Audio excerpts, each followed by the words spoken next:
Chapter 876. 344 Wake Up. Mr. Lance observed the silver needles in Bai Lian's hands. In the past 2 years, Mr. Lance had also been studying the meridians of the human body in Chinese medicine, exploring how acupuncture could change pathology.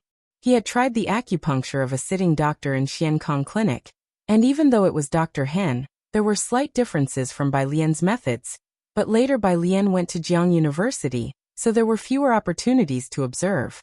Now seeing Bai Lian take out the silver needles, Mr. Lance knew he had come at the right time. Downstairs, Mao Kuren spoke in place of Mr. Lance, holding car keys in his hand, looking towards Jiang Shijue. The machine Mr. Lance brought is downstairs. Sorry for the inconvenience. Mao Kuren raised his gaze, his eyes piercing through his blonde hair, showing a degree of seriousness. He did not appear as carefree as he had several days before. His demeanor had visibly changed. You first come in with me. Bai Lian took the coat from Ming Dongheng's hands, casually throwing on one, and tossed another to Mr. Lance. Mao Kuren, go down and bring it up. Both men briskly put on their coats and went inside. Previously, when the Luo family entered, Ming Dongheng accompanied them, but now Bai Lian was leading Mr. Lance inside. Yet Ming Dongheng seemed assured. He directly said to Mao Kuren, let's go. Together with Mao Kuren, he went downstairs to move the equipment. Jiang Shijue and Gao Shu did not understand what they meant, exchanged glances and followed them. Behind them, Jiang Yunjian looked back several times, still frowning. Director Jiang, are we just leaving them here? Jiang Shijue did not answer, and walked straight downstairs. Jiang Fulai trusted Bai Lian, and Jiang Shijue also greatly trusted Ming Dongheng. Jiang Yunjian gritted his teeth and followed behind Jiang Shijue. Downstairs, a mid-sized truck was parked. The back door of the truck was open, holding 4 separate silver machines. The outermost machine was a highly sci-fi cylindrical shape. Inside it was a liquid crystal display. At the tail of the truck stood a foreigner, jabbering in a rolled tongue, and when he saw Mao Kuren approaching, his eyes lit up, grabbing his sleeve. *#at. Mao Kuren scratched his head. Brother, speak Chinese. He did not understand, but Gao Shu and Jiang Shijue beside him heard clearly. L-Night 3 Shijue, did he say this is L-Night 3? Gao Shu was somewhat dazed. It seems so. Jiang Shijue came to his senses, quickly went forward to communicate with the foreigner, and contacted the doctor while directing people downstairs to move the disperse machine upstairs. The equipment was very heavy, but Mao Kuren and Ming Dongheng each carried 2 components upstairs with ease. They moved them so effortlessly. So much so that Jiang Yunjian and the others thought they were not very heavy. Jiang Yunjian directly bent down to lift a small device. Couldn't lift it? He maintained the posture of lifting the item, then somewhat dazedly turned back to look at the already disappeared figures of Mao Kuren and Ming Dongheng. It was just past 9 at night. Dinggu was called by Jiang Ziji's phone. He lived in the backyard of the Jiang family, so he arrived quickly. In less than 10 minutes, he reached downstairs. Dinggu, Jiang Shijue, not very knowledgeable about these medical matters, met Dinggu downstairs and let him up. It seems like L-Night 3 has arrived, and they are assembling and connecting it to power. Speaking thus, the two arrived at the instrument room. Dinggu immediately saw the middle-aged man directing others to assemble the equipment with his back towards them. Dr. Ambrose? Hi. Ambrose turned around, clearly recognizing Dinggu as well. The two exchanged a few words, and then Dinggu came out, looking towards Jiang Shijue. Ambrose is now the chief in charge at MTR. This machine is their earliest invention, but how did you manage to invite them? Mr. Lance's student. Mr. Lance is a distinguished guest of the Dawson family. You might not know him, but Miss Chen surely must have. The Miss Chen he referred to was naturally Chen Beixian. Mr. Lance? Jiang Shijue recalled that Ming Dongheng had called the man upstairs Mr. Lance, and he said, it wasn't me, it was Miss Bai who found him, that Mr. Lance is upstairs with Miss Bai now. Upon hearing Jiang Shijue say this, Dinggu hurried upstairs. Everyone went upstairs. Jiang Yunjian stood beside Jiang Shijue, somewhat dazed turned to look at Jiang Shijue. Director Jiang, this Miss Bai Shi, Jiang Shijue did not speak. This matter was unexpected, yet within the realm of reason for him. The assembly of L-Night 3 was rapid. By midnight, the results Mr. Lance wanted were out. Dean Gu, unfamiliar with the research on L Night 3, stood by attentively listening to Mr. Lance and Dr. Ambrose analyze the results. Mr. Lance used English throughout. Bai Lian used Chinese throughout. That's it. Mr. Lance looked at the needle near Jiang Fulai's nostril, slowly turned to Bai Lian, his gaze intense. Simply put, there is no damage to his cerebral functions, but when you applied the needle, there were significant changes in his brain waves. Keep on applying the needles. Bai Lian applied 2 more needles. Upon hearing Mr. Lance say there were changes when the needles were applied, she finally set her mind at ease. Indeed, it was as she had expected. She extended her hand, slowly extracting the 3rd silver needle, her gaze falling on his inch pulse. Her face serious and pale, a fine sheen of sweat emerged on her forehead, hidden behind the white mask. The machine beeped again. Mr. Lance and Dean Gu, among others, hardly dared to breathe, watching the machine intently. Only Bai Lian, still composed, pulled out another needle and focused her gaze as she inserted the 4th one. The others at the top level had already dispersed, leaving only Gao Shu, Jiang Shijue, and Ming Dongheng. Alien, has she also studied Chinese medicine? Gao Shu hadn't expected that the one applying the needles would be Bai Lian, especially since even the old master of the Luo family wouldn't dare to do so lightly. Ming Dongheng, without turning around, simply said, "You know about Xiankong, right, from Miss Bai?" "I know. All these were stated by Director Chen. The method for myopia that is known to everyone now," finally, Ming Dongheng glanced at Gao Shu, "was initiated by Miss Bai's teachings." This was not widely known. The public face of Xiankong was Hen Jiwei, a persuasive authority. Gao Shu and Jiang Shijue had heard of the myopia method from Xiankong, marveling at the magic of Chinese medicine, wondering why they had never heard of it before. To think that this actually originated from Bai Lian? The next day, a message spread like wildfire. Rumors had it that quantum physics authority Ma Tongfeng died at the research facility, and at the same time, the head of the Dark Matter Institute also fell into a coma.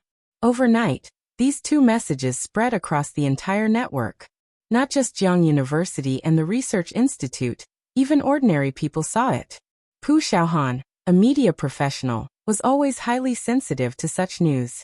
She was closely acquainted with Bai Lian and others. She knew better than anyone to whom the CRFS Dark Matter Research Institute belonged. Upon receiving this news, she quickly got up from room 303, called Bai Lian, and went to Jiang University to find Bai Lian. Families large and small throughout Jiangjing had almost all received this explosive news. Mu family. Mu Yining had just gotten out of bed, hastily grabbing her coat and heading outside. How many people know by now? Where did the message come from? Thinking about it, Mu Yining also felt that Bai Lian had been behaving somewhat unusually these past few days. It's everywhere. Foreign media took advantage of the night to spread this news. Assistant Wang followed Mu Yining's pace. Many foreign research institutes are seizing this opportunity to penetrate our internal circles. And about that person from the Jiang family. Could it really be a disaster? The Mu family had slowly started establishing a research institute, hiring 20 professors over the last 6 months, with Zhou Wenqing leading the charge. They had also built up a considerable foundation. Knowing a bit about internal affairs, CRFS affairs, even Assistant Wang had heard about them. I don't know. Mu Yining took her car keys and sent a WeChat message to Bai Lian, turning her head to inquire. How about Xiaojun? He's speaking with the old master in the prayer hall. He probably doesn't know about this yet. Assistant Wang knew that Ji Xiaojun was like Bai Lian. They both didn't tend to follow the news much. Mu Yining got into the car. Well, tell him when he comes out. She looked down at her phone. No reply yet from Bai Lian. 7 a.m. Jiang family's neighboring street, private hospital, top floor. Bai Lian had not left since last night. After administering the needles, feeling weak herself, she stayed next door. Dean Gu and Mr. Lance went to study the method of needling she used. At that moment, Bai Lian was in the stairway, taking a call from Yu Xinjing. The stairway was empty but had good sound absorption and had no echo. On the phone, Yu Zinsheng's voice was soft. Junior sister, the news about the teacher couldn't be kept a secret. The institute has decided to hold a memorial service for him in 3 days. A memorial service. Bai Lian held the phone to her ear, leaning against the wall, eyes slightly closed. Having barely slept all night, her voice sounded hoarse. Okay. Things might get chaotic. Yu Xinjing took a deep breath. As his final disciple, you will need to attend. I've prepared everything for you. The teacher entrusted his life's work to you. It's a heavy burden. It won't be easy, with many dissenters at the institute. Considered Yu Xinjing, knowing Bai Lian was only 20. Don't worry, both your junior brother and I will help you. Bai Lian was still young. Yu Xinjing knew she would have a hard time. Academician Ma had left too abruptly. There was supposed to be one more person to help stabilize the scene for you. Considered an ageless friend of the teacher, but Yu Xinjing stopped there, not continuing but instead steadied his mood. Come to Jiang University later, I'll explain more to you. Academician Ma's memorial service. Bai Lian's participation was too crucial. I understand. Bai Lian looked up towards the hallway. She hung up the phone, walking in the direction of the hospital ward. Inside the ward, the curtains were not yet drawn. Sunlight seeped through a small gap, falling on the room's white tiles. The caretaker, as usual, came to record his physical condition, and having recorded everything, moved to the curtains and drew them open. Next to him, the equipment continued to emit regular sounds. Sunlight suddenly flooded the room, spreading brightly over the white sheets. The person on the hospital bed had his eyes closed, his complexion pale, devoid of any hint of color, long eyelashes casting a shadow on his eyelids. Seemingly stimulated by the sunlight, his eyelashes quivered. Slowly they opened. Chapter 877. The methods of that young Master Jiang. Number 345. Bai Lian pushed the door open. At the edge between light and shadow, she saw the sunrise outside the window. The light, neither intense nor passionate, lazily spilled beside the bed. On the bed, the person who had been in a coma had already removed the fore from his left hand. Propped up by his right hand, he sat on the edge of the bed, his wrists thin and bony. It seemed that he heard the sound of someone entering. His pale eyes lifted slightly, gazing in the direction of the door. Backlit, Bai Lian couldn't quite make out the person's features, but she saw him sit up with the support of the bed. The nursing attendant, holding a pen and a record book, stood a few steps away from the bed. Wanting to help the patient up, yet deterred by his cold demeanor, the attendant didn't dare to approach. Bai Lian still stood at the entrance of the ward, while Jiang Fulai sat on the bed. Across the distance of several meters, he gazed unwaveringly at her as if thousands of years had passed. Awake. After a long while, Bai Lian walked in with a composed expression. She helped to raise the head of the bed. The attendant reacted and immediately dashed out the door to call the attending physician. After lying in bed for so long, Jiang Fulai felt a slight numbness in his limbs. His gaze only followed Bai Lian, and his voice was hoarse as he spoke. How long have I been unconscious? Bai Lian poured a cup of water and handed it to him. More than half a month. More than half a month. Jiang Fulai took the water, drank a sip, set the cup down, sat up, and looked carefully at Bai Lian. She appeared the same as before, but the once brilliantly dark eyes now had a layer of faint redness. He guessed that she hadn't had a good night's sleep during this time. Jiang Fulai's expression darkened. He slowly reached out to arrange the loose strands of hair on her left side that were not tied up. Get some sleep first. We'll talk about the rest later. The numerous doctors of the Jiang family, upon hearing that Jiang Fulai had awoken, rushed over immediately. At the door, they were stopped by Ming Dongheng. Jiang Shijue had all the people of the Jiang family wait obediently in the corridor, not daring to enter. This, Jiang Shijue whispered, handing the furnace cauldron to Ming Dongheng. You asked me to bring this.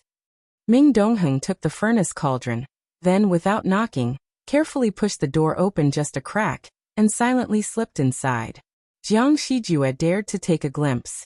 Inside the room, Jiang Fulai, dressed in black, soft loungewear lean and upright, was sitting quietly in front of the bed. The curtains in the ward had been drawn again, darkening the room, and the person on the bed had changed.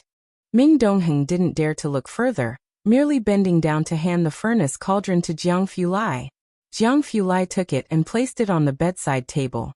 With downcast pale eyes and without much speech, he quietly lit the incense inside the furnace cauldron. Ming Dongheng bowed and retreated, exiting the room once more.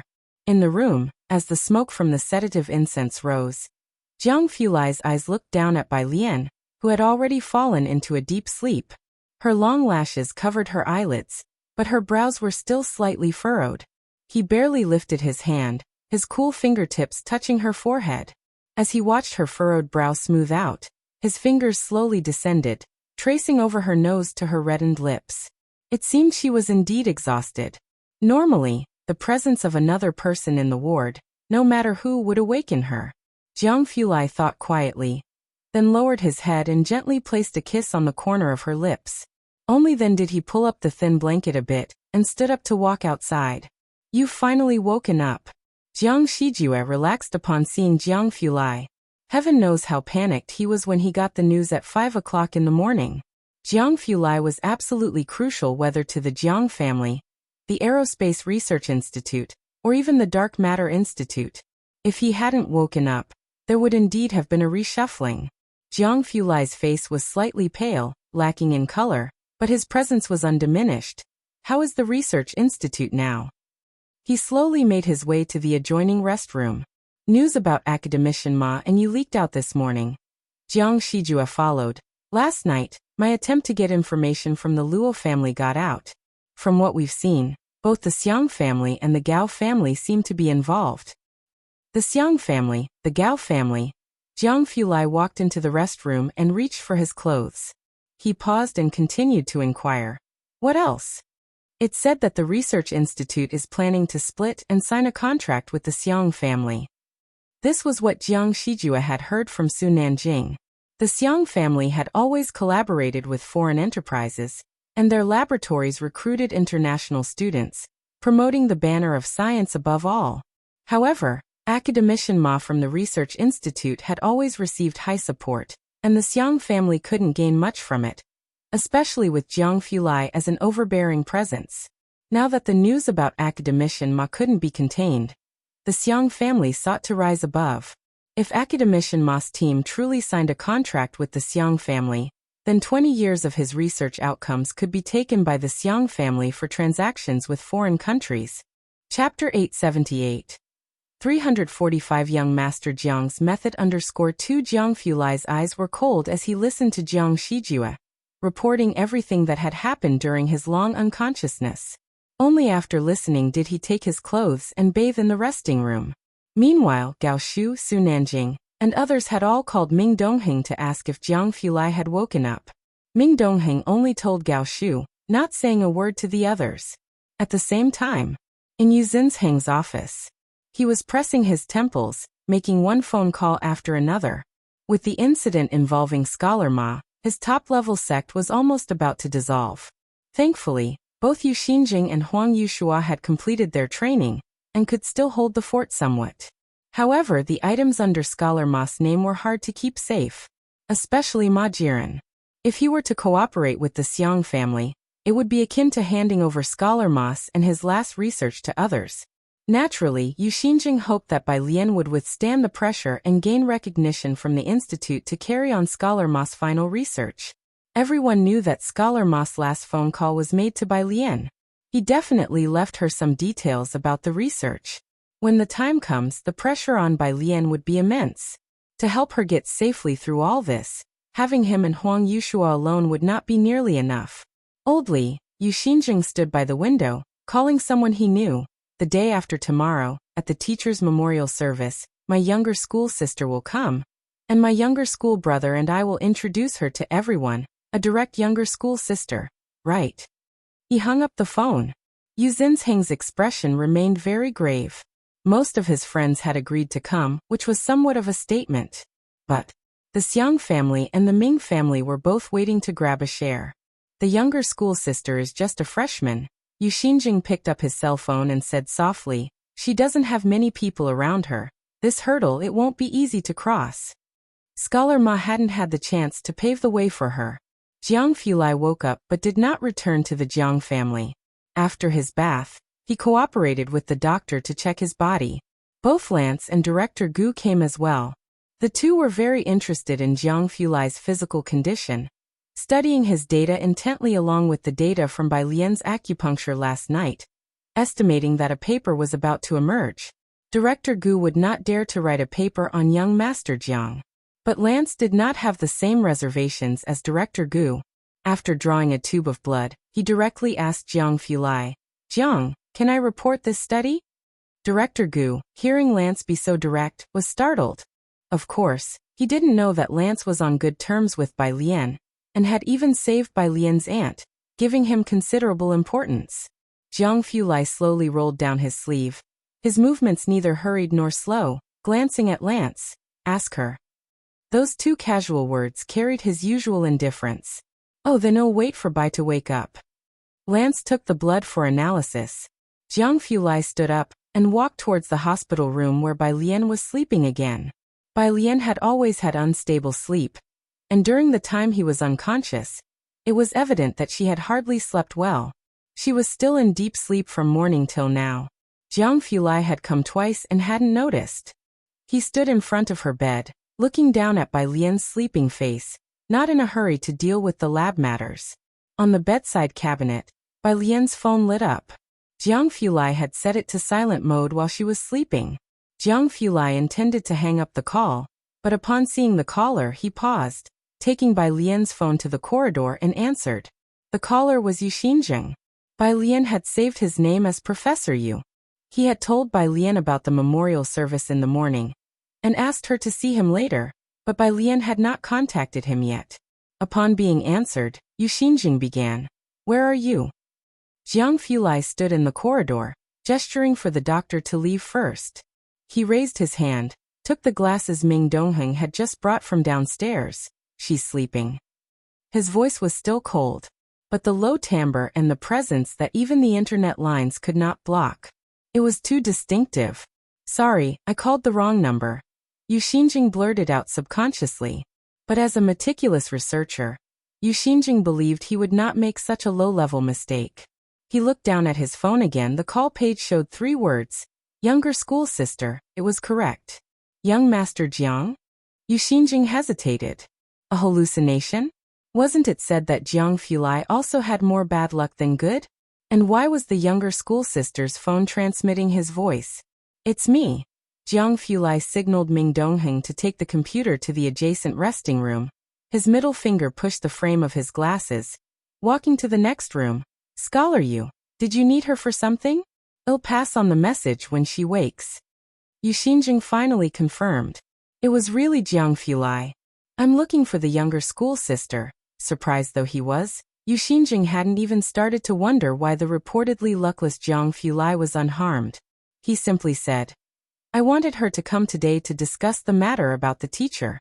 The teacher had mentioned conducting the apprenticeship ceremony upon his return, but he left too hastily, so we're taking this opportunity during the memorial service to formally introduce the younger school sister to the public.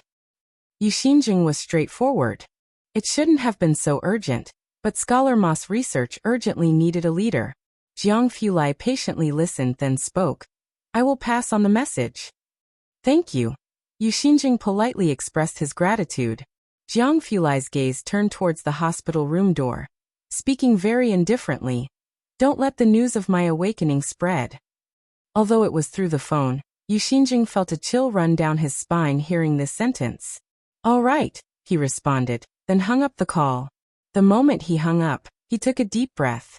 He had heard rumors in the morning about Jiang Fulai not having a good relationship with Scholar Ma. News that he didn't know who had released, but Yu Xinjing was aware that whoever released it had a malicious intent. But now, many people had forgotten the old skills of young Master Jiang. Chapter 879, Little Sister 346 Shanghai Apartment. Mu Yining had been waiting in 303 all morning, but Bai Lian hadn't come back.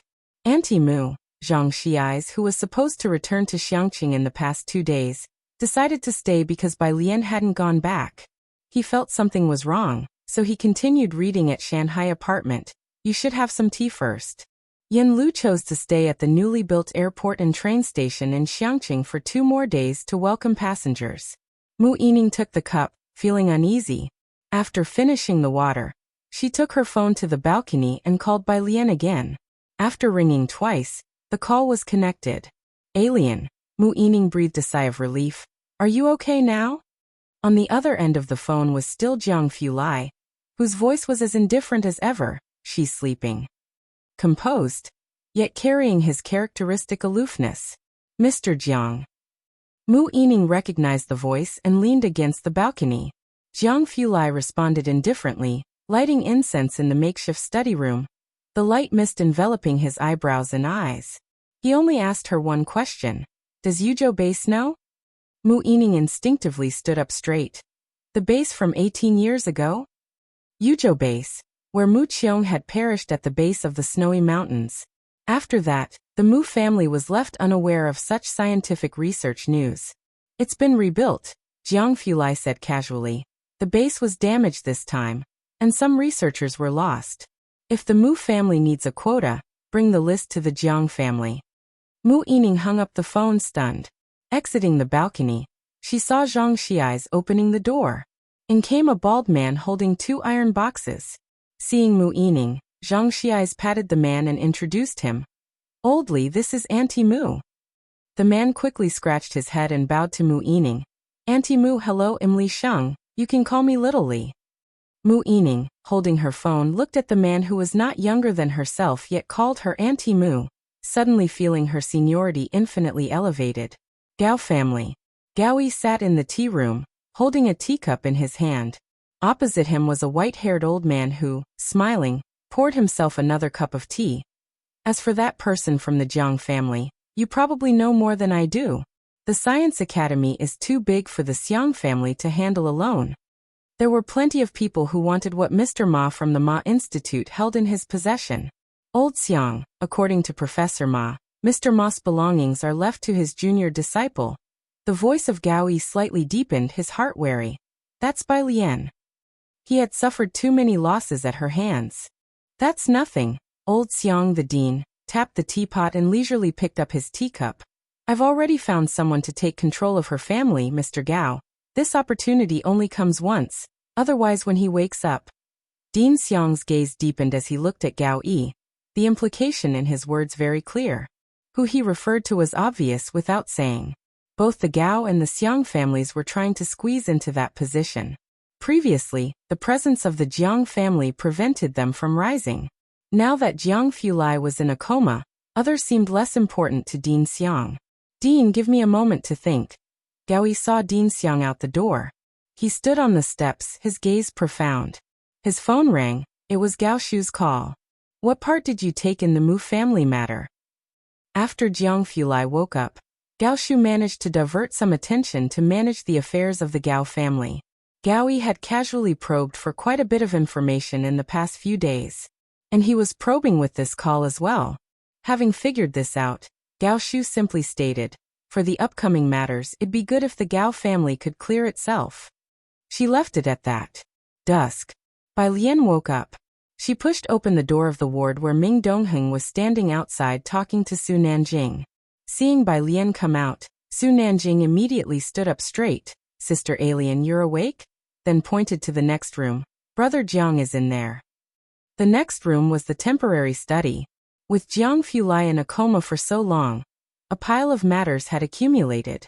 The Jiang family, Su family, and Chen family were all lined up waiting. When Bai Lian entered the study, Chen Beixian was standing 3 meters from the desk, bowing his head waiting for Jiang Fulai to finish reading a document. Jiang Fulai tapped the document lightly with his fingertips, his expression icy. Until someone entered from outside, the light in his pale eyes softened slightly. Mr. Ma's memorial service is the day after tomorrow. His voice also softened a few degrees. The temperature in the room finally rose a few degrees, and Chen Beixian couldn't resist rubbing his arms and leaving the study. Not until the door was closed did he recover. Mr. Ma's memorial service. Chen Beixian dared not ask Jiang Fulai, but turned his head to look at Su Nanjing. Mr. Mahi. Chapter 880. Little Sister 346_2 Su Nanjing's lips pursed slightly, but he remained silent. Among them, he was the one who knew Scholar Ma the best. In the study, Bai Lian sat on the sofa, while Jiang Fulai put down what he was handling, squatted beside the coffee table, handed her the mobile phone, and leisurely began to make tea. Bai Lian uttered a sound of acknowledgement. She bowed her head, scrolling through WeChat on her phone. A pile of unread messages. She glanced at them. There were messages from Ning Xiao and Pu Xiaohan, and also from Director Huang and Yu Xinjing. Professor Yu will give you Scholar Ma's personal seal, Jiang Fulai said calmly as he steeped the tea, and then poured the brewed tea into a white porcelain cup. The color was very clear. There will be many people at the memorial. Do you want to take over? He looked up, his light-colored eyes quietly observing her. If she did not want to take over, he would let this farce end. When he initially introduced her to Scholar Ma, he felt it would be a waste if she did not pursue this line of work, but he also did not block her path. He felt extremely proud when he introduced Bai Lian to Scholar Ma. Yet he was very casual about pushing Scholar Ma towards Bai Lian. But Bai Lian again chose this path. Watching him make tea, Jiang Fulai's method was very traditional, both elegant and composed, and the color of the tea was also appealing. After he finished, she picked up the cup he had filled, took a sip, and looked up. I want Scholar Ma's computer. On the day of the memorial service, the spot next to the institute had been designated for the event. At the entrance, a black and white photo was displayed, flanked by white chrysanthemums on both sides. By the time Bai Lian arrived, both Yu Xinjing and Director Huang were waiting at the entrance, each with a white chrysanthemum pinned to their chest, and several people invited by Yu Xinjing stood behind them. Yu Xinjing looked around, but the person who came with Bai Lian was not Jiang Fulai. Instead, several young people, and some familiar professors. Jiang Fulai was not with her. Yu Xinjing was very surprised. He walked in with Bai Lian, and only when she was paying her respects to Scholar Ma did he softly ask Huang Yushua about this matter. Director Huang, who understood both Scholar Ma and Jiang Fulai, watched as Bai Lian placed the incense. His gaze then shifted to the people behind Bai Lian. They were the colleagues who had entered the school with Bai Lian, and a few others that Huang Yushua had only seen a few times around Bai Lian, and were not very familiar with. Director Huang's gaze returned to the black and white photo beside him, his voice somber. She does not need the support of the Jiang family. Yu Xinjing tilted his head, thinking more realistically. But, if he is not here, will Ma Jiren and Director Xiang sign the document? Thinking of these two, he asked the assistant for news about them. The assistant had just received a message and whispered, Professor Ma is in the lounge meeting Professor Andy and others. Take me there first, Yu Xinjing said, struggling to contain his anger. The voice was soft, but Bai Lian heard it. Yet she still had to pay respects to Scholar Ma, and she continued to do so respectfully. After the ceremony, she then turned her head and looked towards Director Huang. Take me to Ma Jiren. In a lounge next to the memorial service, Gaoi was gathered with Dean Xiang and others, laughing as he said to the people of the Ming family, Principal Ming, rest assured, this project will definitely not put your Ming family at a disadvantage. Principal Ming also smiled, feeling a sense of relief internally. Ever since the Yu family and Wen family formed an alliance, and Ming Zongyao allied with the Yu family until the end, the Wen family was becoming more successful, while the Ming family declined, could find no way out. As there was finally a clear path, the Ming family naturally grasped it firmly. Mr. Gao, I certainly trust you. Ming Zongyao sat down again. There were very few people at the scene who were genuinely grieving, including Ma Jiren. They all treated the memorial service for Academician Ma as a venue for exchanging resources and information. Calling it an exchange meeting was rather a final gesture to advertise using Academician Ma, gathering more people, landing the highest level cooperation. There were also 3 foreigners on site, representatives from the scientific communities of M country, Y country, and our country. Next to Gao Yi, Ma Jiren stood up and shook hands with the foreign man in the middle, speaking fluent English. Professor Andy, it's a pleasure to collaborate. They chatted happily. Just then, the door was pushed open from outside. Everyone in the lounge looked toward the door in surprise and saw Yu Xinjing. They all instinctively stood up. Yu Xinjing controlled nuclear resources. Seeing him, everyone instinctively felt intimidated. Academician Yu, your timing is perfect. Ma Jiren looked indifferently at Yu Xinjing, standing aside, and introduced the foreigner. This is Professor Andy. I was just about to introduce him to you. Yu Xinjing didn't speak. his gaze fixated on the contracts lying in front of Ma Jiren, intense and sharp. It was the Yuzhou base and the 925 project. Yu Xinjing didn't know the specifics of the secret 925 project, but he knew Bai Lian was also a member. As for the Yuzhou base, Yu Xinjing was very clear. It was the base where his teacher had passed away. Ma Jiren. Yu Xinjing was not trying to ingratiate himself with Ma Jiren. The 925 project cannot be transferred.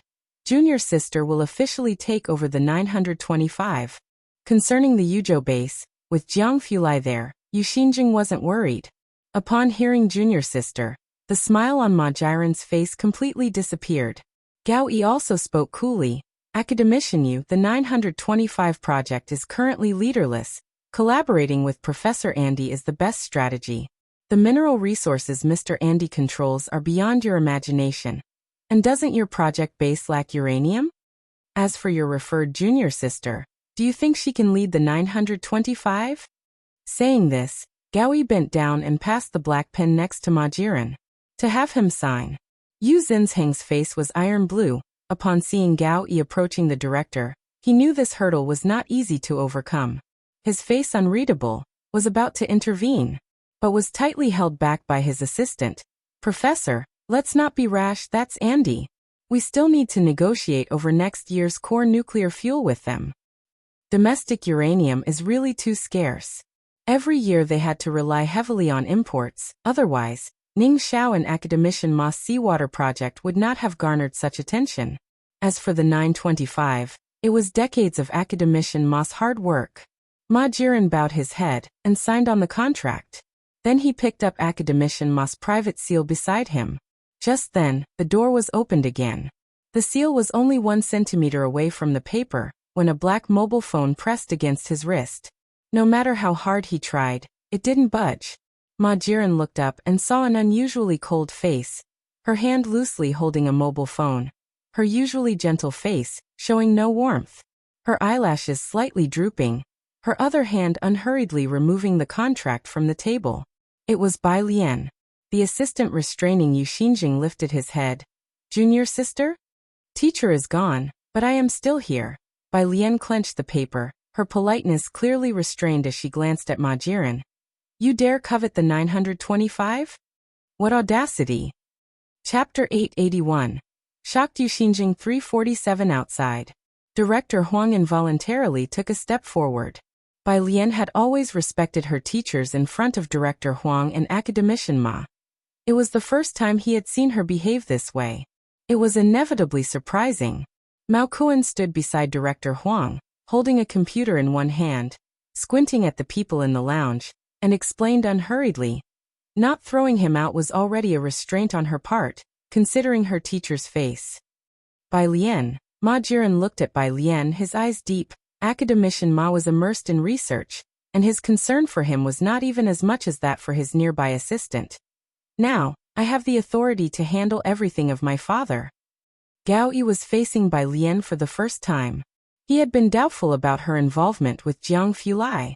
Now, seeing that there were no members of the Jiang family by Bai Lian's side, he too felt relieved. As for old Director Xiang, he actually cared about her but pointedly said, Miss Bai, instead of challenging us here, you might as well spend some time caring for your family. Upon hearing this, both Director Huang and Yu Zinsheng's expressions changed. Old Director Xiang had connections with the underworld, and in the early years, this was essentially how he dominated the institute. Both of them were aware of this. Yu Xinjing approached Bai Lian. Junior sister, let's first go back to your house to check on things. We can discuss Project 925 later. Even Huang Yushua, who had remained exceptionally composed from the start, showed some change in expression. He could not consider the current scene.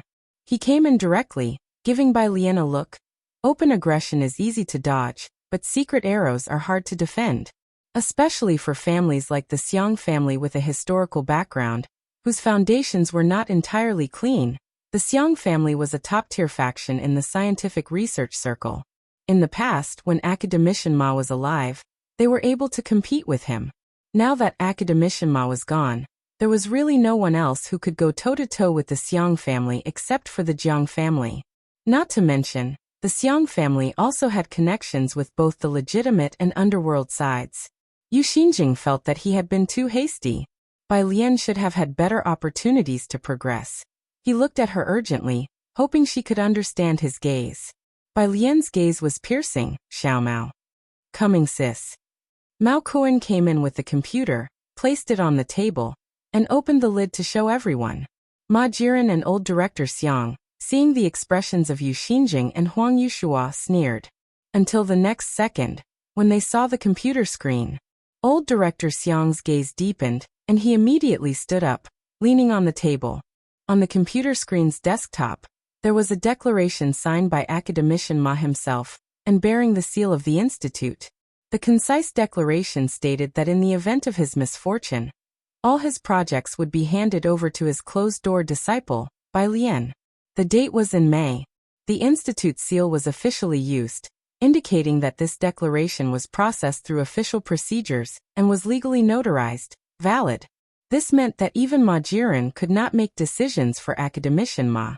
The entire lounge was very quiet. This point, even old director Xiang had not anticipated. How much did Ma Tongfeng trust Bai Lian? That he had made such arrangements so early? Old director Xiang looked deeply at Bai Lian, saying good 3 times in succession, then turned to Andy saying, Mr. Andy, let's move ahead to my house first. Taking a crowd of people with him, he left. Mao Kuan looked at Ma Jiren half smiling. The seal should be given to me now. Yu Xinjing also reacted, turning to Bai Lian, anxious about the trap set by old director Xiang. First to your house. Outside, Ning Xiao came to call Bai Lian. Sis Lian, Professor Xia and Manager Harold have come to pay their respects to academician Ma. Bai Lian slowly crumpled a note into a ball, and casually threw it over her shoulder, hitting the trash can. No rush, she shook her head. I'll take you to meet Manager Harold. She didn't look at Ma Jiren again, and left the lounge directly. Behind her, Gao Yi and the people from the Ming family felt increasingly uneasy, always feeling something was beyond their control. Meanwhile, outside, Xia Zhuyu and Yang Lin were together, both reverently offering incense to academician Ma. Bai Lian, Yu Xinjing, and Director Huang stood on either side, bowing and thanking them. Keep it up. Xia Zhuyu and Director Yu Xinjing Huang were acquaintances, and also familiar with Bai Lian. Previously, they had even collaborated with Yang Lin to help Ji Xiaorong with drug research. Speaking of Xia Zhuyu, he was the living forefather of soybean research in the country. Low profile by nature, but most people knew him. Today they saw him bringing out a student, introducing this student as studying the same research as him. Just until inside the lounge, Ma Jiren and Gao Yi came out. When Gao Yi looked up, he saw the foreigners in the yard. For a moment he forgot about Jiang Fulai and was momentarily stunned. Harold Dawson? Chapter 882. Shocked Yu Xinjing 347_2. Do you know him? Ma Jiren glanced over. A foreigner. Yes, a man from the Dawson family, now the representative in Asia. Gao Yi had asked many people for rare metals during the new year and attended several dinners. He had some understanding of the Dawson family's upper echelon. What is he doing here? Opportunities like this were to be seized, not missed. Gao Yi quickly went over to greet Harold Dawson. Manager Hare. Barely anyone from the academic circles present recognized Harold Dawson. Gao Yi directly handed over his business card. Gao Yi, we've met before at the auction. He introduced himself to Harold Dawson. Then he introduced Ma Jiren beside him. Mr. Andy was also here today. Are you here to find Mr. Andy? Harold Dawson, a member of the Dawson family, had traded goods with the seawater purification project, and had a brief acquaintance with academician Ma. He had come specially today to pay respects to academician Ma. Andy.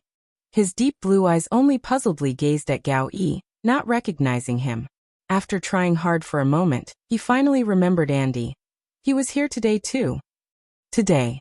Yu Xinjing, Huang Yushua, Bai Lian, Ma Jiren and even Gao Yi were all protagonists. Seeing Gao Yi talking happily to a foreigner while accompanied by Ma Jiren, most people glanced over, knowing that the foreigner's identity must be anything but simple. But the next second, as Harold Dawson saw Mao Kuan and Ning Xiao, he politely bid farewell to Gao Yi. I'm here to find young Master Mao and Miss Bai. We'll meet again when there's a chance. Wang Yufeng knew that Bai Lian still needed time, not to mention Harold Dawson. Bai Lian had been busy. Wang Yufeng had wanted to make a few deals with her for a type of health product, but he couldn't find her. So he stationed Harold in Asia to keep an eye on Bai Lian's free time as well. Professor Yu. Bai Lian saw Harold Dawson coming, and began to introduce him to Yu Xinjing and Dean Huang. Yu Xinjing interrupted her. You should call me senior brother. The statement was neither light nor heavy, but most people heard it. Senior brother. Bai Lian didn't fuss over it and turned to introduce. This is Manager Hair. Yu Xinjing normally focused on research and didn't recognize Harold, but he had seen Gao Yi's previous treatment towards Harold. He thanked the other party for coming. In the yard, Gao Yi stared blankly at the scene. His mind sparked with ideas, and he suddenly remembered the several tons of iridium the Mu family had surprisingly put forth a short while ago. He had guessed for a long time but hadn't heard any news about the transaction from the Mu family, and it had never crossed his mind to consider Bai Lian. After all, at the time he hadn't taken Bai Lian seriously. Seeing Bai Lian casually introducing Harold Dawson to Yu Xinjing, with both even exchanging contact information, Gao Yi's expression suddenly changed, and he suddenly remembered Zhou Wenqing, whom they had tried to meet many times. Jiechen. Gao Yi took out his phone and called Gao Jiechen. Before Zhou Wenqing became the deputy dean, he led a group from Tongfeng class. Who was in that group of students? Was Bai Lian among them? Gao Jiechen remembered clearly, yes. Gao Yi hung up the phone, standing in place, unable to recover. The sun shone glaringly overhead, and for a moment he swayed, remembered the call from Gao Shu, and felt a chill down his spine. Gao Yi left the memorial service with heavy steps. The Gao family's car was parked not far from the memorial service. The driver opened the rear car door. Gao Yi approached the car door. Just then, a black business car smoothly came to a stop in front of the memorial service, an ordinary model. Gao Yi recognized the car, and he knew the license plate number by heart. Seeing that number, he seemed somewhat bewildered. A tall, robust man got out from the passenger seat, standing by the rear door. The rear car door opened automatically. A tall figure stepped out, clad in black, his complexion looking even more pale and indifferent in the light, his forehead hair slightly scattered. He slowly turned to glance calmly at Gao Yi. Those were narrow phoenix eyes, light-colored pupils revealing no hint of emotion, an inherent air of distinguished coldness. However, Gao Yi broke out in a cold sweat, maintaining the posture of bending over to enter the back seat. Large beads of sweat formed on his forehead. They dripped down one by one, tracing a path over his temples to his neck. In the 30-odd degrees of heat, his spine felt chillingly cold. Beside him, the assistant took quite a while to come back to his senses. Mr. Gao. Was that Master Jiang? At the memorial service, Jiang Fulai didn't greet Bai Lian, nor did he greet anyone else present. He just reached out for 3 sticks of incense and bowed deeply to pay his respects to Scholar Ma. The entire venue fell silent, quietly watching him, automatically dispelling the recent rumors about his coma. The gentleman of high pedigree paid his tribute to Scholar Ma and then left. It wasn't until 2 minutes after he had left the memorial service that the people at the venue dared to breathe heavily. Old Huang, a professor who knew Director Huang well, regained his composure, looking toward the entrance. The relationship between Director Xiang and the Gao family. It's likely come to an end, hasn't it? Director Huang shook his head, about to make a sarcastic comment when something suddenly came to mind. Junior sister, little junior sister. Quick! Your family. His expression changed as he remembered the situation with the Xiang family. The memorial service was almost over anyway. Yu Xinjing snapped to his senses at that moment, urgently urging Bai Lian. Quickly go to your place. What's the rush? Mao Kuan took out his car keys. Bai Lian went to get Scholar Ma's computer, also surprised by the reactions of Yu Xinjing and Director Huang. This Ma family has a complicated background. He pushed out many professors from the Academy of Sciences in the past. Yu Xinjing said with a grave face, using shady methods, he is the leading figure in Jiangjing. It was only then that Bai Lian began to understand. She might have protection, but her family did not. I see. Bai Lian boarded Yu Zinsheng's van, and simply nodded in agreement. Both Yu Xinjing and Huang Yushua were anxious. Huang Yushua especially so, repeatedly urging the driver to drive faster. They were both in Chang'an district. There wasn't any traffic congestion at this time. They soon arrived at Shanghai apartment. Building 5 was packed with silver vans, belonging to a local Jiangjing brand. Her grandfather lives here? Yu Zhenheng's heart skipped a beat seeing the scene. Huang Yushua had been here more than once, and was also startled. He leaped out before the car could fully stop. This is the place, she lives in 303, her grandfather in 103. Brother, you contact someone first. Huang Yeshuo's fingers trembled slightly as he jogged to the door of 103. He pounded on the door forcefully. Bai Lian followed leisurely with the two men, slowly discussing Wang Yifeng's case with Mao Kuan. Up ahead, Yu Xinjing trembled as he dialed the phone, calling someone from a special department he knew. The call connected. The door to 103 was also opened. Lance, with a layer of flour on his face and a piece of dough in hand, greeted them. Are you guys here to make dumplings? As he spoke, he stepped aside to let them in. Perfectly timed, they could see the usual mahjong table in the living room now surrounded by a group of burly men sitting obediently. Each of them held a piece of dough, clumsily trying to learn how to make dumplings. Hello. The stern voice of an officer sounded through Yu Zhenheng's phone. Professor Yu, where did you say there's a violent incident? We're ready to deploy. Yu Xinjing. Chapter 883. 348-dimensional reduction strike. Yu Xinjing was silent. Behind him, Dean Huang was also at a loss for words for a moment. Were these people sent by the usual dispatchers? The two stood at the doorway, observing the 7 burly men sitting around the round table, the decently wrapped dumplings in the middle. It was evident they had been wrapping dumplings for quite a long time. This scene was quite impactful. Ding Yu, the person on the other side of the phone, called out to him. Where did you say the address was? It's okay. Yu Xinjing, having experienced grand scenes before, regained his composure, his voice still steady. Thank you for your efforts. He hung up the phone. Covered in flour, Shin Qing came out of the kitchen. Dean Huang, alien said you would come. I had people make more dumplings. Come in, sit down and have some tea. Dean Huang had visited several times and glanced at Yu Xinjing before taking him to see Ji Heng in the courtyard. Senior brother, that's little junior sister's grandfather. In the summer, Ji Heng was fond of making various clothes for Bai Lian as well as Pu Xiaohan. But today, he was not working on clothes for Bai Lian. Instead, he was making a red carpet gown for Yan Lu. A few months later, when Yu Xinjing approached, Ji Heng was sitting on the embroidery stool, his hand resting on the armrest beside him, slowly making a stitch so fine that Yu Xinjing almost couldn't see it. Someone came over. Ji Heng put down his needle and thread, stood up very politely. Dean Huang. Since Ji Heng was Bai Lian's grandfather, Yu Xinjing did not put on airs, and both were very polite. Both bent down to look at Ji Heng's embroidery, where he was stitching a cluster of butterflies. The wings of the butterflies utilized over a dozen colors, meticulously inlaid with silk floss, giving off a realistic feel as if reflecting sunlight. The two professors, lacking an artistic cell, stood beside and watched for a long while, not daring to speak up and disturb him. Outside, Bai Lian and Mao Kuan both came in.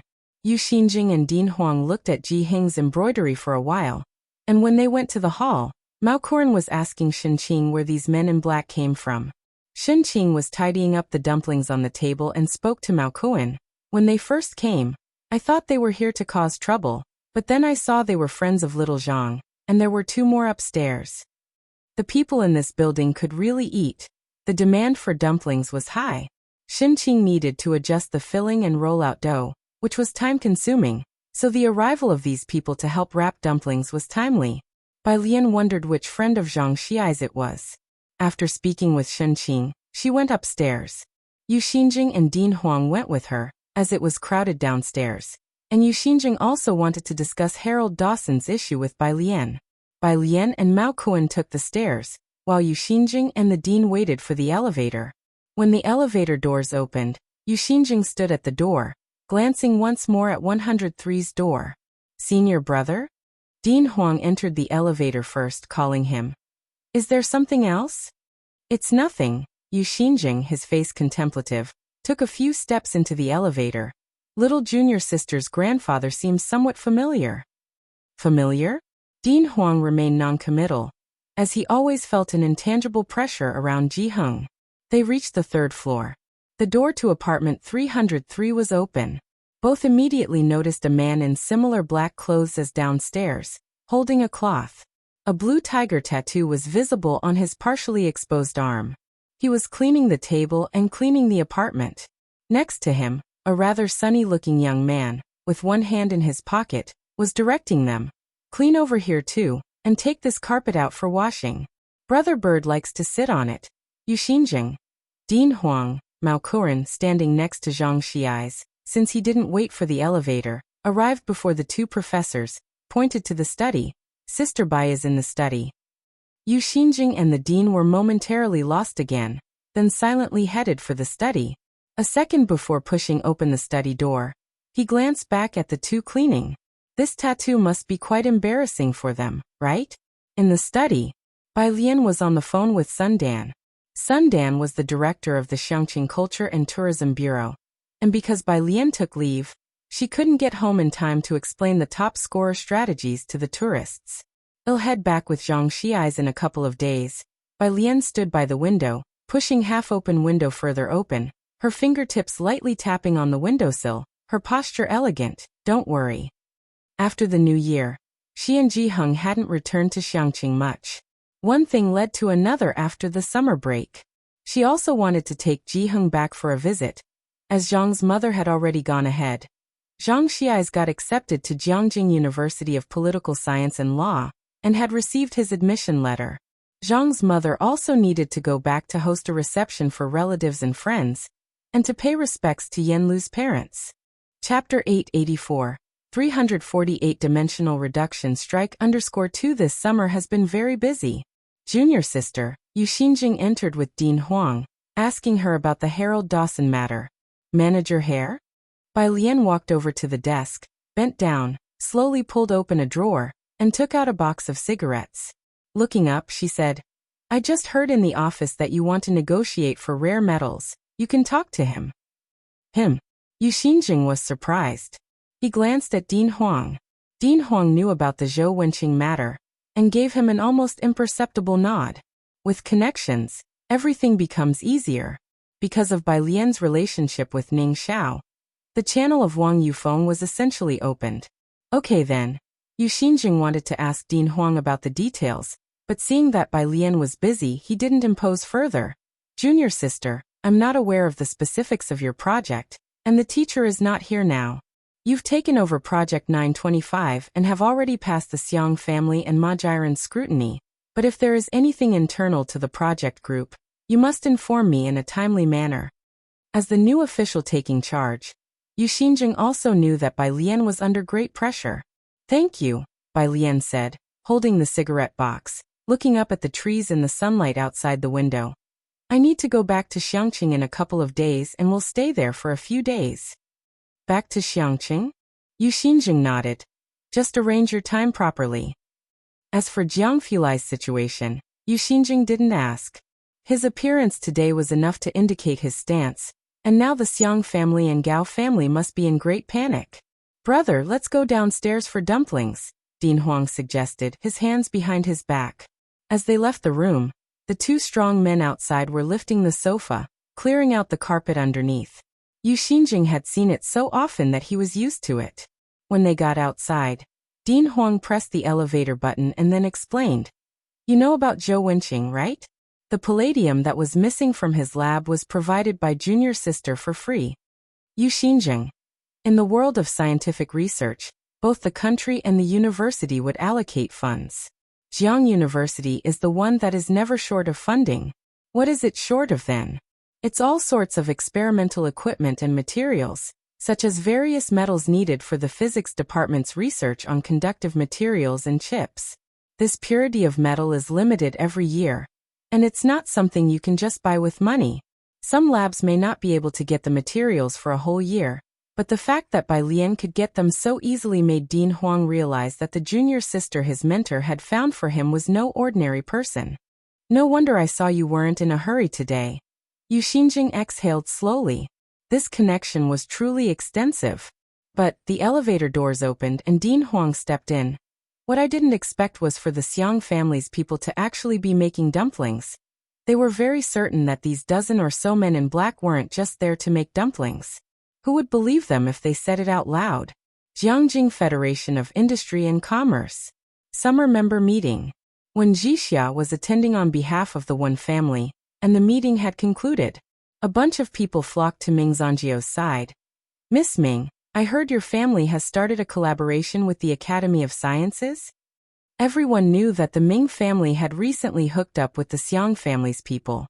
Of course, this news was released by the Ming family themselves. Ming Zongyao remained unfazed. There's no accurate news yet. She played it coy, but everyone else became even more convinced. The Ming family's stock rose by 5 percentage points this morning, which spelled out the details quite clearly. Lu Yuzhang stood at the door, waiting for Ming Zongyao to leave, and bend down to get into the car and head home. You family. Yuzhang. You father put down the document and stood up to inquire, has the Ming family recently gotten involved with the Xiang family's people? I talked with the Ming family, and they haven't revealed anything to me. But since the Jiang family incident, Lu Yuzhang took the sour plum drink handed over by a servant. They all want to compete for it. The Jiang family had been the sole leader in Jiangjing for so many years, and others coveted their position of leadership. The Xiang family and Gao family both wanted to take a seat. Yuzhang, do you think that person from the Jiang family, even at home, you father didn't dare to mention the name, is really in trouble? 8 or 9 out of 10. Lu Yuzhang simply replied. What a pity then. We don't have much of a relationship with the Ming family now. You father felt regret. Lu Yuzhang's relationship with Ming Zongyao had been strained, and the One family had been doing quite well lately, partnering directly with the Aerospace Institute, a unique alliance in the business world. You mother interjected directly. Enough with the Ming family, Yuzhang. You haven't seen Jixia for over half a month. Why didn't you invite her to have a meal together today? To develop your relationship? I remember both of you attended the meeting today. The engagement had been set for 2 years, but they had met less than 7 times. I'm busy. Lu Yuzhang simply nodded when Jixia was brought up. Yet his expression was indifferent. Watching the back of Lu Yuzhang, Yu mother shook her head. She knew that when Zixia's delicate and genteel character was not the type that Lu Yuzhang preferred. Chapter 885. 348-dimensional reduction strike _3. However, that's just how these family dynasties are. The Jiang family. An elderly man dressed in a butler's uniform waited outside the main hall's staircase, ready to open the car door as soon as Jiang Fulai's car entered the courtyard. Jiang Fulai got out of the car with his head down, his pale face especially sharp. His light-colored phoenix eyes were devoid of emotion. A white flower was still pinned to his collar. An icy demeanor that read "Keep out." Jiang Fulai walked straight to the stairs and handed over his coat. He did not linger. All management personnel are waiting for you in the meeting room. The butler followed behind him, taking his coat. Also, there is a letter from abroad. I've placed it on the desk in the council hall. Jiang Fulai nodded. He did not speak. Additionally, the flight route to Xiangqing has been secured. The butler detailed meticulously. Xiangqing Airport is available for landing. In a few steps, they reached the council hall. The heavy doors closed, and personnel in formal attire flanked each side. Upon seeing Jiang Fulai approach, they bent over and pushed open the large doors of the meeting room. The Chinese-style meeting room, with its mahogany furnishings, was solemn and serious. With Jiang Shijue at the forefront, all core members of the Jiang family were gathered here, each with a grave demeanor, sitting upright and silent. All eyes turned towards the entrance of the meeting room. Upon seeing Jiang Fulai appear, everyone stood up and looked towards him, addressing him respectfully as Young Master Jiang.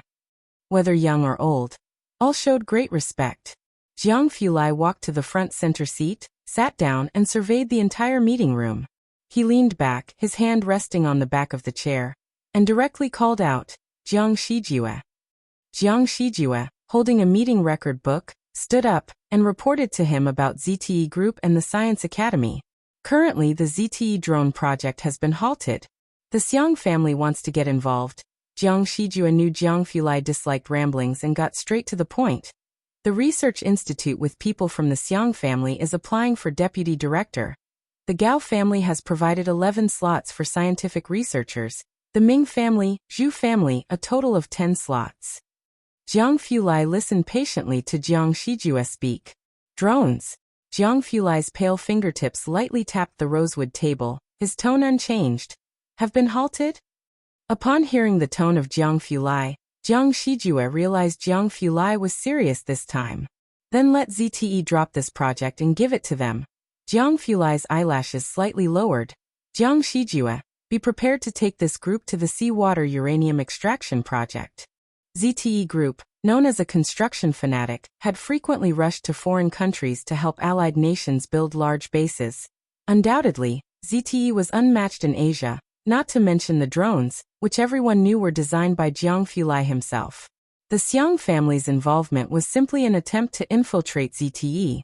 Now that Jiang Fulai was letting ZTE withdraw from the drone project, don't ask what the Xiang family would do next. Ask how the Xiang family would explain this to the higher-ups or to the military district. Prepare the documents from several families including the Mu family, Ma Institute, and anyone challenging ZTE, and circle them for me. After giving a few instructions, Jiang Fulai checked his phone, and before leaving he dropped a remark. I will apply for the deputy director of the Science Academy. Tell He-1 and the others to prepare the application documents, and make sure all details with the Mu family are integrated and sent to me.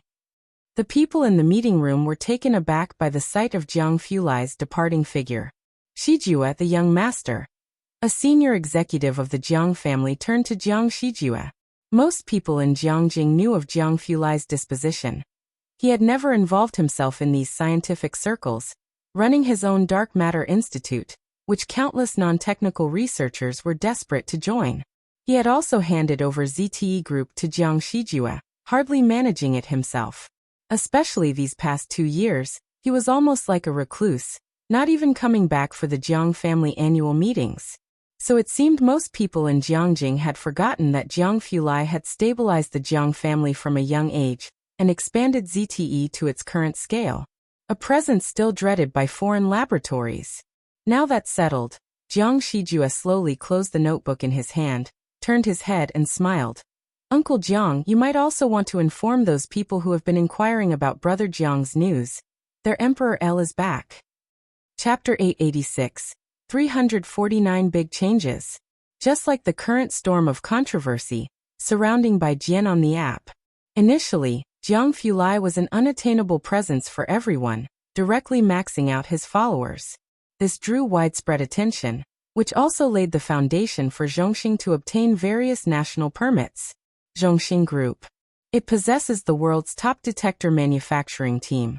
It's inseparable from the Space Bureau, not to mention the construction of railways, highways, and various large bases, most of which are related to Zhongxing, whose products are rarely sold to the general public. Thus, most people only know Zhongxing as a company that builds railways. But those in the know are aware of Zhongxing's weight. Jiang Ziju's political status is now no less than that of the president of Jiang University. Jiang Fulai opened his mouth. The first step Jiang Shijue took was to notify the unmanned drone project team to fully evacuate. Then he had his assistant communicate with the Mu family about the seawater uranium extraction project. The Mu family has recently established 2 research institutes and recruited a large number of fresh blood and veteran professors. It's a period of growth. With the help of the Zhongxing team, that's all the more powerful. No one dares to discuss the news from the Jiang family. Only those in the academic circles knew he appeared at the memorial service.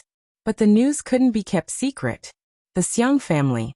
From the moment he saw Jiang Fulai, Gaoyi had been anxious. He went to the Xiang family to find Xiang Junhua, fidgety and restless. He's fine old principal. Now let alone a slot in the Academy of Sciences, he definitely won't let us off easily with the Zhongxing projects. Gaoyi truly regretted it. His ambition had been too great. Had wanted to push Gao Jiechen into Jiang Fulai's team. But Jiang Fulai simply ignored him. Over the years, Gaoyi inevitably harbored resentment. Yet he dared not make a move. This time when Jiang Fulai met with trouble, The messages from various sources were consistent, and it was only with the Xiang family leading that he dared to cooperate with them. Gao Yi dared to come forward hoping to gain a share of the benefits. Who could have expected that everything was going well? And now Jiang Fulai has reappeared.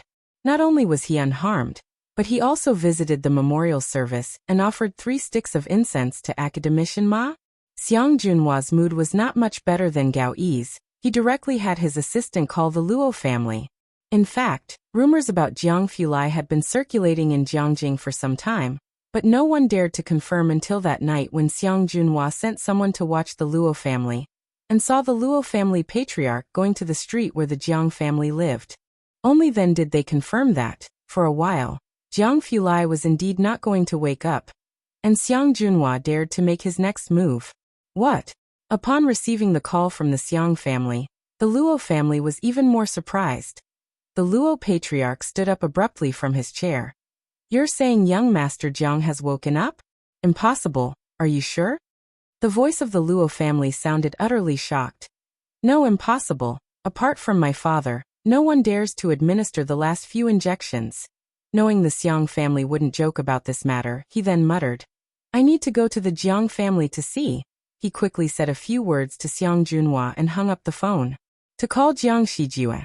Xiang Junhua's aged eyes drooped. He sank back into his chair, silent for a few seconds, then remembered Project 925. His attempt to steal a chicken only resulted in losing his rice, but what's done is done. He could only minimize the losses now. This time he personally dialed a number. "Mr. Li, where is the person I'm looking for now?" The Mr. Li he mentioned was Li Hu. Once Li Hu's son got in trouble on the border and was caught. Xiang Junhua had lent a small favor by guiding Li Hu's son to invent something in prison, which reduced his sentence by a year. For that, Xiang Junhua had earned a favor from Li Hu. Old Principal Xiang. The man on the phone had a voice as deep as a bell. "Out of respect for the help you've given me, I'll be straightforward with you. The person you want to move against is no small fry. I can't help you." Next to him, Gao Yi could tell by the look on Xiang Junhua's face that things were really over. Bai Lian was about to leave Jiangjing to return to Xiangqing for a few days. Before leaving, she said goodbye to Shen Yu and expressed her thanks. She had been taken away by the Security Bureau before, and Shen Yu had also been involved in the case. Later Ning Xiao helped to withstand all the pressure on her behalf. Not giving a lecture for the freshmen this year? Shen Yu sat in his office chair, his eyelids drooping, showing some signs of fatigue. "What about Ning Xiao? What about Yang Lin? Tang Ming is fine too, or else Liang Wuyu. I've asked Sun Qian, she can do it." Bai Lian's expression slightly restrained. She had already found a replacement for Shen Yu. Sun Qian? Shen Yu wasn't really familiar with her, but since Bai Lian and her friends weren't planning to give a lecture, it didn't really matter who else did. "All right, go back to Xiangqing and have a good rest. For the new semester, you and Ning Xiao need to prepare a lecture report. Dean Huang applied for you both to be on Jiang University's Wall of Fame yesterday. The list needs half a month to be reviewed. It should be just in time for the new term." Chapter 887, 349 Big Changes. _2 With the achievements that Bai Lian and Ning Xiao had made, it was enough to be on Celebrity Wall. The Celebrity Wall. Bai Lian's pitch-black eyes looked in the direction of Celebrity Square. "Good, thank you." Dean Shu was also in Shenya's office and didn't interrupt their conversation. It was only after Bai Lian had left that his assistant spoke to Dean Shu in a low voice, his voice betraying his shock. "Just the start of sophomore year and already on the Celebrity Wall. And there are 2 of them?" Jiang University's excellent student representative wall was strict. Most of the time, not even one would make it in a year. The last time was he one. And now suddenly there were 2.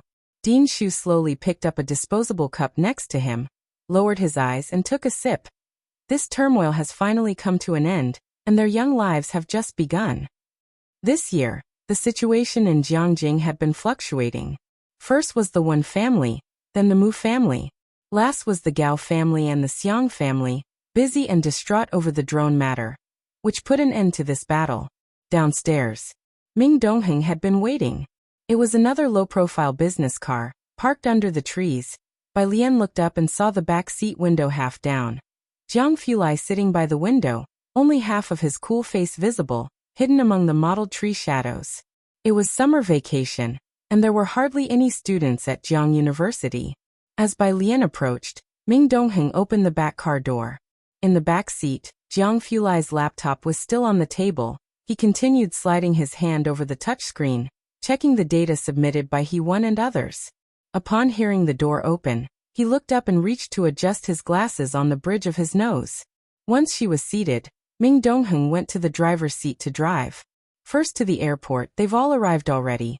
Jiang Fulai raised his hand, rolled up the window.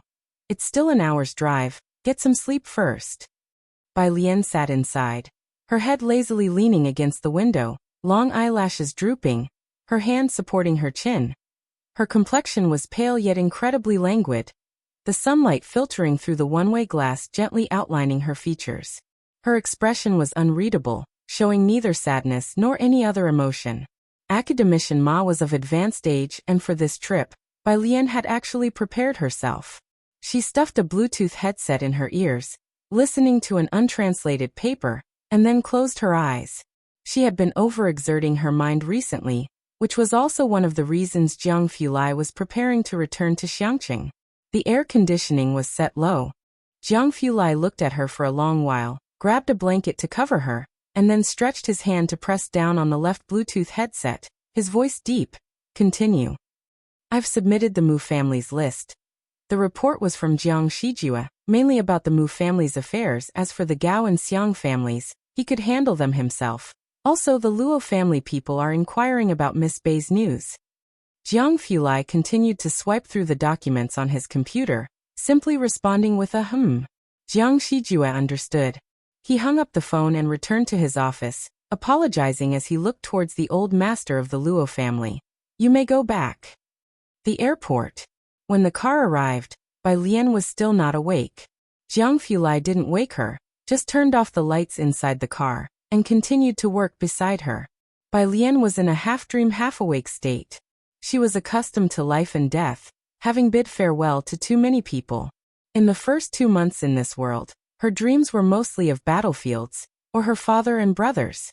But this time, with Academician Ma's departure, she inevitably dreamed of Liang Zuan, dreamed of Daong's Jiangjing in heavy snowfall, with Liang Zuan kneeling at the palace gate for 3 days and nights, pleading for Emperor Jiangwen to send troops to save Xiangqing. In his dream, Liang Zuan received the news of her death, and he lay in bed, eventually succumbing to his grief.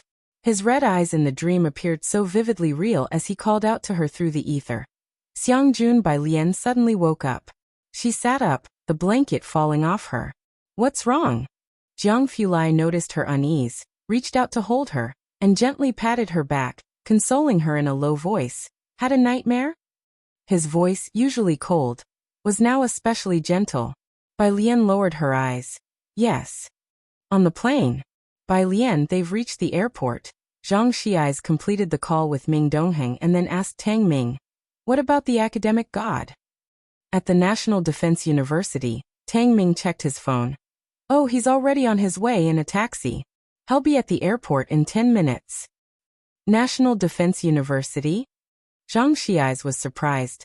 That's Sister Chen's school. What was academic god doing there? Yang Lin often goes to the neighboring art institute as well. Tang Ming, used to such oddities, put an arm around Zhang Shi's shoulders, chin pointing in Yang Lin's direction, and then whispered, Buddy, could you get 2 of Yen Lu's autographs for me? My cousin's a big fan of Yen Lu. She just found out I have Yen Lu's WeChat, and without her autograph, she'll bother me to death when I get home. Tang Ming was not very close with Yen Lu and Pu Xiaohan, and felt embarrassed to ask. Across from them, Yang Lin was also on the phone.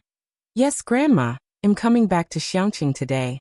You don't need to come over, I will take a bus tomorrow to visit you. Next to her, Pu Xiaohan was holding a knife and working on puppet props. Soon, everyone had arrived. Bai Lian had slept for a while on the way to the plane but hadn't managed much sleep on board, talking to Xiaoqi. Sis, you're just in time to be back. Xiaoqi was stuck in Jiangjing, Xiangqing and the headquarters in Beijing City. Swing by them if you have time.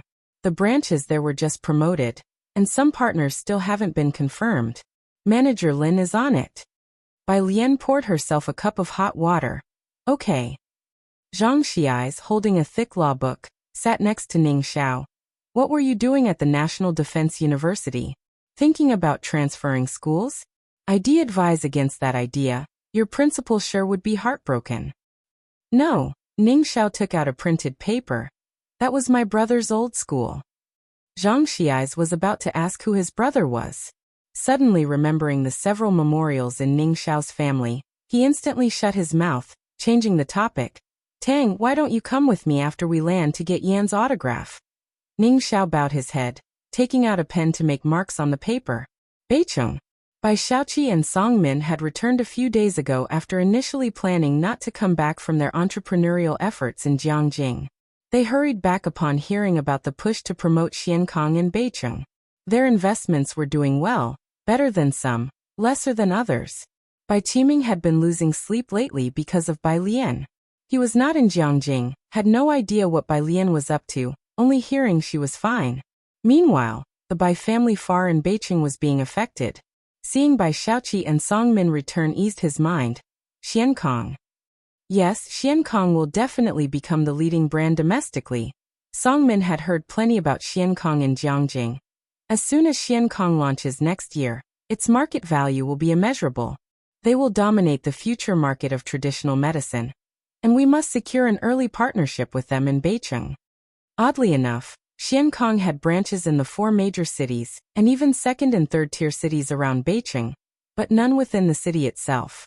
As a result, most people in Beicheng who wanted to visit Xiankong chose to go to Xiangqing. When do they start? Bai Qiming asked seriously. In the next few days, Bai Xiaoqi stood up. We have the contact for the regional manager. Well, invite him for a meal, and strive to cooperate with them. Following them, it will be easier for the Bai family to enter Jiangjing. This was Bai Qiming's lifelong wish. The Bai family, especially Bai Qiming, were urgently in need of proving themselves. No family doesn't want to climb higher, and now as the Song family continued to do better, the Bai family declined further. People in the Bai family questioned his previous decisions, greatly regretting the loss of Bai Lian, and some even said that they shouldn't have allowed the Bai Xiaoke siblings to return in the first place. Good. Bai Qiming stood up. He needed to prove to everyone that his selection back then was correct. Chapter 888. The true mastermind behind the 350 suspension Kong, a young man's spirit Xiangqing. Bai Lian had not returned for nearly half a year, and the plane landed steadily on the runway. Although the airport was small, the flow of people was large. The popularity of Xiangqing had been continuous since the year before last.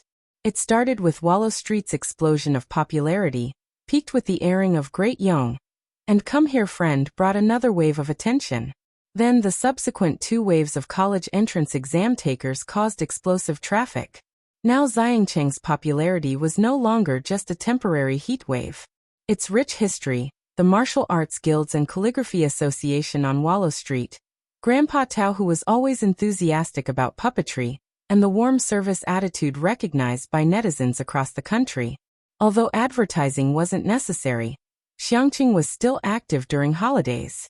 For example, this summer break, they specifically invited Yan Lu to return, and a host of top scholars and study prodigies started classes. Who wouldn't want to come and see Xiangqing? Yang Lin put away her computer and followed Bai Lian's group off the plane.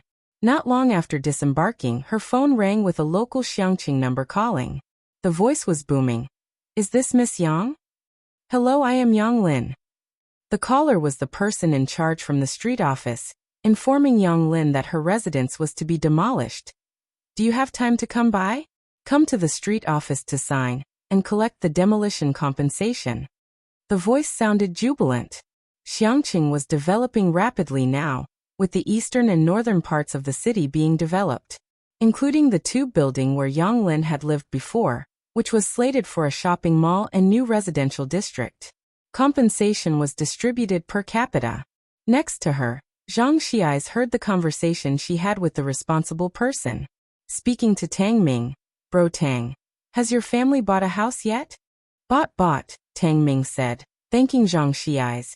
Bro Tang, thanks to your dad's reminder back then, we took out loans to buy 2 properties, and now they've more than tripled in value. Your dad really has far-sighted vision. Previously, real estate in the center of Xiangqing cost only 3,000 to 4,000 per square meter, but after the high-speed railway station and airport were built, prices had risen to 10,000. After finishing their conversation, Tang Ming saw that Yang Lin had ended her phone call and asked, "Sister Yang, does the principal want you to share your study experience?" Yang Lin looked up, her black, inorganic pupils gazing at Tang Ming. Tang Ming rubbed his arms. How about you just take a quick photo? The principal wants to put it up on the bulletin board. The principal he referred to was naturally the principal of Xiangqing No. 1 Middle School. Yang Lin withdrew her gaze and nodded. Everyone went their separate ways home. Ning Xiao and Bai Lian returned to Purist Street. The car stopped at the entrance to Purist Street. Ji Heng, looking at the traffic light ahead and then at the bunch of tourists waiting for the light, slowly had a question mark appear on his forehead. The cars in front just couldn't get through, so he got out of the car holding his tobacco pipe. He and Ning Xiao exchanged glances. Pure Street used to be sparsely populated. Although it was crowded during the new year, it was never as absurd as now. Jiang He hopped out of the back seat, extending his short arms to grab the edge of Ji Heng's robe and clutching his bok choy backpack in the other. His round eyes looking at the passing tourists, his long eyelashes fluttering. His expression was somewhat dazed. Obviously not accustomed to such a large crowd. The young ladies passing by marveled at Jiang He, whispering among themselves, some even taking out their phones to snap his photo. But the next second, Jiang Fulai slowly got out of the car behind them, lifting his eyes slightly, his brows and eyes carrying a natural authority, his features thin, cold, and deep, oozing nobility, not the type to be seen on a tourist street. The few who wanted to take a picture immediately stepped back several paces, pretending to look at accessories on a vendor's stall. Bai Lian was the last to get out of the car. The temperature in Xiangqing was almost the same all year round, and the summer was not too hot. She wore a white mandarin collar shirt with all the buttons fastened, and black casual pants with no particularly noticeable patterns, only light gray subtle patterns that reflected a cold light under the sun. Calm and simple colors. Her long hair was fastened with 2 plain hairpins, the only adornment on her. She held her luggage in one hand, her demeanor languid and a bit listless. Next to her, a young lady pointed to Bai Lian's shirt. "Just like this kind of ancient-style blouse. I want one with that feel." The owner of a dress shop selling cheongsam. With Purist Street crowded, Ji Heng led them several hundred meters around via a small path. This road was not as crowded, and Bai Lian slowly followed behind Jiang Fulai. She took a call from Beicheng. "Miss Bai, hello." The voice on the phone was that of a middle-aged man. "I am Lin Guangxiu, the manager of the Beicheng branch." Bai Lian stepped in the shadow of Jiang Fulai, following them at an unhurried pace. "Hello, Manager Lin." Chapter 889. The true mastermind behind the 350 suspension Kong. A young man's spirit _2 Miss Bai, when will you come to Beicheng? I'd like to arrange your reception in advance, as there are several companies wanting to collaborate with us. He listed off a bunch. Bai Lian didn't know much about business like Xiaoqi did.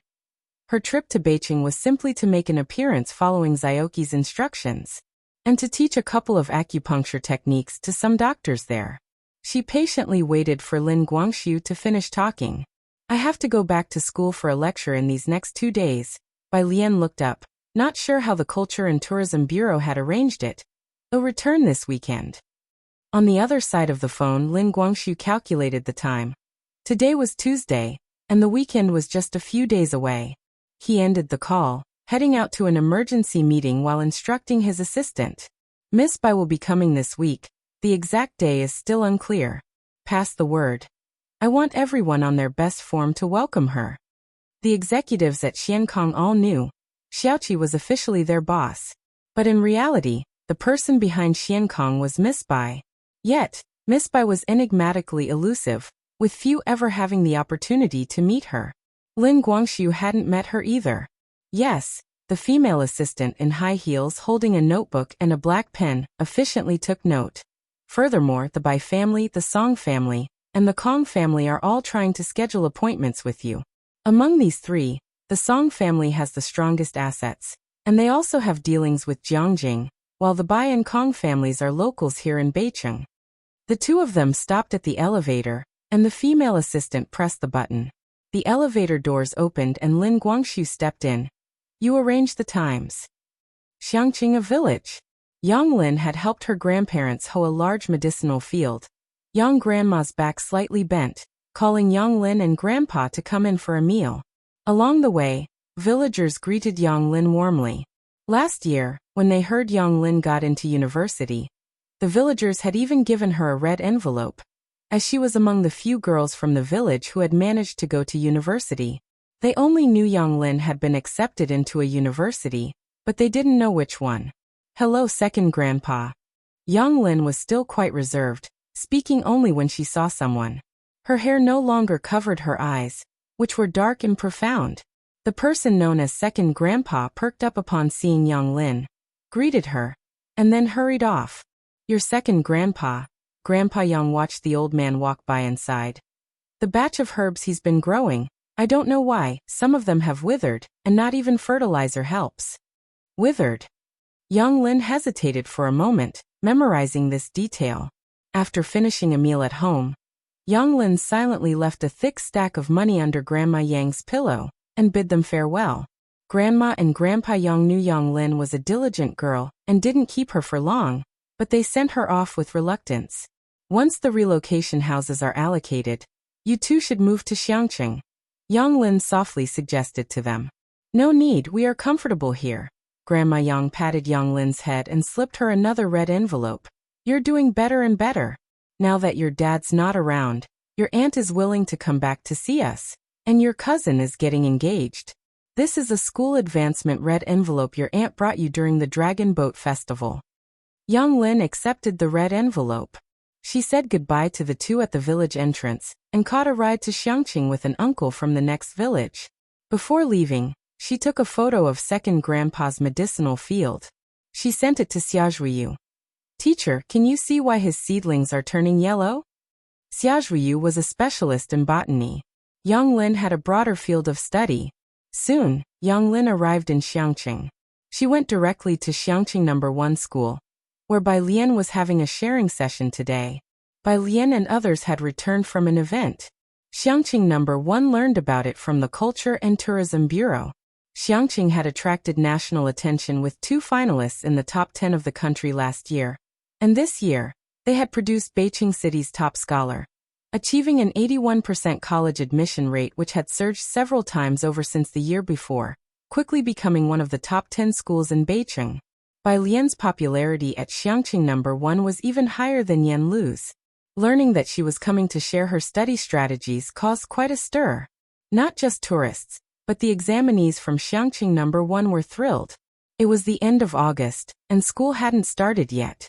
During the summer vacation, Xiangqing No. 1 was open to the public, and tourists visited daily to take photos of the stone landmarks. Early Thursday morning, the entrance to No. 1 was already bustling with people. Although the school anticipated a large crowd, they were still unprepared for the overwhelming turnout, and had to urgently call several more security guards for crowd control. When Yang Lin arrived, the place was packed, and to prevent a stampede accident, the school gates had been closed to outsiders. Chapter 890.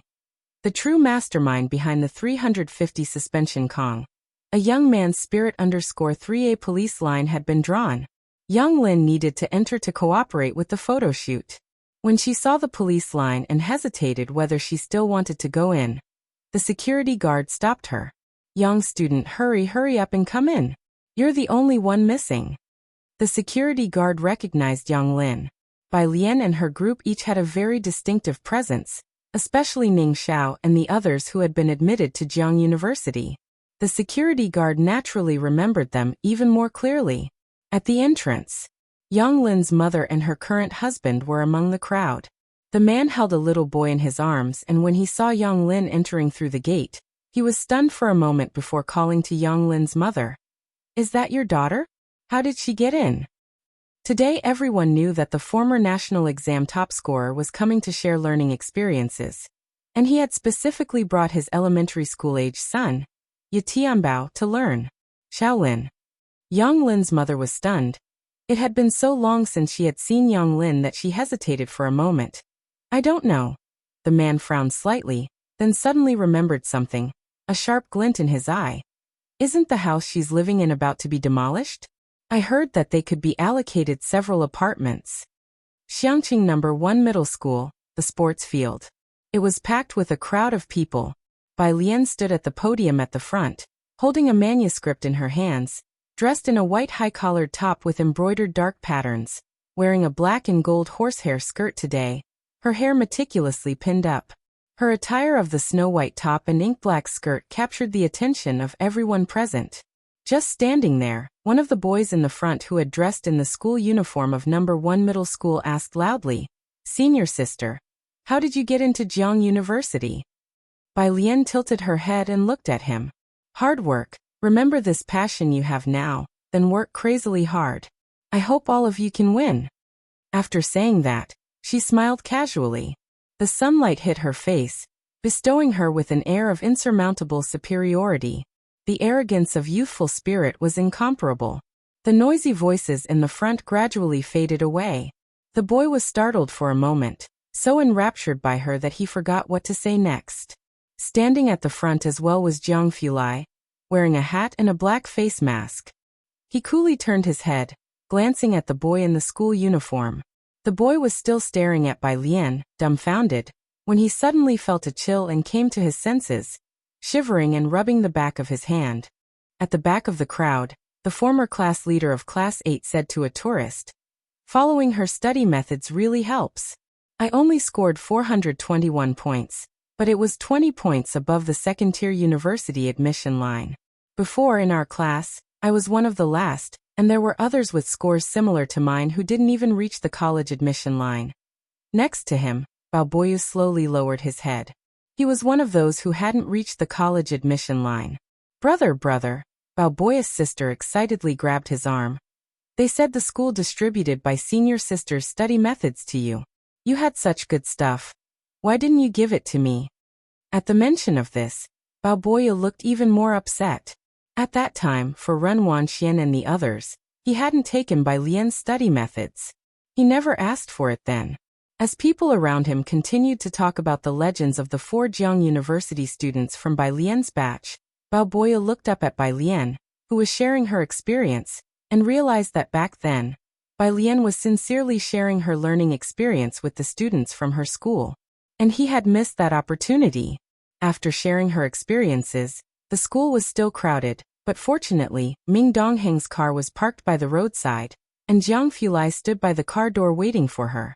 He wore a black t-shirt, his figure tall and straight, his pale fingers pinching a cup of milk tea, as aloof as ever. His eyes were so calm they betrayed no emotion, coldly waiting for Bai Lian. Bai Lian was talking to Lu Lingxi and 2 school leaders by her side. The school leaders wanted to ask Bai Lian a few more questions, but she was in a hurry to go to Beicheng. She didn't stay. Lu Lingxi still wanted to ask Bai Lian a few questions about how she was doing at Jiang University, but when he looked up and saw Jiang Fulai holding a milk tea a few meters away, he abruptly halted his steps with the school leaders. "Okay, goodbye." When Lu Lingxi and the school leaders had left, Jiang Fulai looked at Bai Lian for a while before leisurely handing her the milk tea. Bai Lian stretched out her hand, taking the milk tea while sending a message to Lin Guangxiu. Today, but her hands never actually touched the milk tea. She looked down. Jiang Fulai's other hand was holding a straw, and he slowly asked, "Senior sister, would you like me to put the straw in for you?" Bai Lian. Chapter 891, 351 times back to Beicheng. Who does Xinjiang district belong to? The afternoon sun was dazzling, casting its glow on the young girl's radiant yet languid face. In her hand, she held a speech draft given by the school, tapping it absent-mindedly against her palm. The breeze gently lifted her skirt, hiding the golden patterns in a cloak of gentle, yet enchanting mystery. She sighed in resignation. "Fine as long as you're happy." From the driver's seat, Ming Dongheng didn't dare let his gaze wander, and pretended to be invisible. Not far away, a tourist group was approaching. Jiang Fulai held a straw between his slender fingers, his eyes downcast, his aura less captivating than usual, somewhat gloomy as he leisurely opened his milk tea. He passed it over. "Senior, hey, race your cherry fruit tea." Ming Dongheng got into the driver's seat and started the car. Not far off, The principal, together with Lu Lingxi and a group, were heading towards the administrative office. Next to them, a leader from the Education Bureau kept looking back. The gentleman next to Student Bai. He seemed familiar. The principal's brow twitched as he feigned nonchalance. Director, let's hurry back to the administrative office. Ning Xiao and the others are waiting to take photos. Teacher Lu has also called Yang back this time. Administrative office. Ning Xiao, Yang Lin and others were there. Zhang Xiais, wearing a baseball cap, leaned against the outside of the corridor, looking down at his mobile phone. Next to him, Wang Qi was excitedly talking to him. The sunlight, piercing through the dust, cast slanting shadows on them. Lu Lingxi had just climbed the stairs when she saw the two appearing somewhat entranced. Mum Lu. Zhang Xiai saw Lu Lingxi quickly put down his phone and walked forward 2 steps to embrace her with open arms. "I'm back again." "You kid." The principal, unable to hide his grin next to them. "Teacher Lu mentioned you got into the University of Political Science and Law?" That year's unnoticed student from Xiangqing Middle School had made a striking impression on the principal. Just lucky, just lucky. The principal was about to say it was truly remarkable to get into the University of Political Science and Law, and there was no need for modesty. Zhang Xiais then humbly took off his baseball cap. Just the 10th place nationally. Principal. Hearing the voices of the principal and Lu Lingxi, Ning Xiao, Tang Ming, and Yang Lin, all waiting in the office, came out to pose for the photographer's photos. Teacher Lu, the principal, with hands behind his back, turned slightly to discuss with Lu Lingxi. This kid got national 10th place, why not go to Jiang University? What was he thinking, going to the law school? Didn't Jiang University even try? Lu Lingxi was unsure. It wasn't until Yang Lin, who had finished her photos first, came over to greet Lu Lingxi. After a moment of silence, she gave the principal 2 words, 10 years. 10 years? What 10 years? The principal was baffled, feeling even more that since Bai Lian and her group went to Jiangjing for college, they had become more inscrutable. Yang Lin stood beside Lu Lingxi. Checking her phone, it was black and packed with functions. Previously, her phone could only send messages and make calls, so Xia Zhuyu had given her his old phone to use. On the phone, Xia Zhuyu had already replied to her message.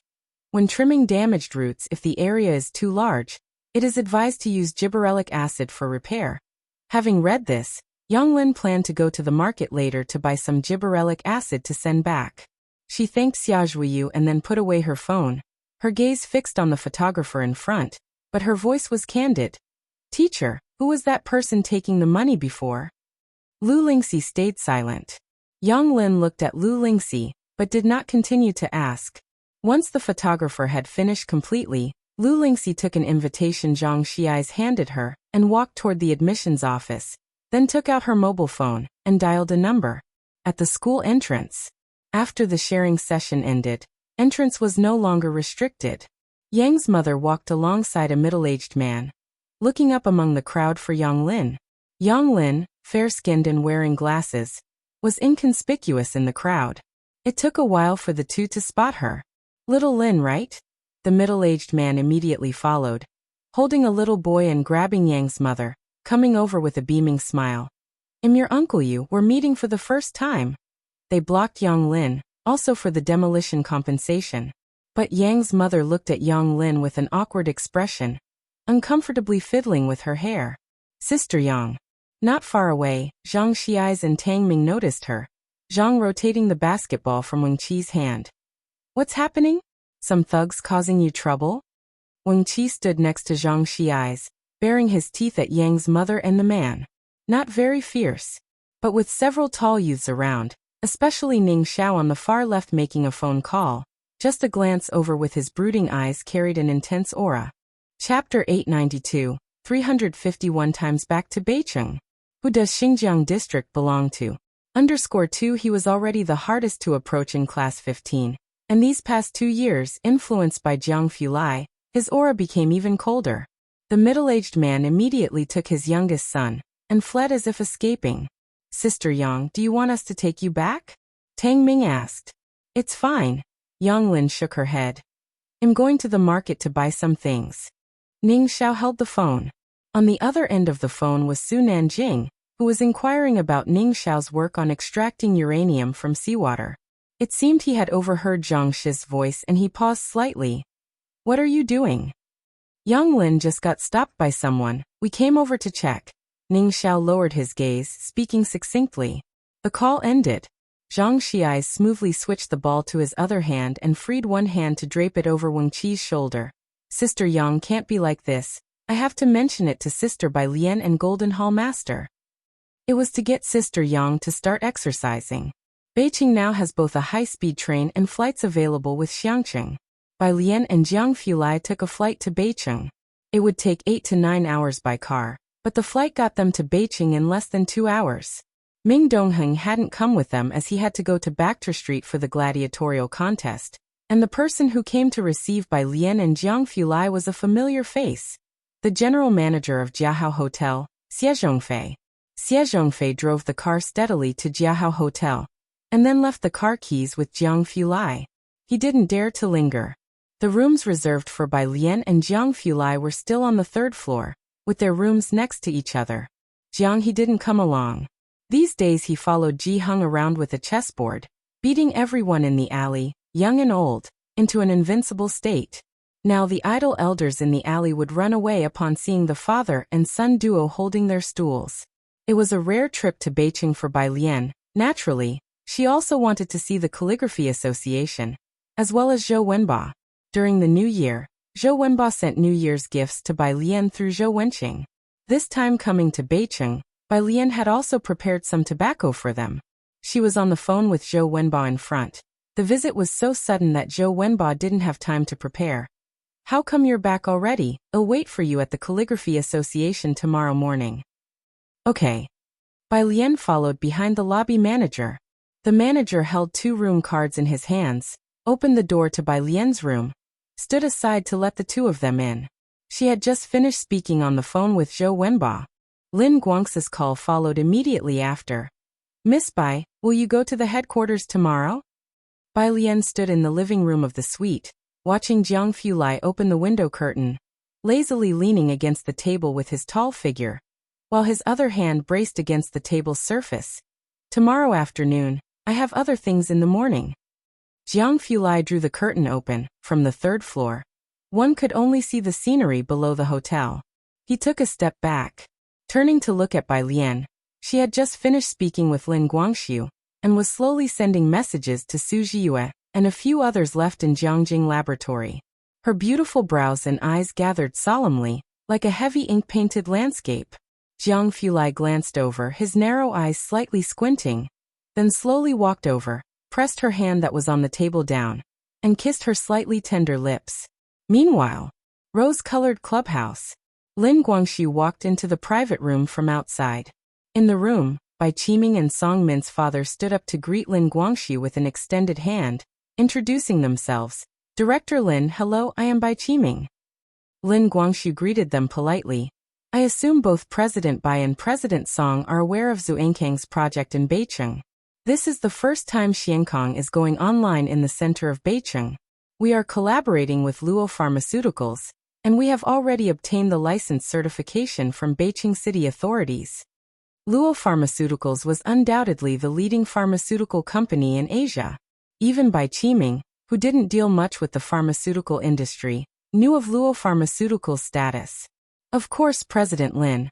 Bai Qiming sat upright with a serious demeanor, glanced at his secretary behind him, who immediately took out the press release documents of the Bai family and Song family. "We also ask you to believe in our alliance with the Song family. Together, we will move forward side by side." Lin Guangxi's eyes skimmed over the document.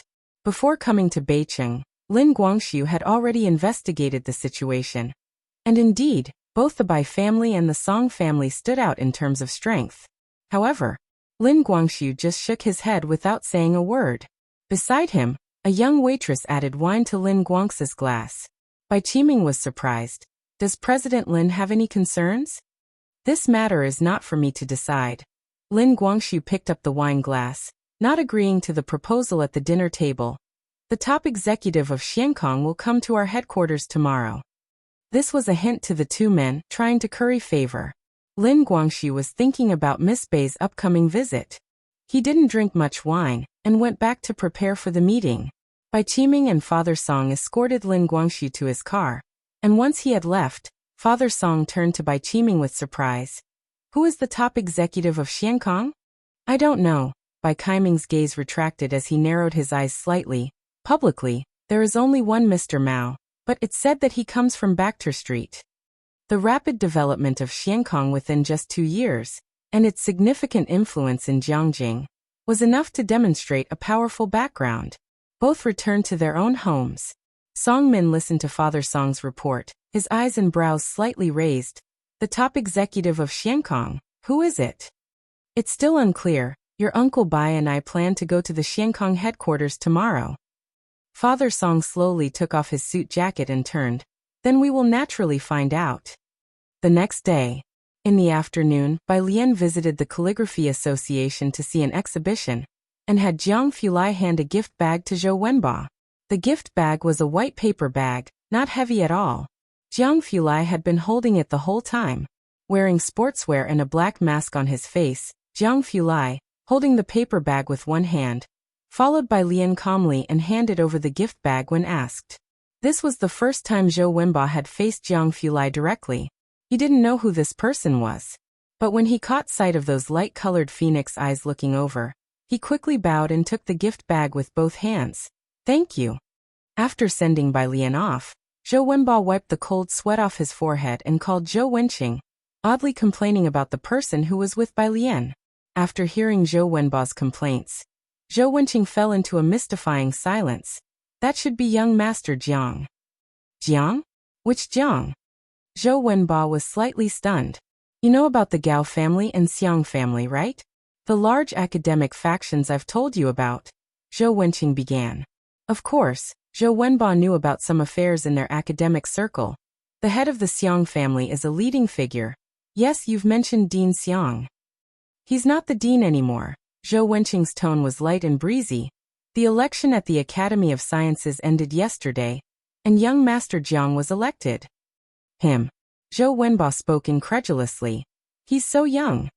Yes, he might be young. Zhou Wenqing clicked his tongue. But do you know who the Xinjiang district in Jiangjing is named after? Beicheng. The Xiankong headquarters was located near the Western Development Zone. Bai Qiming and Father Song arrived here early, both sitting in the lounge room, and welcomed by the investment manager. The three of them talked enthusiastically. At 3:30 p.m. Have they arrived? The investment manager got a call from his assistant and hurriedly stood up, apologizing to the two men. Mr. Bai, Mr. Song, please rest here a while longer. Bai Qiming and Father Song exchanged looks, knowing that the elusive person had arrived. Chapter 893. She is Bai Lian. Lin Guangxu had been waiting downstairs early for Bai Lian. After the people from the investment department came down, the managers from the product and development department stood on either side of Lin Guangxu. Most of the people inside Xiankong had been recruited by Xiaoqi from outside, and everyone knew about the various exclusive licenses and R&D certificates inside Xiankong. Those who worked at the headquarters always had cameras attached to them to prevent the leakage of certain prescriptions. Subtly, the managers were all aware that their enterprise was no ordinary one. Soon, a local car slowly approached from ahead. Lin Guangxu took out his phone and repeatedly confirmed the license plate, then led the managers forward. The front passenger door opened first. Lin Guangxu instantly saw a woman dressed in plain clothes stepping out, with deep black eyes and black hair tied back at the head. Her youthful face looked overly relaxed. She seemed to have none of the gentleness he had expected from a capable female professional. Miss Bai, he tentatively asked. Bai Lian calmly closed the car door and turned towards him with a nonchalant wave of her hand, composed and serene. Manager Lin. As soon as she spoke, her presence was quite pronounced. Miss Bai, Lin Guangxu quickly extended both hands and introduced her to the nearby managers. This is our investment department's manager Zhao, and this is the product promotions. Jiang Fulai turned off the ignition and got out of the driver's seat. When he opened the door and stepped out, the temperature at the site seemed to drop a few degrees. Lin Guangxu and the others looked over, and only saw a tall man walking over to Bai Lian's side. He didn't speak, but merely took a mask and put it on himself, his hands folded in front of him as he stood silently beside Bai Lian, his black clothing making his skin appear unnaturally pale. This demeanor did not seem that of an ordinary person. It had never been seen in Beijing before.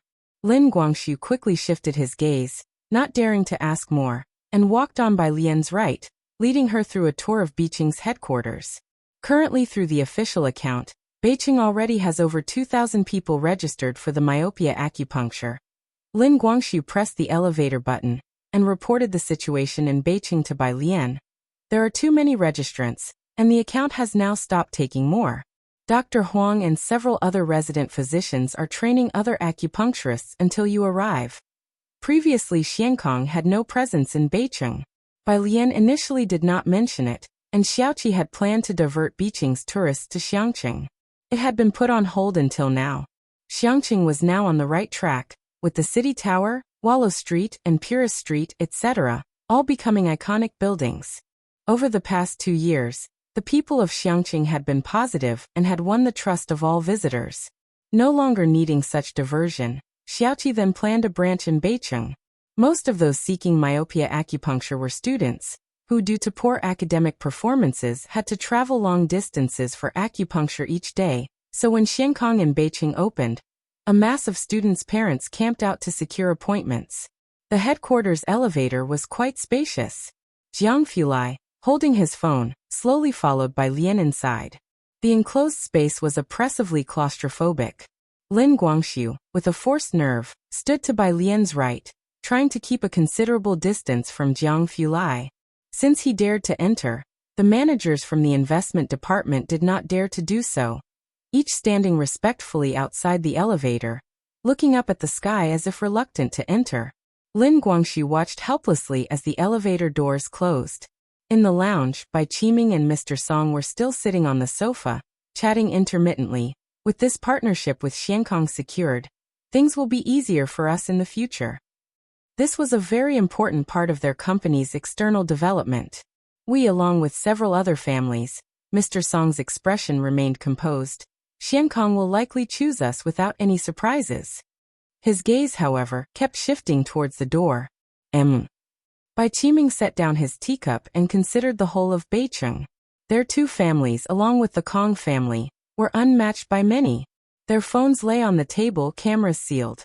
Soon the investment department's manager returned, and Bai Qiming quickly stood up. Manager Zhao. Manager Zhao was alone.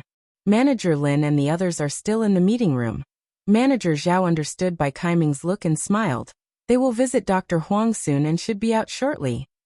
Bai Qiming and Mr. Song exchanged glances. Mr. Song picked up his phone. Manager Zhao, we won't disturb you any longer today and will take our leave. Manager Zhao escorted Bai Qiming and Mr. Song downstairs. While Mr. Song spoke of leaving, the three of them exited the elevator and stood chatting at the main door of Xiankong headquarters, without leaving. Chapter 894. She is Bai Lian. Tu Yuguang stared in the direction of the elevator. Three people casually chatted, soon turning the conversation to their children. Hearing that Bai Qiming's children were all at Jiang University, Manager Zhao was very surprised. Oh, they're all at Jiang University? Truly, a lion does not father a sheep. How difficult it was to get into Jiang University was evident to everyone. President Bei's son is studying physics at Jiang University, working on experiments under a professor, Song's father chuckled. He's already preparing for graduate recommendation, and this year he's also planning to receive the highest scholarship. Manager Zhao looked even more impressed. Bai Qiming, though outwardly indifferent, had his hands clasped behind his back. As they talked, Yuguang noticed the elevator doors opened again. Bai Qiming saw a girl come out first. She was looking down, talking to someone on her left, only the jade hairpin at the back of her head visible. The afternoon light was good, and it illuminated her contour enveloped in light. Bai Qiming was about to look away, but something felt off in his heart. Suddenly he paused, staring intently at the girl. He froze completely. Song's father was still discussing Song Min, and Bai Shaoqi with Manager Zhao. Next to him, Bai Qiming suddenly fell silent, looking behind as if stupefied. Song's father looked in that direction, puzzled. Several people walked out of the elevator. In the middle was a plainly dressed girl, with a young man wearing a mask beside her, and on the other side was Lin Guangxiu, whom Song's father knew very well. Song's father was about to say, "Isn't that President Lin?" The next second, the girl lifted her face, revealing a relaxed and casual appearance. His voice also choked. Lin Guangxiu was alone in the elevator, bearing the pressure from Jiang Fulai, and he too had reached a breaking point. Seeing Manager Zhao, he was very touched. Taking a few steps forward, he greeted Bai Qiming and the others, only feeling that something was unusual about Bai Qiming's expression. "President Bai, President Song, are you leaving?" "President Lin, there are matters at the company." Bai Qiming barely shifted his gaze away from Bai Lian. He struggled to calm himself. Lin Guangxiu instantly realized that Bai Qiming and Song's father were specifically waiting for him. He chuckled and introduced Bai Lian to them. "What a coincidence. Miss Bai is also about to leave. President Bai, President Song, this is Miss Bai." After addressing both of them, he turned around, gently and respectfully said to Bai Lian, "Miss Bai, these two are well-known entrepreneurs from Beijing. The Bai family's textile industry is very famous. This time, they also come with sincerity to collaborate with us." Bai Lian stopped, her dark eyes lazily narrowed. Upon hearing this, she just smiled. Bowing her head to Bai Qiming and President Song, she did not say much, graciously waiting until Lin Guangxiu finished speaking, then leisurely said goodbye. "Manager Lin, I'll head over to Dr. Huang now." Her expression was indifferent. Lin Guangxiu watched Bai Lian's expression, discerning nothing. The entrance security brought over Jiang Fulai's car, respectfully handing over the keys, which Jiang Fulai took. Yu Guang swept over Bai Qiming, carrying an inherent chill. It was time to depart. Lin Guangxiu could not understand the odd atmosphere, assuming Bai Qiming and Song's father were wary of Jiang Fulai. As Bai Lian boarded the car, he made eye signals to Bai Qiming and Song's father. But his eyes were almost popping out, and the two were still standing in the same place, motionless. The black car slowly drove away. Those standing at the company's main entrance slowly exhaled a breath. Bai Qiming's gaze followed that car. He didn't speak. "Mr. Lin," Mr. Song asked, "those two earlier were?" Bai Qiming also looked towards Lin Guangxiu. "I wanted to ask you." Lin Guangxiu squinted his eyes, countering. "Weren't you here today to meet Miss Bai? Why is it that when you finally see her, you don't say a word?" "We were here to meet the strategist of Xiankong," Bai Qiming subconsciously replied. But he stopped midway, suddenly realizing what Lin Guangxiu meant. He looked up, staring blankly at Lin Guangxiu. "Right, you just met her," Lin Guangxiu began. "She is Miss Bai." Bai Qiming sat in his car stunned, and when the driver asked where to go next, he couldn't come to his senses. He just looked up, staring at the office building outside the car window. Xiankong, like Xiangqing in recent years, is a hot topic on the internet, supporting hundreds of bloggers. To develop a pharmaceutical company in just 2 years to rival the Luo family, Xiankong must have a mastermind behind its operations. Even Bai Qiming had vaguely heard that Xiankong wasn't just backed by a single power. It had support both domestically and internationally. But how could that person be Bai Lian? Wasn't Bai Lian studying at Jiang University? She was clearly a physics student. The car arrived at the Bai family home. Guo Yueqing was already standing at the gate, wearing a figure-hugging mermaid dress, welcoming Bai Qiming as he exited the car. As he stepped down, she saw Bai Qiming's pale and dazed face and quickly supported him, asking gently, "Qiming, did the negotiation not go smoothly today?" Bai Qiming didn't say a word, just withdrew his hand. He slowly walked to the nearby ancestral hall. In the middle of the ancestral hall, where the family tree was placed, 2 years ago, he and his grand-uncle had crossed out Bai Lian's name here. It was also here that he sent Bai Lian to Xiangqing. Remembering the overwhelming news from last time, Bai Qiming's eyes lost their sparkle. "Ancestors, did I really make the wrong choice?" Meanwhile, Mr. Song also arrived at the Song family. Song Min was also at the company today, waiting for some good news from his father. Strangely, as soon as his father returned, he said nothing, only went to pour himself a cup of coffee. The secretary glanced at Song Min, and didn't dare to intervene. Song Min waved his hand to dismiss the secretary, and seeing his father about to overflow the coffee, reached out slowly to turn off the machine, his handsome brows furrowed. "Dad, what did Mr. Lin say? Did you meet the person behind Xiankong?" He and Bai Xiaoqi had always been involved in startups, albeit small-scale compared to their family businesses, but he was considered the most successful among this group of rich second generations. It was precisely because of these attempts that he understood how terrifying it was for Xiankong to develop to such extents within a few years. "I met her." Mr. Song picked up the coffee and walked outside the lounge. Mr. Song was in finance. Bai Lian aced her exams. Bai Lian received excellent grades, all of which he had no concept of. He didn't understand what this excellence actually entailed. But put it in a business context, tell him Bai Lian is the top decision-maker of Xiankong, and he would immediately comprehend. "Song Min," Mr. Song called him as he stepped outside. In the earliest days, Song Min and Bai Lian were engaged. Song Min's heart skipped a beat. He looked up. Mr. Song was holding a white porcelain coffee cup, not drinking, his gaze deeply fixed on his son, his tone complicated. "She is Bai Lian." Chapter 895. 353 Jiang University Preparatory Camp 6124754 points. At the end of August, the weather in Beijing wasn't so hot. Lin Guangxiu and manager Zhao were in the office, discussing Bai Kaiming's reaction just now. This President Bai has been so determined to secure this cooperation, making such efforts before and after. How did he drop the ball at the critical moment? Lin Guangxiu sat down with narrowing eyes. Both shrewd, they had already guessed there must be more to this. "Speaking of which," said manager Zhao as he sat opposite Lin Guangxiu, picking up the teapot to pour a cup of tea for Lin Guangxiu. "Miss Bai and President Bai both share the Bai surname." The same surname, Bai. This point rang a bell for Lin Guangxiu.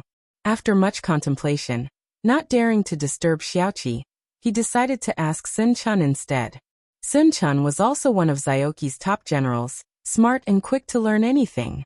She had a hand in the design of the Xiankong logo, a veteran figure by now, and she was very approachable. All the managers under her got on very well with her. Jiangjing. Sun Chun had the day off today. Wearing a silver tank top and denim shorts, her chestnut curls casually draped behind her head, she leaned against the bubble tea shop at the edge of the university town snack street, waiting for the boss to make her a mango pomelo sago. Upon receiving Lin Guangxi's call, she didn't say much but flipped through her phone and sent him a piece of news. "Classmate." The boss handed the mango pomelo sago to her, noting Sun Chun's attire and the direction she was looking in. "Are you a student from the Fine Arts College?"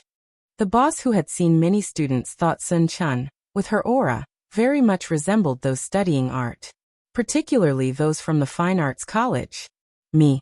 Sun Chun took the mango pomelo sago, thanked him and replied, "I'm not a college student." "Not a college student?" The boss looked at Sun Chun with a hint of surprise but didn't inquire further. Sun Chun inserted the transparent straw into the bubble tea cup and took a sip of the chilly mango pomelo sago before glancing once more in the direction of the Fine Arts College. She waved at the boss and turned to leave. After she walked away, a girl with a drawing board came from the left and looked at Sun Chun's retreating figure with some confusion. "Zhao, classmate." The bubble tea shop owner clearly knew this girl. "Do you know the lady who just left? She looks kind of familiar." Zhao, classmate, skillfully ordered a bubble tea, touching her chin. The bubble tea shop owner picked up a large cup to make another tea, shrugging. "Do you? But she said she isn't from your school." "She probably isn't, otherwise with her looks, she would have been featured on the confession wall long ago."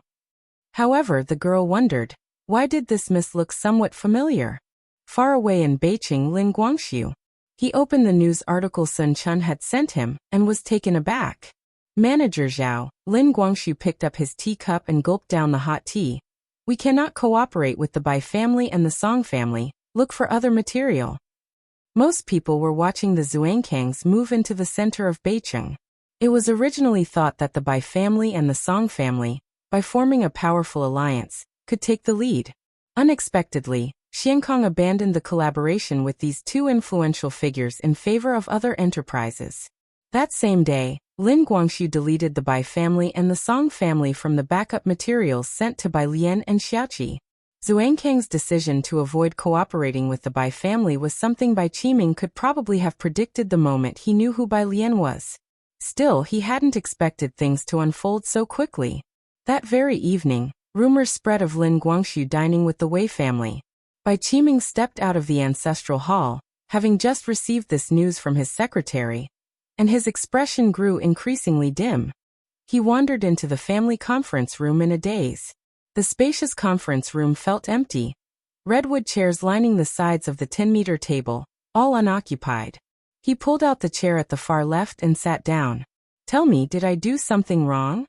The butler stood silently behind Bai Qiming, knowing what he was thinking but not daring to chime in. When Bai Xiaoke first appeared, the entire Bai family saw him as a savior. Later, after topping the Beijing High School exam, he became the pinnacle achievement of the Bai family for decades. Even the butler thought that the family wouldn't see another descendant like him for decades to come. Therefore, the Bai family's great-uncle went to great lengths. He invited Bai Xiaoke and Bai Xiaoqi back, driving away Ji Mulan, and leaving only Bai Lian behind. Back then, Bai Lian was considered uneducated, and even the butler felt that bringing Bai Xiaoke back was the right thing to do. Who knew that in just 2 short years, such a drastic change would occur? The girl who was once caught cheating in school and rejected by Beijing High School later became the top scholar in the national exams. Now she had a significant relationship with Xiankong, a pharmaceutical empire that had branches all over the country. Who could have seen that coming? Chapter 896.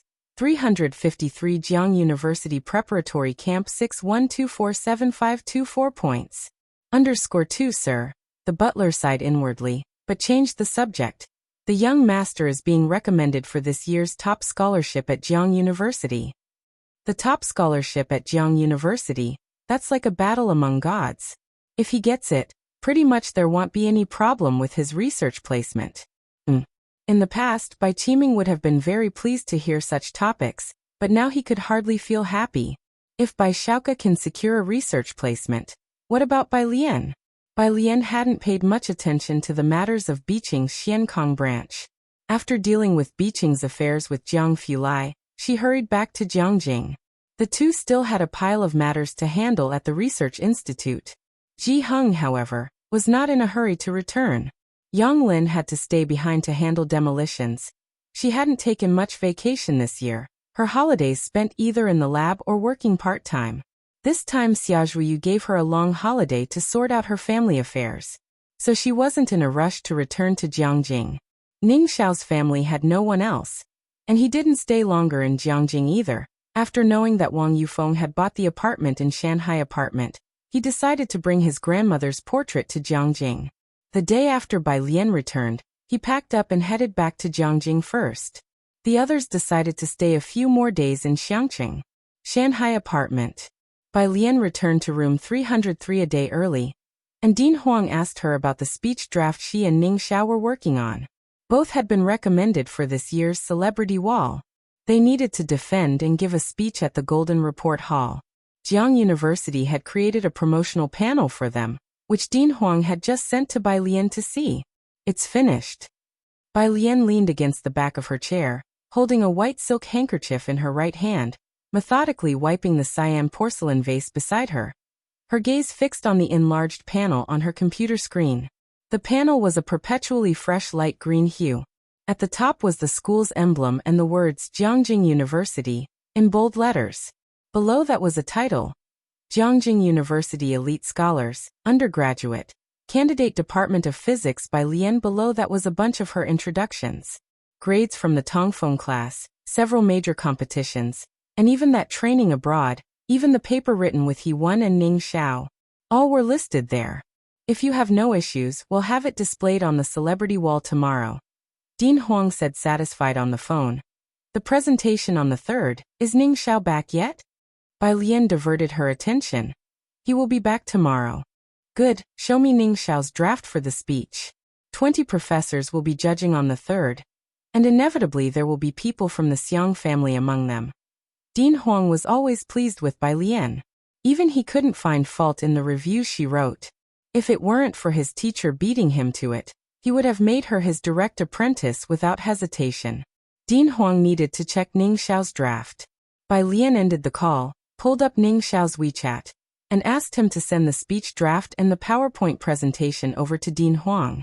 Jiangjing University. Dean Huang was reviewing Ning Xiao's draft while talking to Shenyu.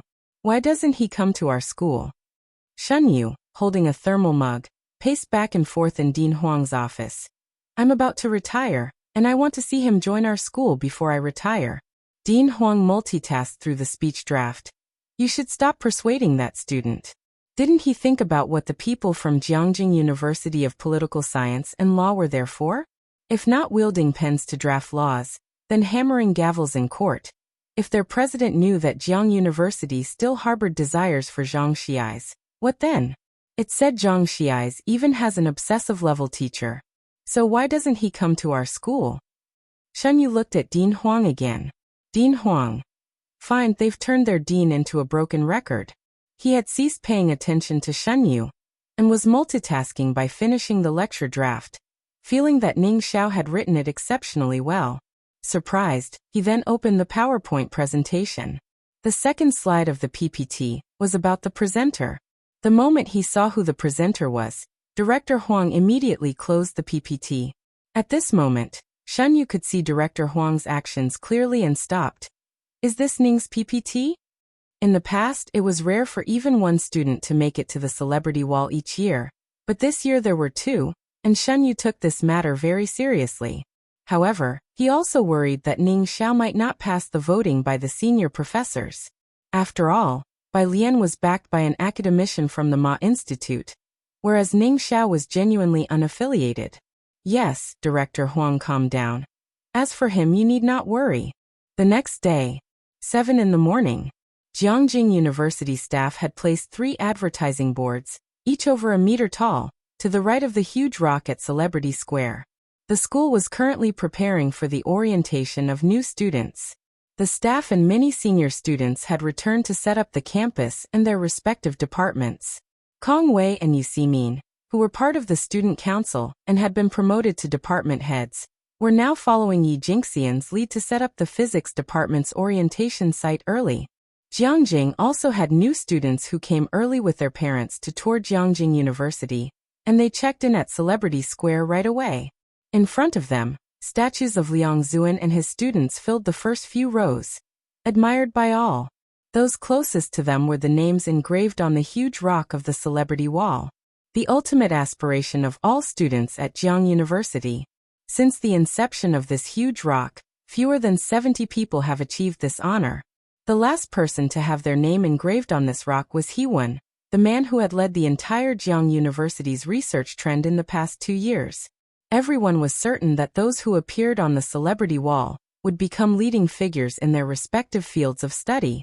And today, the tourists and Jiang University students who routinely visited Celebrity Square to pay their respects saw the 3 advertising boards placed nearby. Kong Wei, joining in the excitement, could also see the content of the boards and shouted, "You see mean? Come take a look." You see mean, holding a banner, moved closer and squeezed into the crowd to look. The middle board had a green background and was slightly taller than the 2 beside it.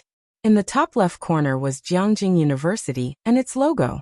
In the center were 4 huge characters: Jiangjing University Elite Scholars, Jiang University Celebrity Wall, Report Session, September 3rd Golden Report Hall.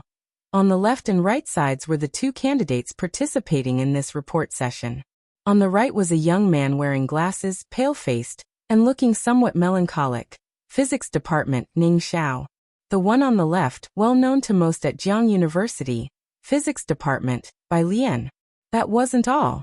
Everyone was looking at the description below. Bai Lian, aims high, stands above all. *3 SCI papers as second author. Jiang University Mathematical Modeling Competition first prize. Outstanding graduate of the winter-summer camp. Bai Lian was only a freshman. When did he participate in the math modeling? Of course, these were no longer important. At the site, all eyes of Jiang University students were on the last row. Jiang University Preparatory Camp 61247524 points. Chapter 897. 354 is just revisiting the peak. Did Jiang University's prep camp have a player with over 60 million points? Of course they did. Everyone remembered the one who suddenly appeared in the top 10 last year.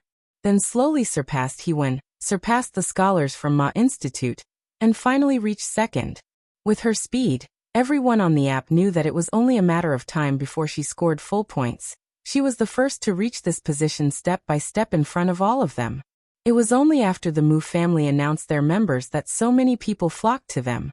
Some had guessed who that second place was, all guessing it was someone from an overseas lab. No one expected to see that name at Jiang University. Is this the God Picker? Yu Siming gripped the banner in her hand tightly, while her other hand pinched Kong Wei's arm. Kong Wei stood beside her. It's her, it's really her, our roommate. As the two spoke, the alumni of Jiang University nearby also exploded. The God Picker is actually her? What kind of genius is this? Right, and there's also Ning Xiao. He's from her class, isn't he? What kinds of people were in last year's college entrance exams?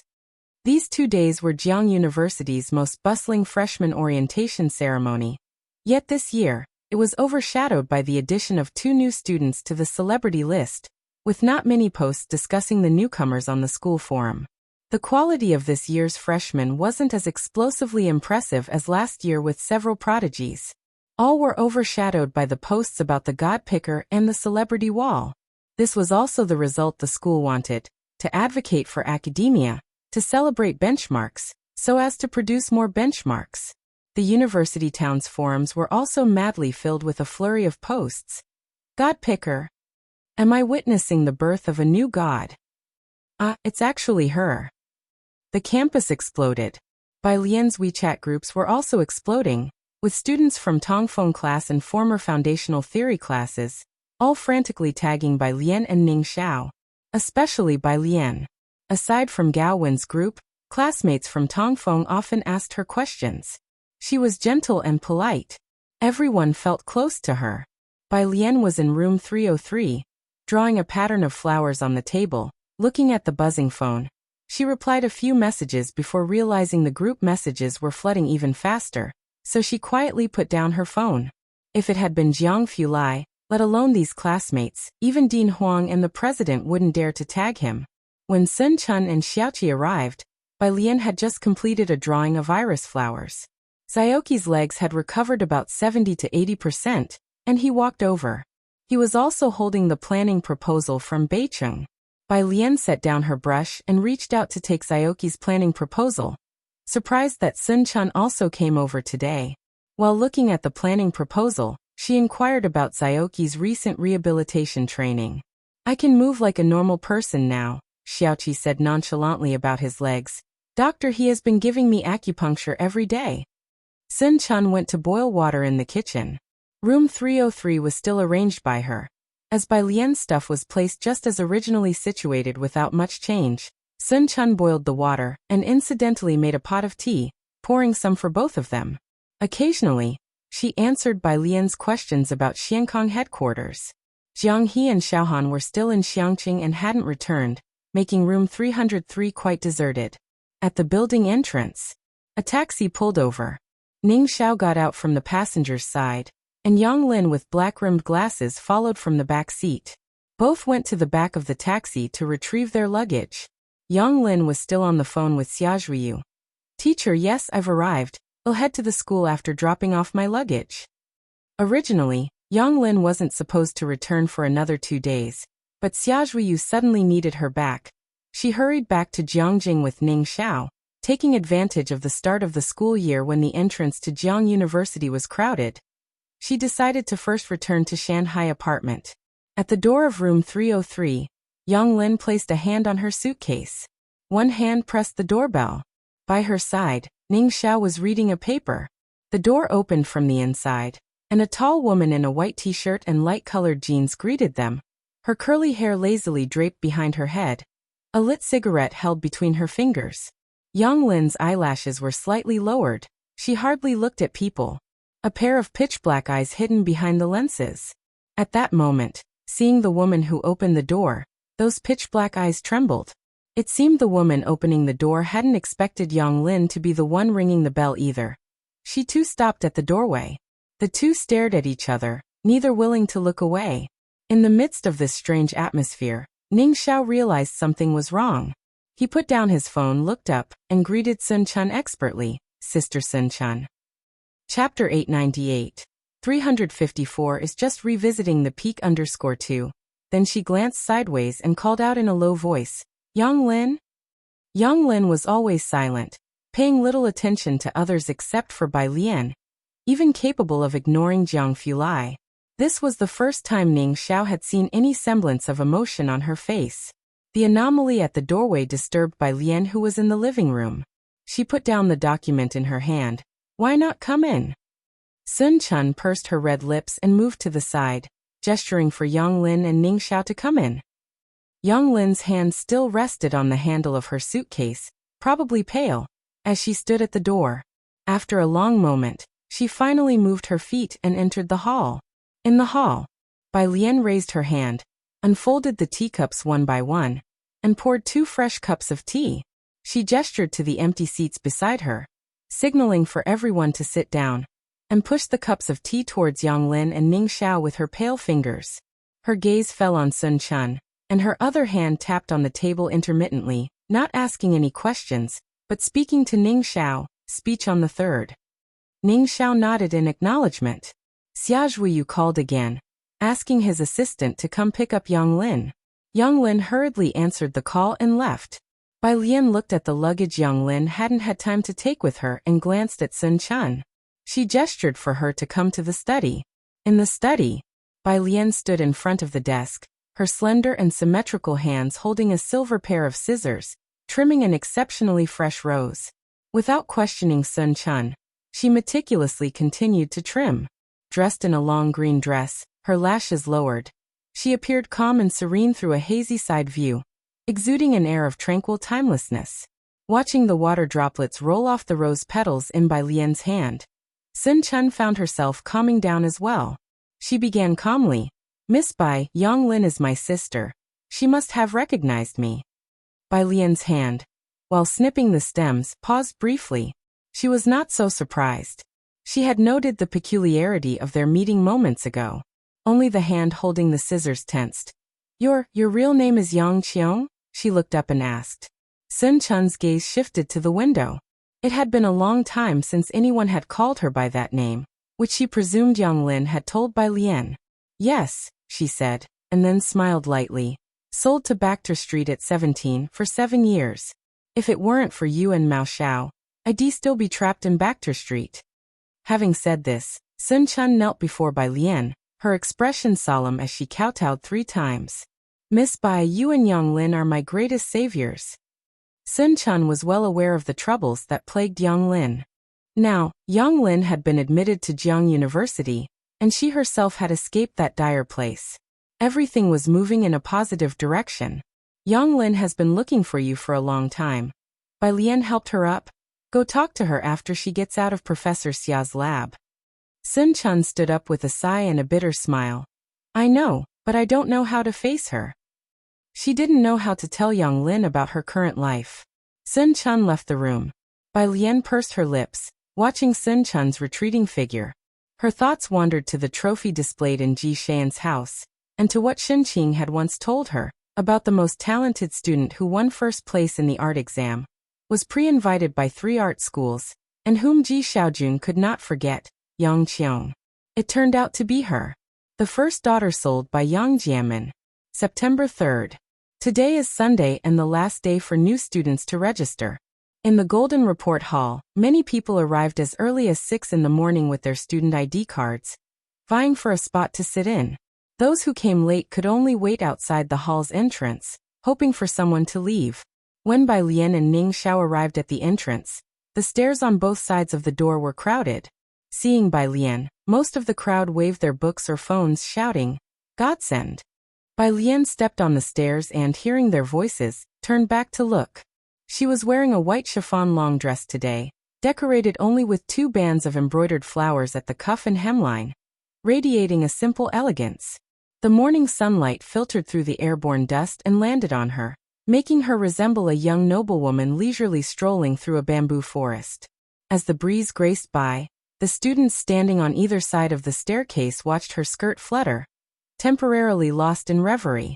They conjured in their minds the image of the Bai family's young miss following close behind Liang Zuan at Celebrity Square. Inside the Golden Report Hall, the first 2 rows were reserved for professors. The rows behind were filled with students eager to audit the lecture. The dean stood at the entrance and upon seeing Ning Xiao and Bai Lian, relayed the details. Ning Xiao, you will speak first, and the professors will occupy the first 2 rows. Ning Xiao, holding a USB drive, listened to the dean's instructions and went to the podium to prepare for his presentation.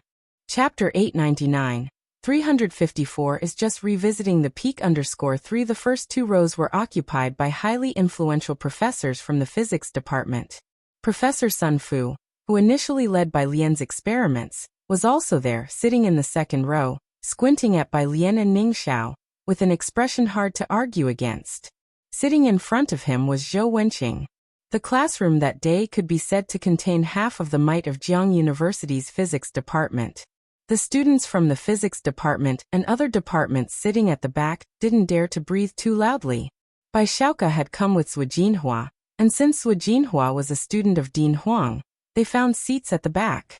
Bai Shuke's gaze was fixed on the professors in the first and second rows. His eyes rested on the empty seat beside Shiryu. It was almost 8:30, and Dean Huang was sitting to the right of Shiryu, but the seat to the left of Shiryu, which was the centermost seat, remained empty. It won't be easy for them today, will it? Bai Xiaoke asked. I heard that the professors have to agree unanimously for the name wall engraving. Last year, Bai Lian and Ning Xiao had offended a few professors. Professor Zhua, Bai Xiaoke continued as Zhu Jinhua had been silent, looking at the empty seat. Is there anyone else who hasn't arrived yet? Zhu Jinhua already knew that Bai Lian was Dean Huang's junior sister. Upon hearing Bai Shuke's question, he simply shifted his gaze, clearly surprised. He's coming today as well? When mentioning him, he spoke as if treading on thin ice. Bai Xiaoke was still wondering who he was. Just then the front door was opened. A tall figure entered, backlit by light. Bai Xiaoke couldn't make out the person's face, but even across the distance, he felt a chilling coldness, and he instinctively held his breath. At the same time, all the bigwigs of the physics world in the first and second rows, including Dean Huang, stood up. This was an honor not even given to Dean Huang. Jiang Fulai bent slightly, just nodding towards them, then casually took his seat beside Shiryu.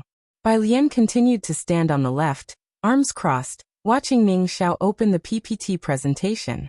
Ning Xiao stood at the lectern, introducing himself, and then his introducer's details appeared. Everyone in the lecture hall saw the dark golden page behind him, displaying the text. Introducer information: Jiang Fulai * Deputy Director of Jiangjing University Physics Science Center * Deputy Dean of Aerospace Research Institute * Deputy Dean of Scientific Research Academy * Dean of Dark Matter Institute. The lecture hall fell silent again for several minutes. After the presentation, it was time for the professors in the first and second rows to ask questions and make comments. Sun Fu had been prepared to give them a hard time. Yet he ended up asking an innocuous question akin to, "Did you have breakfast this morning?" When it was Bai Lian's turn to present, no one stood in her way, even more so. As the closed-door disciple of academician Ma, not to mention having Dean Huang's backing, with that senior brother's pull, who would dare to give her trouble? And so, the lecture presentation was over. Immediately after the presentation concluded, workers engraved the names of Bai Lian and Ning Xiao on the Wall of Fame. Jiang Fulai had left early and was wearing a duckbill cap. Waiting for her by the Wall of Fame, Bai Lian was still talking with Kong Wei and others. She instantly spotted Jiang Fulai standing outside the crowd. He was tilting his hat brim down, looking up ahead. "Damn, your name. Kong Wei grabbed Bai Lian's arm, directing her to look at the name wall, her face flushed with excitement. "This can go into our family records. Look quick, your name is up on the Wall of Fame." Bai Lian stood beside Kong Wei and followed her gaze. The worker was carving the final stroke of the Lian character in her name. She watched indifferently, relaxed. "How can you be so relaxed? It's your name up there. If it were me, my family's genealogy would need a whole new page just for me." Kong Wei's eyes were wide. You see me nodded along next to them. Having one's name engraved on the wall of fame was the pursuit of all students at Jiang University. Even the old Madame Su had once sighed over this wall. To appear in the same field with Liang Zuan and his students was a great honor, and nearly the lifelong pursuit of all students. However, Bai Lian looked at the statue behind Liang Zuan, the one holding a long spear. She just smiled. Behind her, the midday sun shone brightly. Excitement? She had returned here in another capacity, letting her teacher witness that the spirited young girl he couldn't let go of hadn't lost this time. It was merely a return to the pinnacle. Chapter 900, 355 Great Rivers and Mountains, and Jiang University's celebrity list has 2 new additions. No need to mention Bai Lian, as her popularity was nearing that of Hewan. Neither of them had returned to school. They had been staying at the Research Institute these past few days. Bai Lian documented a set of data and went back to the lounge, where Jiang Fulai was blatantly seated in her place, answering her phone. Seeing her come in, he raised his hand and gave the phone to her. "It's your grandpa's call." Bai Lian unbuttoned her lab coat and took the phone. "Grandpa? I've already told Xiaojiang. I still need to stay in Xiangqing for another month." Ji Heng was smoking, his speech somewhat muffled. "Xiaohan will stay as well to record the process. How is your template drawing coming along?" As requested by the Xiangqing Culture and Tourism Bureau, Purist Street was also an ancient part of the city worth developing into Xiangqing Ancient Town. Knowing there was a group of embroideresses on Purist Street, the Bureau had invited these teachers to embroider a piece as both publicity and a representative item of the ancient town. It was said to involve 20 to 30 embroidery masters. "I sent it back yesterday." Bai Lian took the tea Jiang Fulai had poured for her. "Have Xiaohan bring it to you." After hanging up the phone, Bai Lian sipped her tea and slowly printed out the data. Jiang Fulai was still sitting in the chair, his finger on the mouse, looking at an untranslated paper. The sunlight through the window lazily shone on them both as he read every word, then suddenly said, "There's a 7-day holiday for National Day." Neither had really rested over the summer vacation. Bai Lian set down her teacup and turned to look at him. "I've bought the tickets." Jiang Fulai closed the paper on his screen and looked up. Bai Lian realized it was the tickets to the Snowy Mountains. National Day, the peak of the tourist season. The Snowy Mountains were on the border. On the evening of September 30th, Jiang Fulai pulled a suitcase and drove to Jiangjing Airport. At Shanghai apartment, Chen Beixian watched Jiang Fulai's black car drive away. She had one hand in her pocket, watched Ming Dongheng and asked, "Aren't you following young Master Jiang on his long journey?" The Jiang family felt relaxed. Ming Dongheng took out his car keys, glanced at Chen Beixian and said, "No need to worry." With Bai Lian there, what was there to worry about? Worry about others not living long enough? All right then, where are you headed? Give me a lift. Chen Baixuan's car was restricted today. She had come with Su Nanjing, who was upstairs discussing official matters with Ning Xiao. She opened the passenger side of Ming Dongheng's car. Xingyi Martial Arts School. Ming Dongheng put on sunglasses and started the car. Always so cool. He and Hall Master Jean had recently been teaching Yang Lin body conditioning techniques. It was their first time teaching a newcomer, and although Yang Lin was not very quick on the uptake, she was very enduring. Ming Dongheng and Hall Master Jean were very concerned about it. They put their hearts into it, showing off their best skills. Xingyi Martial Arts School? Chen Beixian lowered the car window, very interested in the Xingyi Martial Arts School. She went with Ming Dongheng. When they arrived at Xingyi Martial Arts School, Hall Master Jean was teaching Yang Lin how to stand firm. Chen Beixian recognized Yang Lin as Bai Lian's classmate from Jiang University, a highly talented student. Just as she was about to ask Ming Dongheng how Yang Lin came to be here, she turned to see Hall Master Jean placing a large silver metallic block in the crouching Yang Lin's hands. Chen Beixian. Wasn't that iridium? After Yang Lin finished her half-hour session, Chen Beixian went over and tried to lift the 50-centimeter square block of iridium. She couldn't lift it. After a moment of silence, she began to ponder. Yang Lin shouldn't be at Jiang University. She should be in a military academy. Of course, it would be even better if she were in her team. Jiangjing Airport. The elderly Jiang butler waited at the VIP entrance with 2 boarding passes in hand. From a distance, he saw 2 young people. The man was dressed in a white shirt with a subtle pattern, black casual pants, and wore a baseball cap, its brim pulled low to obscure his face. The woman beside him wore a beige linen long dress, her long hair simply tied up, her eyes looking downward as she spoke to someone next to her, relaxed yet warm. A smile appeared on the face of the butler. As the 2 approached, the butler handed over the boarding passes. "Young master, Miss Bai." Jiang Fulai lifted his head and introduced Bai Lian. "This is the Jiang butler." Bai Lian looked at the elderly man. He was wearing a black coat, with noticeable wrinkles around his eyes and forehead. "Hello." The butler saw the 2 of them off at the plane, and again gently reiterated to Jiang Fulai the hotel and itinerary he had booked. Only when the backs of the 2 disappeared at the boarding gate did the butler withdraw his gaze. He took out his mobile phone, squinted his presbyopic eyes slightly, and called Gao Shu. "Director Gao," the butler said warmly and joyfully. "Do you think it's time for me to start preparing for the young master and Miss Bai's wedding? These preparations will take a year or 2, especially Miss Bai's wedding gown. I need to make a trip to Xiqing." The marriage of the Jiang family's crown prince was bound to be opulent, and these preparations were anything but simple. There was the oldest weaving factory in Xiqing, and the butler planned to personally visit the owner to custom make and order a cloud brocade phoenix robe for Bai Lian. Such a timeline for the work would take at least a year. "Gaoshu, Butler Jiang, you might not need to worry about that. Alien's grandfather should have it prepared, but you can make a spare one. Mr. G is getting on in years, and you might also prepare some everyday clothes for Alien." "That works too." The butler decided he needed to find time to go to Xiqing to have a phoenix robe custom-made for Bai Lian as a priority. He'll have someone contact the Xiqing weaving factory. National Day. Tourist season. Like all other travelers, Bai Lian and Jiang Fulai took a car to the foot of the mountain to queue for cable car tickets. Jiang Fulai wore a black scarf, pulling it up to cover his jawline, revealing his prominent nose. He knocked on the window, waiting for the ticket seller to hand over the tickets. Not wearing a mask, his pale eyes seemed colder than the snow-capped mountains.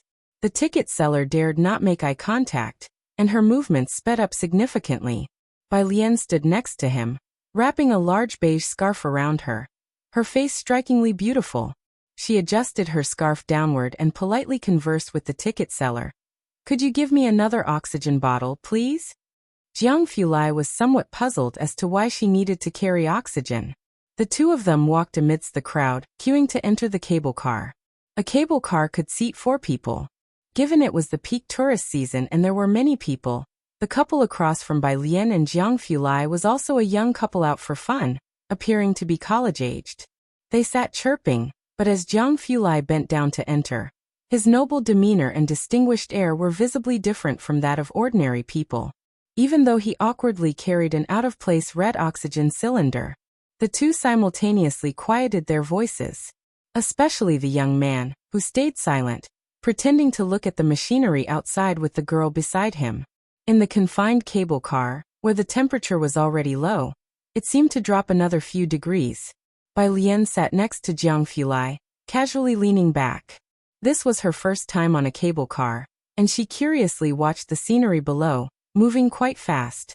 Jiang Fulai held the oxygen cylinder for her, another hand placed behind her. He wasn't watching the snow-capped mountains, for he was tired of them. His light eyes mostly rested on her, only lazily glancing at the mountains when she mentioned the scenery outside. The young woman across from them sneakily watched them, seemingly excited but too frightened to speak. She pinched the leg of the young man beside her. Upon reaching the mountain summit, they disembarked from the cable car. Seeing that the couple opposite hadn't moved, Bai Lian courteously smiled at them and led Jiang Fulai off the cable car first. After they had left, the young woman softly said to the young man beside her, "Did you see that young lady just now? Isn't she the one from Jiang University who was really popular last year?" Bai Lian's popularity was phenomenal, but in the era of intense media traffic, it had peaked for only a few days. It was soon overshadowed by other trending topics. The young woman still vaguely remembered Bai Lian, solely because Bai Lian's face was exceptionally striking. After getting off the cable car, they hadn't yet reached the mountain top. There was only a landmark check-in spot and a stretch of stairs to climb slowly for a sweeping view of the scenery below the mountain. But half of the people didn't continue climbing, choosing to check in at the landmark near the cable car instead. Fog blanketed overhead, and the sunlight was cold, with snowflakes drifting downwards. Jiang Fulai, wearing a black long-down jacket provided by the hotel, took Bai Lian to climb the final stretch of stairs. That direction used to be the earliest laboratory, Jiang Fulai said, having climbed a few steps and pointing ahead. It's now restricted and pretty much gone, but if you want to see, I'll take you there by another route later. Bai Lian looked in that direction, seeing only a vast expanse of whiteness and occasionally some exposed rocks. The world was vast and boundless. She pulled up her scarf. Because they were walking slowly, snowflakes leisurely settled on her lazy brows, bringing a touch of chill. Bai Lian shook her cloak, scattering the snowflakes that had landed on the black fabric onto the ground. Being robust, she didn't wear the down jacket the hotel manager had prepared for her, and wasn't cold even at the mountain summit. Stepping onto the last step at the peak, the thin oxygen began to affect even the young Lord Jiang. As Bai Lian walked towards the railing, she took the oxygen bottle from his hand, turned the valve open, and handed it to him. Jiang Fulai caught up with her and took it. Standing beside her, he quietly watched with her. Bai Lian leaned on the railing, looking around. The snow-covered mountains were perennially intact, majestic and solemn, stark yet sacred. Leaning against the railing, she glanced sideways at Jiang Fulai, who was leisurely breathing in oxygen, and smiled lazily. The snow mountains are indeed beautiful. She had traveled through the torrents of time to this world, intertwining and colliding with the modern era. This magnificent landscape, like a giant lying prone, had shone for 5,000 years, dimmed at times, but never faded away. The land was vast and beautiful. Chapter 901. 356 Extra 1. The Mysterious Apartment of the Gods. Shiqingji Family Winter Break. Yiningmu discussed New Year's plans with Ji Heng at Shanghai apartment, hoping Ji Heng would stay in Jiangjing for the celebration this year. Ji Heng squinted her eyes and slowly embroidered, shaking her head. No. Yining had anticipated this response. Yet she proposed. Then let's return on the third day of the new year. Last year she and Mu Zhao had gone back to Xiangqing to celebrate the new year, so naturally, she planned to return this year too. The third day of the new year? Ji Heng squinted, dropping a stitch. I might not be in Xiangqing after the new year. As they spoke, Bai Lian returned outside. Yining put down her cup and stood up upon seeing the two guards following behind Bai Lian, clearly just coming from the laboratory. The guards were in plain clothes, but their demeanor was markedly different from that of ordinary people. Over 2 decades ago, Yining had seen this type of guard behind some of the elders in the Mu family. She did not expect to see them today by Bai Lian's side.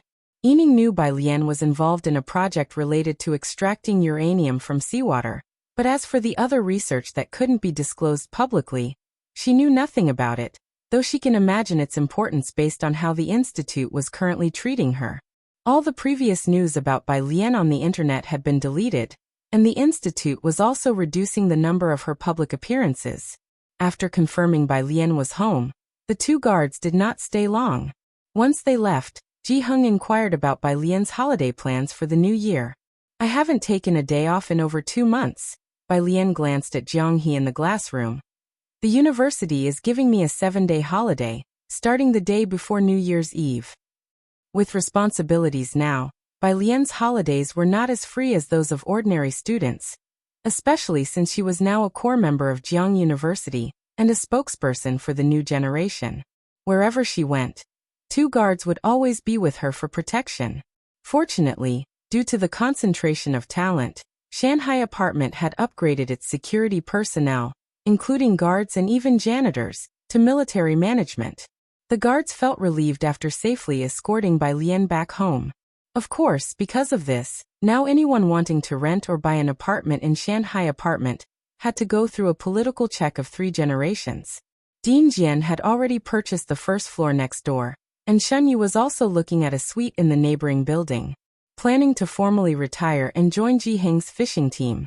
Entry to Shanghai apartment was restricted to either PhDs or professors, making access increasingly complicated. Lance was stopped at the gate last time because he was a foreigner. It was only after Jiang Fulai wrote a note for him that the guards at the gate, armed with guns, let him in. In the past 6 months, due to various changes, Shanghai apartment had become a sanctuary of the gods within the circle. Some people in the circle knew who lived in buildings number 5 and number 6, and they were sharpening their heads, trying to move in. They wanted to be neighbors with leading figures in various fields. However, buying an apartment in Shanghai now was no easy task. Those who could afford a place here now were influential figures in Jiangjing. 7 days. Ji Heng was surprised, not expecting Bai Lian to get such a long holiday now. I need to go back to Xiqing after the New Year's Day. He was unsure if Bai Lian might be called back by the organization then. He didn't plan to take Bai Lian with him. Xiqing? Bai Lian removed her coat and walked towards the courtyard, her bangs loosely falling over her forehead, quite casually. She didn't ask further. All right. She remembered Ning Xiao's project was located in the maritime area of Xiqing. This year, the Lunar New Year falls on the 30th. Ji Heng, as usual, returned to Xiangqing 5 days early to prepare the New Year goods. And he brought Jiang He along. Mao Kuan and Xiaoqi also returned with them. Ming Dongheng stood under building number 5, watching the backs of Ji Heng and Jiang He, then turned to talk to Su Nanjing, quite puzzled. I don't need to follow young master anymore?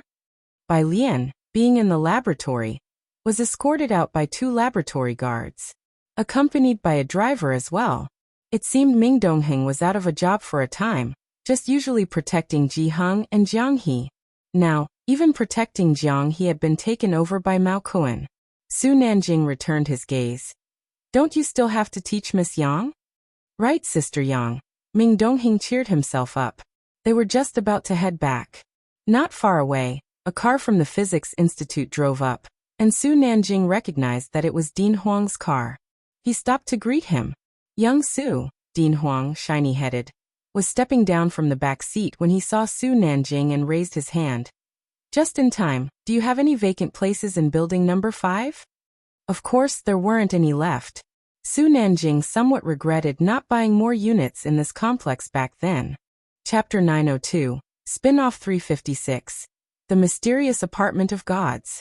Xiqingji family _2 Su Nanjing answered him. Dean Huang, you should head to building 6. Principal Shi and Dean Jian are also there, and you might still be able to get it approved.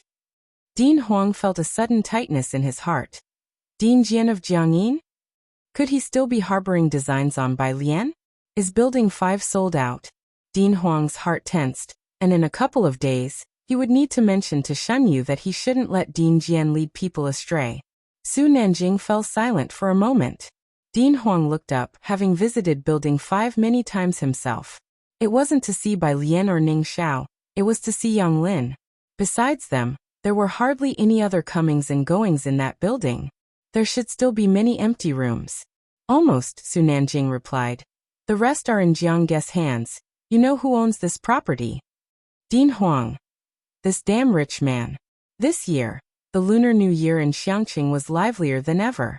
The number of people from out of town who came to Xiangqing for the New Year had doubled from last year. Not only that, the number of people coming from elsewhere to settle in Xiangqing was gradually increasing.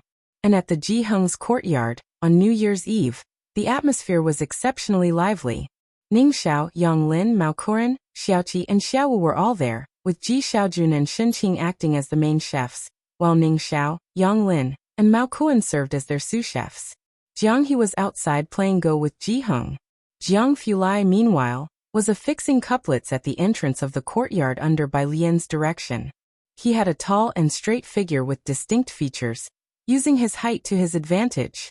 He tilted his body to align with the couplets, his brows, like the cool moon, lowering slightly as he methodically asked Bai Lian, who stood 2 meters away, "How about this height?" Bai Lian, dressed in a green gown, casually clasped her hands, standing on the bluestone path of the alley.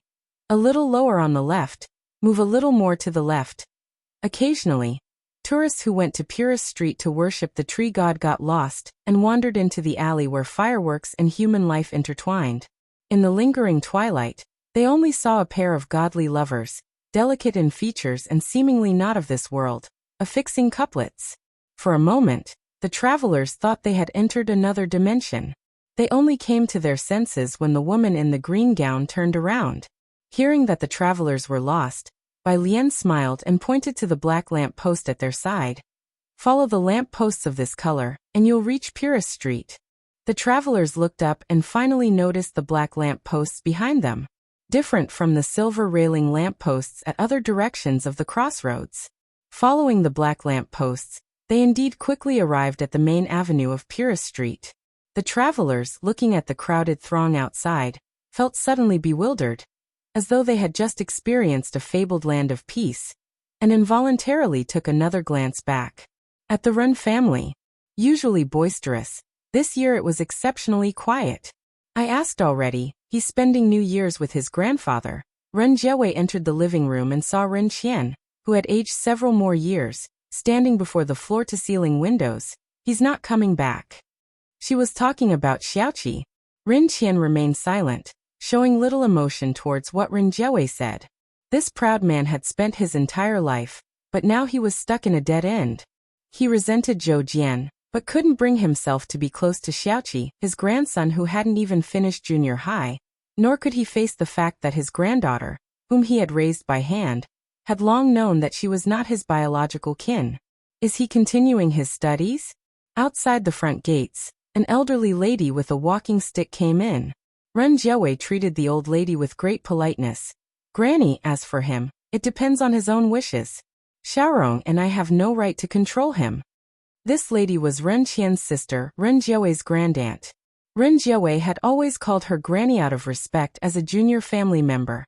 The Ren family granny shook her head. But she didn't speak in front of Ren Jiewei, only waiting until Ren Jiewei walked away with a bag before she spoke to Ren Qian. I think you should really think it through. This can't go on like this. That, she paused, momentarily forgetting Xiaoqi's name. He can't be a delinquent for life, it would be better then. She stopped herself, realizing it wasn't appropriate to bring up Ren Wanxian given the circumstances. She didn't mention it further. After the new year, Xiaoqi needed to verify the matters of the Xiangqing suspended health clinic. Ji Hing was going to Xicheng. Bai Lian usually didn't inquire much into Ji Hing's private affairs, but Jiang Fulai asked him a couple more questions. Standing behind Bai Lian, watching Jiang He and Pu Xiaohan play chess, he remembered something. The main base for seawater uranium extraction is in Xicheng. You and Ning Xiao also need to go over there. You still have to hand things over to Shida University. A confidential project. Bai Lian's hand slowly twirled her phone. Let's send a report that will go with Grandpa. She and Ning Xiao just happened to need to collect some data as well. Jiang Fulai watched as Pu Xiaohan placed a white piece and, unable to bear looking directly, averted his gaze. Okay, I'll arrange it. Xicheng. A city close to the sea with distinct seasons.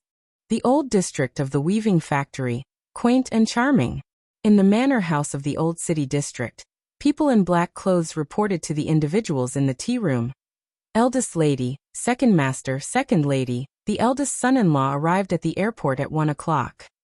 Holding Buddha beads, Ji family's second master remembered who the eldest son-in-law was and his expression turned cold. The Ji family's eldest lady set down her teacup and stood up. Have someone clean up Wangxin's room again. The Ji family's second lady looked puzzled at the second master. She married late and had never met Ji Wanqin, only having heard of this talented woman. Beside them, a young man also looked towards the second master. Grandfather, who is the eldest son-in-law? Your Aunt Wanqin, Ji family's second master said in silence, moved to Xiangqing after marrying a man from another place. He picked up his coat and headed out the door. The second lady watched his retreating figure. Aren't you waiting for the eldest son-in-law? Ji family's second master didn't speak, and just left. Well then, Grandma. The young man also left. I'm heading out too. There's an alumni association today, and I heard Master Pei is also attending. Oh, go have a look.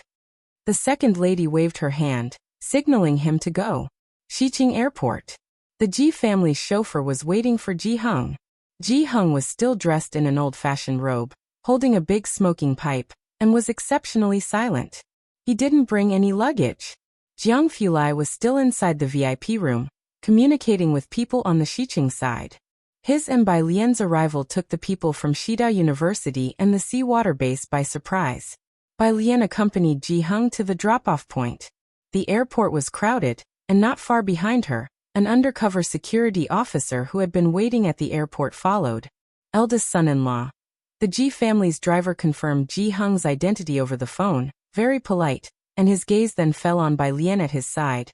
And this lady is? Wearing a blue trench coat, Bai Lian seemed like a hazy blue moon in the sky, peaceful and casual.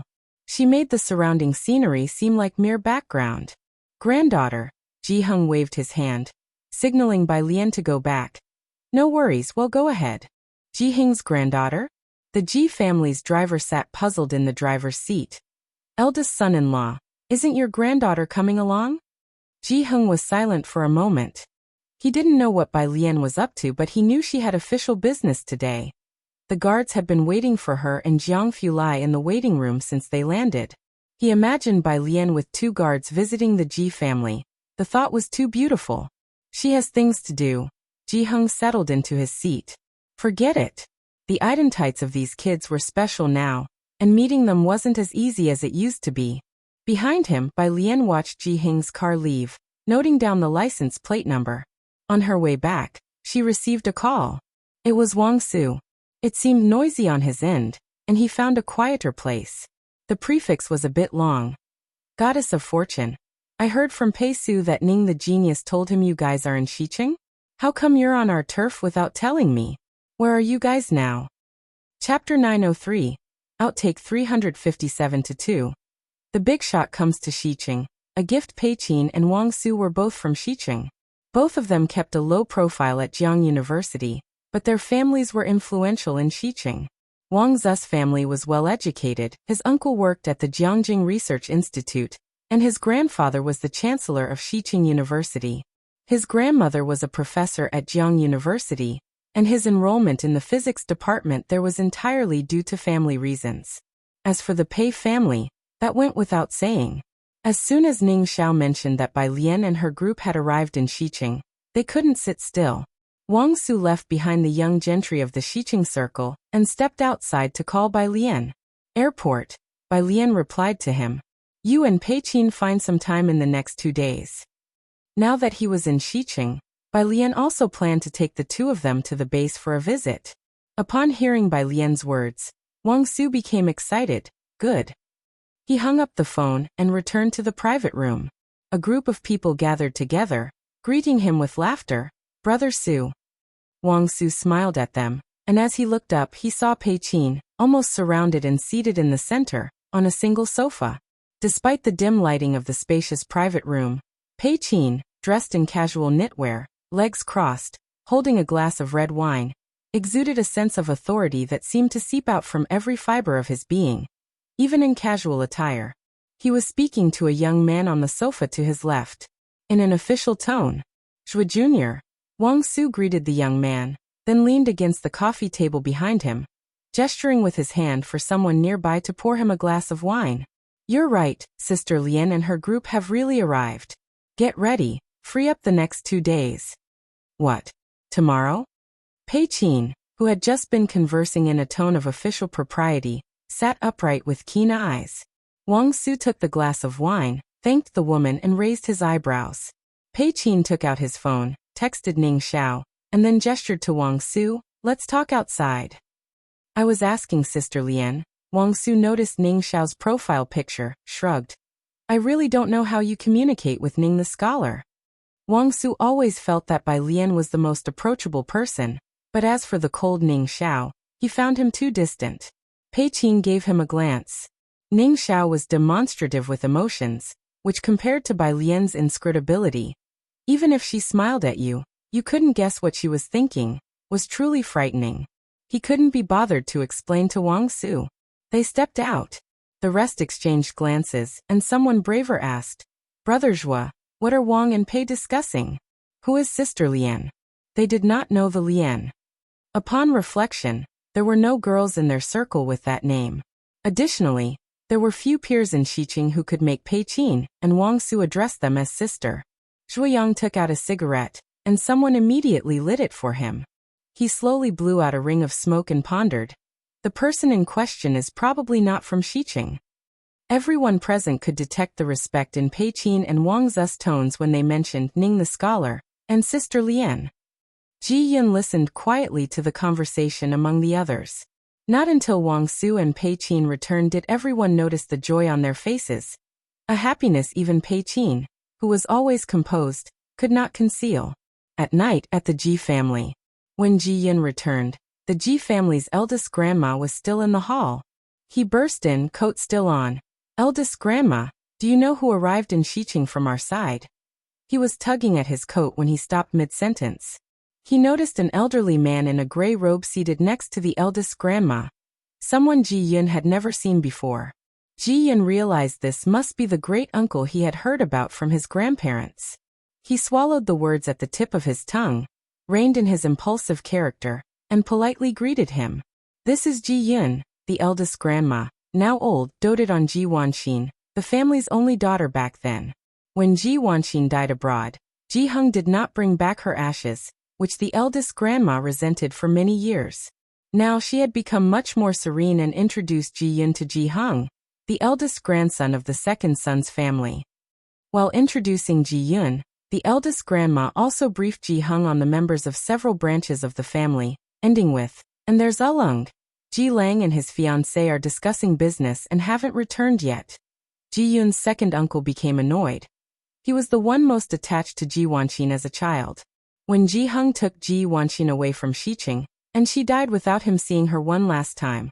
This time Ji Heng came back, and he did not show Ji Heng kind eyes. Even though Ji Heng was extremely respectful towards him and the eldest grandma. He put down his teacup and took Ji Yun away. Watching them leave, Ji Yun also excused himself from the eldest grandma and followed. Chapter 904. Spin-off 357 Episode 2. A VIP comes to Xiqing, bringing gifts _2 as the two of them stepped out of the courtyard. Ji Yun finally spoke. "Grandfather, I went to Brother Zhuo's today and saw the person from the Pei family and the Wang family. It seems like a high-profile individual has arrived in Xiqing today." As for how significant, Ji Yun didn't know. The second elder of the Ji family paused his steps, tilting his head to look at Ji Yun, a thought crossing his mind. Is it the business deal that Ji Lang and the rest were talking about?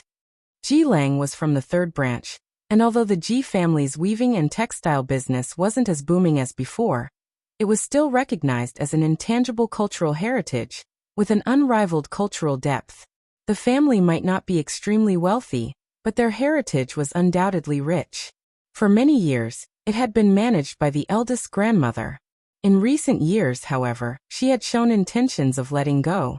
Ji Lang and Ji Yun had been openly and secretly contending for control.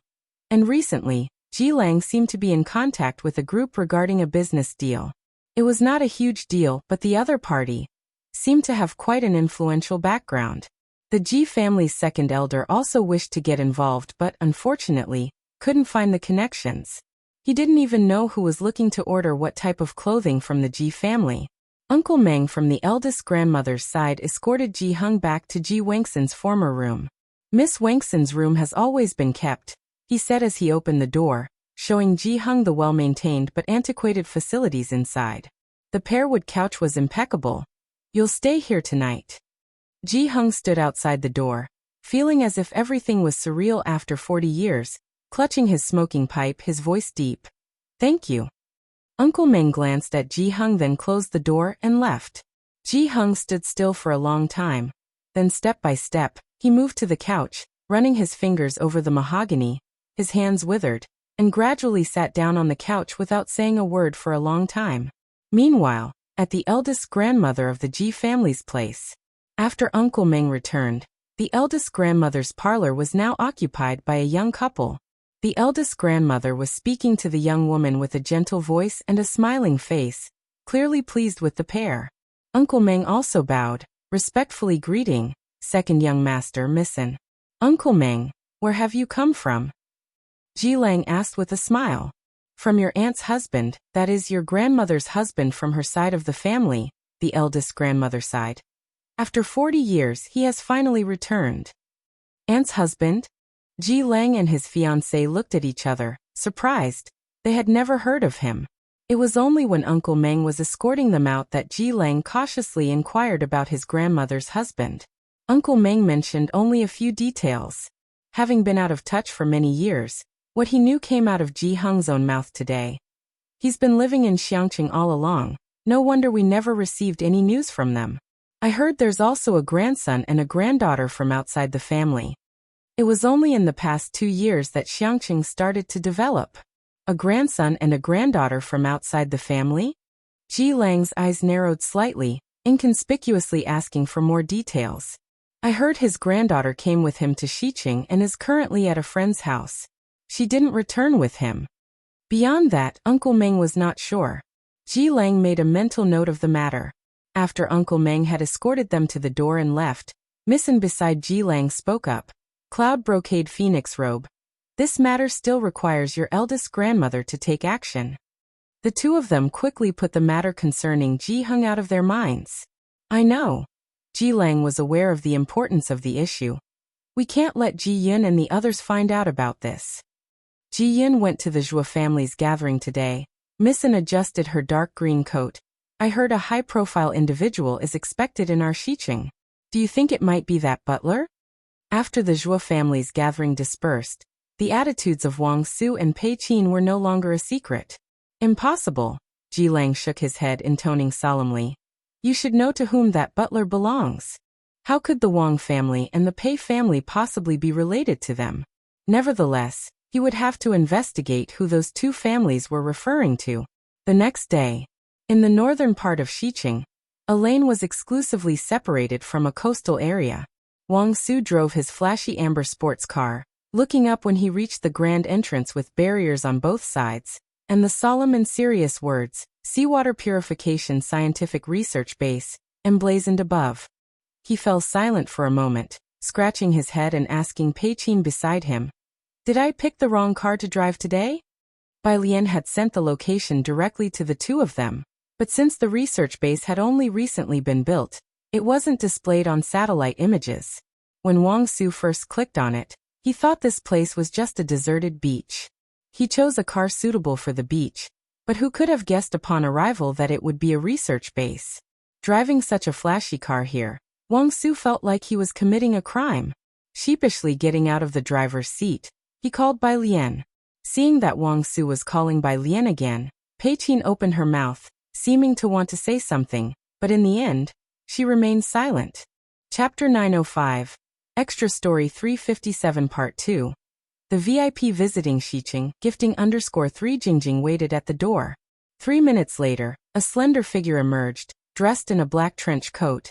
With one hand tucked into his coat pocket, standing a few meters away, calmly looking at them.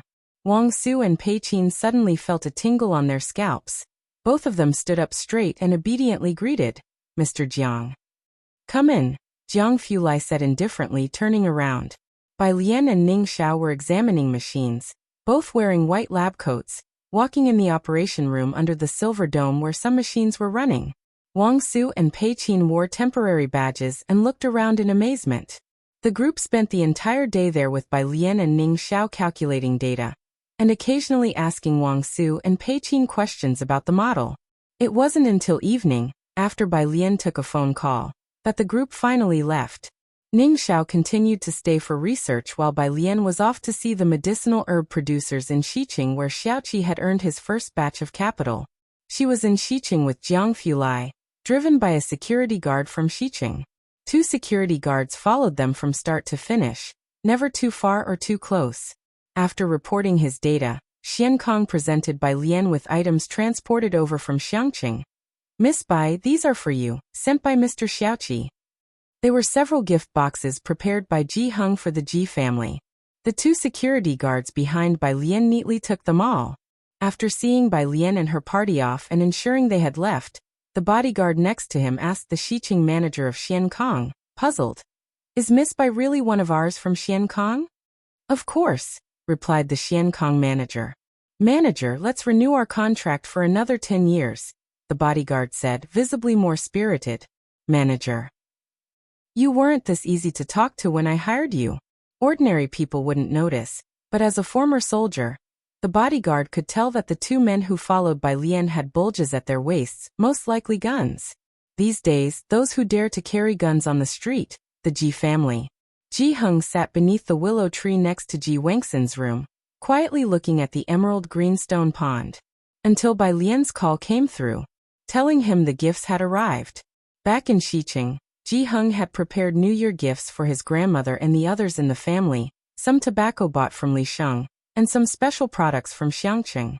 Since the tobacco hadn't arrived yesterday, Xiaoqi had mentioned that it would be convenient to bring it along with the Xiankong delivery today. Ji Heng was not yet ready for Bai Lian to visit the Ji family. After all, her situation was quite special. He went to greet his grandmother and mentioned that he had to take care of some matters outside. It's that old butler.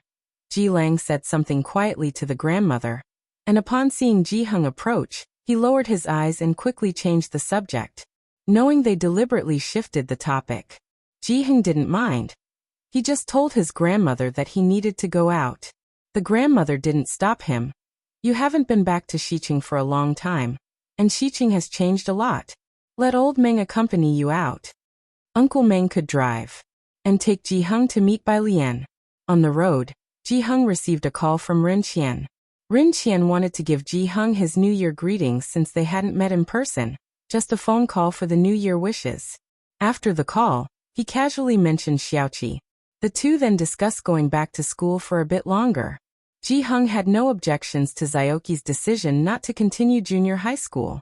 Ren Qian, even if unconcerned about Xiaoqi, was somewhat annoyed at Ji Heng's indulgence. After the call ended, Uncle Meng looked at the back seat in astonishment. Talking about your grandson? Is he going to school, junior high? He can attend school in Xiqing. You don't have to worry about the school registration, with young Master Lang and Miss in here. No need. Ji Heng hung up the phone and shook his head. He's 18 now. Going back to junior high isn't right. What? 18? Uncle Meng was taken aback. He had thought that Ji Heng's grandson was around the age of 13 or 14, appropriate for attending junior high school. He hadn't anticipated that at 18, there was still a dilemma about going to junior high. He had intended to ask Ji Heng about his granddaughter as well, but now didn't dare to ask. It wasn't long before they arrived at the tea house on Old Street. Uncle Meng parked the car, followed Ji Heng out and looked around at the ancient charm of Old Street. Which place are you looking for, sir? Alien. Ji Heng took up his pipe, headed in a certain direction. My granddaughter. His granddaughter? Uncle Meng looked surprised for a moment and followed. Chapter 906. Extra 358-3. A meeting, Grandpa's demeanor. It was still January, and the Old Street was crowded. The tea house was at the end of the road, a solitary courtyard all by itself. Meng Shu had heard about this tea room. The person backing it was no minor figure, and it only entertained a limited number of guests each day, in a quiet atmosphere. The first time Meng Shu came here, as soon as he pushed the door open and entered, he saw the lacquered wooden square tables in the hall, and several old men speaking in low voices in the courtyard. Once the courtyard door closed again, it shut out the noise from the outside. Following the carved wooden staircase next to him, he went up to the private rooms on the upper floor. Ji Heng gave the number of the private room, and someone led him towards the back. The room was at the very end of the second floor.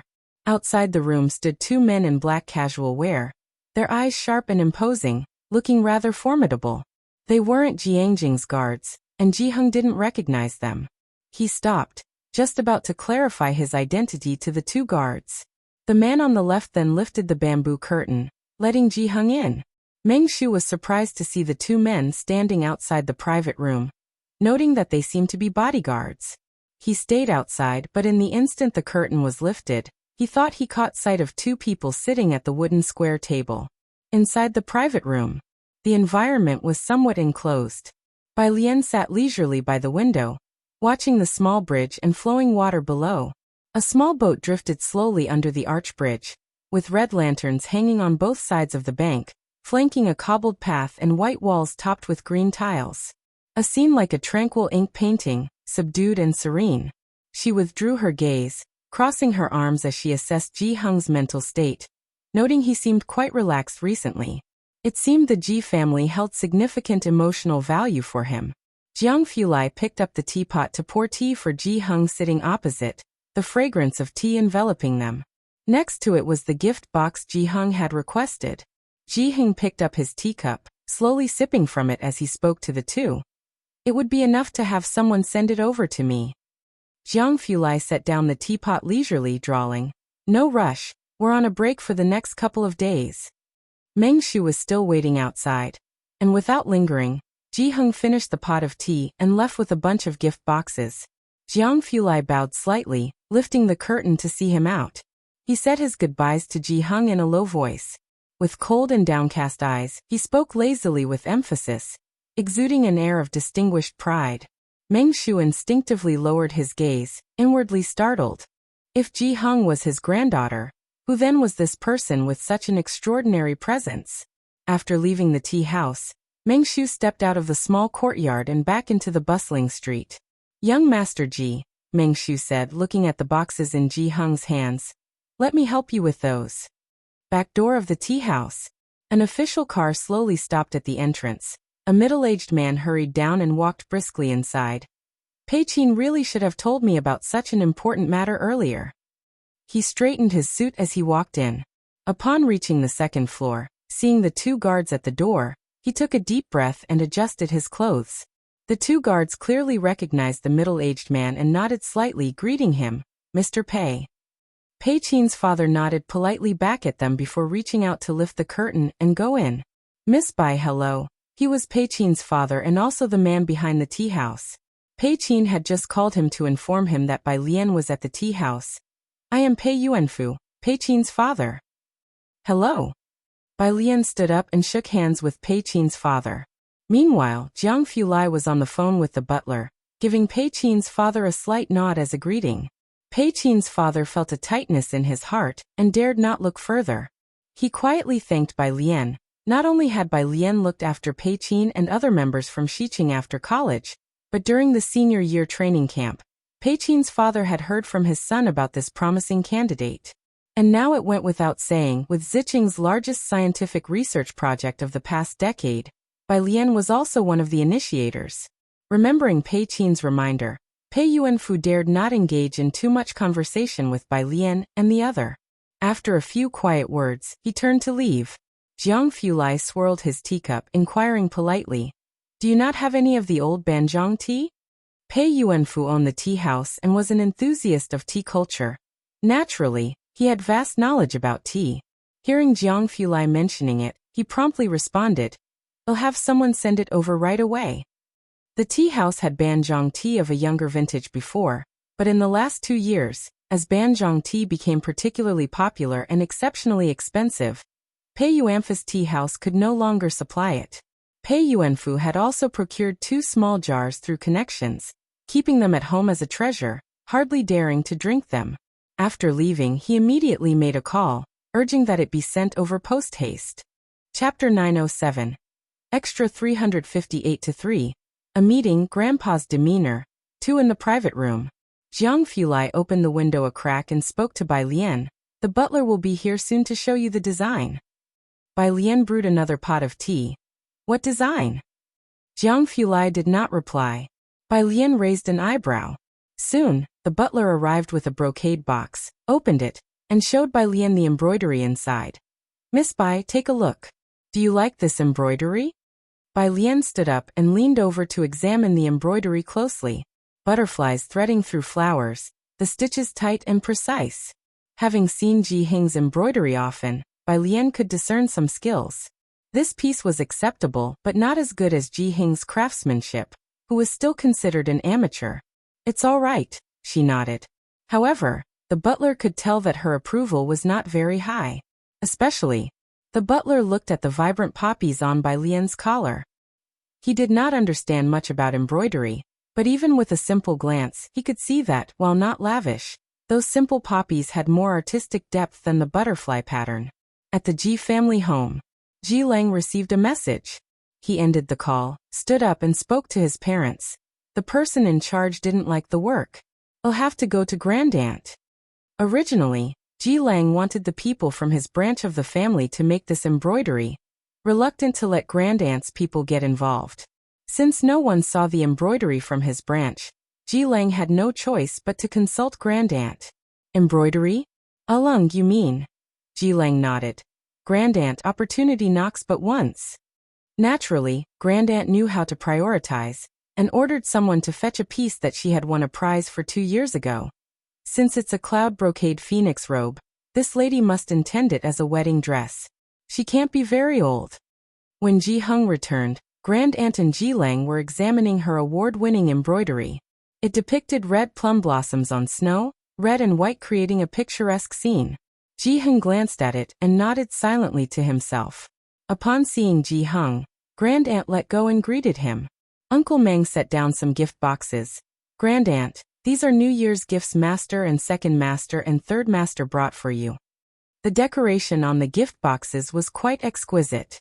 Ji Lang glanced casually at the gift boxes, didn't pay much attention, and hurriedly left with Grandaunt's work. Grandaunt sat down again, having heard that Ji Hung was going to see his granddaughter. Why didn't you bring her back with you? She's been a bit busy lately. Ji Hung simply made an excuse. He might also bring a bodyguard when he returned. Of course, he was also concerned that the circumstances at the Ji family might affect Bai Lian's development. She rarely visited the Mu family, maintaining only a slightly better relationship with the Su family. Given her unique status, Ji Hung did not want to put her in a difficult position. Grandaunt looked quizzically at Ji Hung. So busy during winter break? However, Ji Hung was always reticent, sank into thought for a moment before asking about his last few decades. You haven't been back, and we couldn't get any news about you this? I'm sorry. Ji Hung was very apologetic, but did not elaborate further. Ji Hung was well aware of his unusual status. Ji Mulan had left the Ji family, but still frequently encountered trouble. During that time, he stayed in Xiangqing incognito. He did not want to impact the Ji family either. Now, due to that issue involving Bai Lian, a significant number of people had been purged domestically, leading Ji Hung to decide to return this year.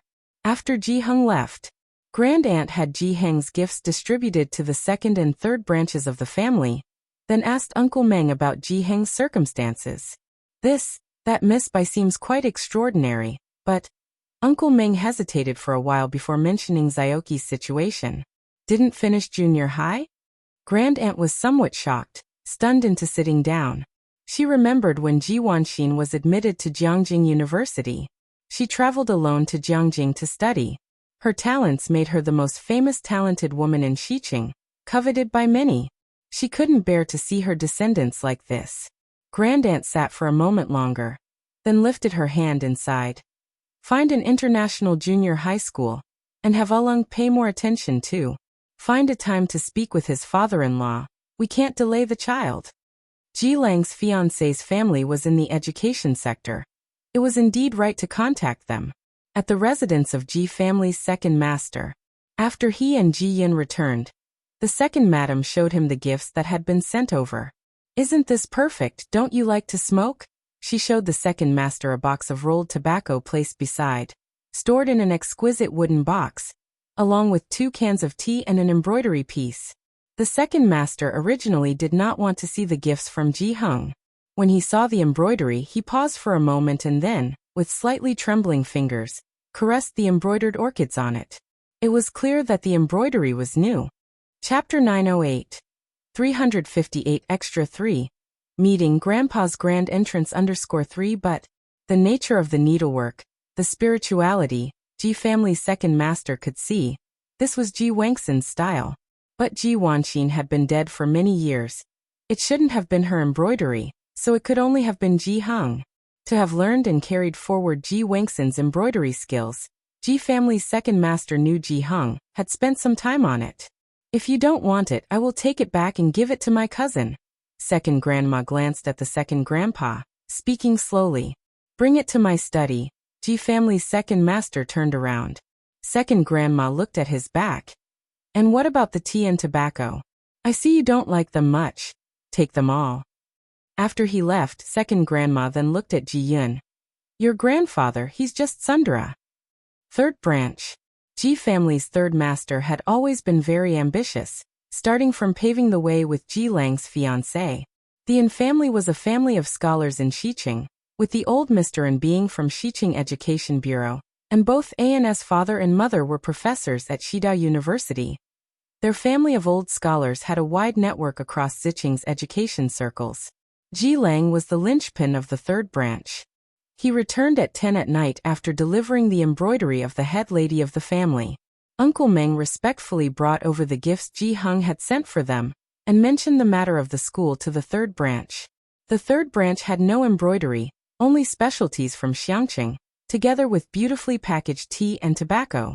The tea and tobacco were meticulously packaged by Xiaoqi, looking very appealing. After Uncle Meng left, Ji family's third master casually tossed the tea and tobacco aside, not bothering with them. Grandfather, Ji Lang frowned, the school they mentioned. No need to worry about it. Ji Heng had been following Uncle Meng these past few days, revisiting places Ji Wanqin used to frequent. But it had been decades. Some places had been renovated, while others had been rebuilt. Only near the municipal government were there still old Western-style buildings and old buildings, but most were not open to the public. Before, Miss Wanqin wrote speeches right around here. Uncle Meng took Ji Heng to watch from across the street. Young master, there are guards here. We can't get too close. Ji Heng nodded. All right. From a distance, one could see the municipal center building, guarded at the main entrance. Entry required an ID. Ji Heng picked up his phone wanting to take a photo to print out and bring back to Xiangqing for Ji Wanqin to see. Previously, he had done the same when viewing scenery. Uncle Meng was startled. Young master, we can't take photos here. Sorry. Ji Heng put away his phone. As they spoke from a distance, they saw 3 young men coming out of the municipal center, accompanied by a person dressed in an administrative jacket seeing them off. Young master, let's step aside for a bit. Uncle Meng led Ji Heng to walk backward. Ji Heng's gaze still lingered on the plane trees beside the building. Ahead, while the 3 young men were about to get into a car, the middle one saw something and suddenly walked to the side. The middle-aged man in the administrative jacket followed him out. Seeing this, Uncle Meng quickly whispered again. Young master, let's head the other way for now. We can come back to view it later. Ji Heng vaguely retracted his gaze, nodded, and left with Uncle Meng. Lit up a tobacco pipe. Behind him, Ning Xiao saw Ji Heng leaving and quickly called out to him. Grandfather. He and Tang Ming had always addressed him following Bai Lian's example. Ji Heng, disconnecting from his emotions, turned around, seeing it was Ning Xiao, stopped. Little Ning. Ning Xiao was there for a project exchange that day. He approached quickly. Grandfather, what are you doing here? Came to look at the municipal building. Ji Heng still held his phone. Ning Xiao, always a man of few words, succinctly introduced to the other 2, Bai Lian's grandfather. Hearing he was Bai Lian's grandfather, Pei Qin and Wang Su immediately perked up. Pei Su bowed to Ji Heng, introducing himself with courtesy. Grandfather, hello, I am Pei Qin, previously in a group with Bai Lian. Wang Su even bowed at 90 degrees. Grandfather, welcome to Xiqing. My name is Wang Su, you can call me Little Wang. Grandfather, are you here to see the municipal building? I can take you inside for a tour. Bai Lian's grandfather called Ning Xiao Little Ning, so he called him Little Wang. Rounding up, he was as formidable as Ning Xiao. Chapter 909, Extra 358/4. Sister Lian visits the Ji family. Ji Heng fell silent for a moment. Has the municipal building changed much? This was where Wang Su was out of his depth. He scratched his head and looked at Pei Qin. Pei Qin's family was involved in politics, with basically the entire family working there, and he had often been brought in and out of the place since elementary school. There hasn't been much change. Are you going in? Xiqing was an ancient city, preserving many historical sites. The municipal building was also a relic left over from the Republic era, so it hadn't been rebuilt or renovated. It was maintained and repaired on a regular basis every year. Ji Heng's gaze shifted to the phoenix tree beside him, and he lowered his eyes. I've troubled you. It's no trouble. Hearing that Ji Heng wanted to go in, Pei Qin walked them toward the entrance while taking out his phone to make a call. He whispered a few words to the person on the other end of the line. He needed a few pass cards. The middle-aged man in a jacket saw that Pei Qin and his group hadn't left, so he waited for them at the entrance of the building. "Ah Su, who are these two gentlemen?" Seeing Wang Su following behind Ji Heng, the middle-aged man was surprised. "Uncle Chang," Wang Su introduced Ji Heng. "This is the grandfather of a Jiang University classmate of mine. He's been visiting Xiqing for a few days and wants to go inside the municipal building for a visit." One could tell the attitude of these three young people, Wang Su, Ning Xiao, and Pei Qin, toward the old man. Uncle Chang extended his hand. "Hello, welcome to Xiqing." "Hello." The two shook hands. Pei Qin stood a few steps away on the phone, then looked up at Ji Heng's group. "Grandpa, does your uncle also want to go together with you?" Meng Shu saw Pei Qin's gaze fall on the person beside him, and he instinctively looked up. His gaze was somewhat blank as he looked at Pei Qin and the middle-aged man in front of him. Meng Shu had heard the introductions to Wang Su and Pei Qin just now. The Pei family of Xiqing, and the young master Pei Qin, were well known. Even Meng Shu had heard of him. Of course, that was aside from whether this Pei Qin was indeed that young master Pei. And as for the man in the administrative jacket, the one who often appeared on the news, how could Meng Shu not recognize him? Those who could address this Uncle Chang, one with the surname Wang and the other Pei, which household these two young masters came from. Was there any need to guess? His reaction was slow, so by the time Pei Qin looked at him, Meng Shu hadn't managed to respond. "Together," said Ji Heng. Pei Qin nodded, spoke a few more words into the phone, then hung up. Within less than 10 minutes, a staff member came out with 2 more temporary access cards and handed them to Ji Heng and Meng Shu. Meng Shu lowered his head, gazing at the card in his hand. The center featured an image of the entire municipal building. The top left corner bore the emblem of Xiqing and the name of the municipal building. And on the right was a stamped signature, Pei Yuanfu. The municipal building was grand and majestic. In front of the meeting room were several rows of dark wooden chairs on a red gold carpet, luxurious and solemn. Further inside, one could still see old equipment. Ji Heng stood at the end of the 3rd floor, looking at a wooden door that was locked at the very back. This place bore no sign. Seeing Ji Heng standing there without moving, Pei Qin looked back at the middle-aged man. The middle-aged man took a step forward and introduced to Ji Heng. "Mr. Ji, this used to be an office for special intelligence gathering. Later, Xiqing ceased to have this department, and it's been kept this way ever since. You may enter to have a look." With that, he asked someone to bring the keys. Soon after, someone arrived with keys to unlock the door. Inside, all that met the eye were old items, most covered with dust sheets, layered with dust. It had been a long time since anyone had come in, and the dust was thick. Sunlight poured in through the windows, clearly revealing the shape of the beams. The light's final resting place was on a pet computer in the corner. A computer over 40 years old. It was rare, integrating the main body, keyboard, and screen into one unit, like a miniature sofa. This was the first time Wang Su and the others had seen such an antique computer, and they were naturally curious. Ji Heng walked to the corner and slowly wiped the dust from the computer screen. Briefly thereafter, Ji Heng thanked Pei Qin and his group before leaving. Pei Qin and Ning Xiao saw him out. No sooner had they reached the downstairs than Ji Heng suggested they attend to their own matters. And then he headed to the parking lot with Meng Shu. Upon reaching the parking spot, Meng Shu held the car keys, but forgot to unlock the car. A gust of cold wind blew, and he came to his senses. "My lord, those two." Ji Heng didn't rush him to open the car door. Instead, he lowered his head, cupping a sparkler in one hand and lighting it. He gently exhaled a ring of smoke. "Aliens, friends." Alien. Meng Shu knew this was Ji Heng's granddaughter. The research base. Bai Lian and Tang Ming were busy creating a model. When they finished and came out, Ning Xiao still hadn't returned.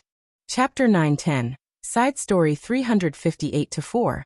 Sister Lian comes to Ji family _2 Jiang Fulai was waiting outside, holding a wooden box in his hand.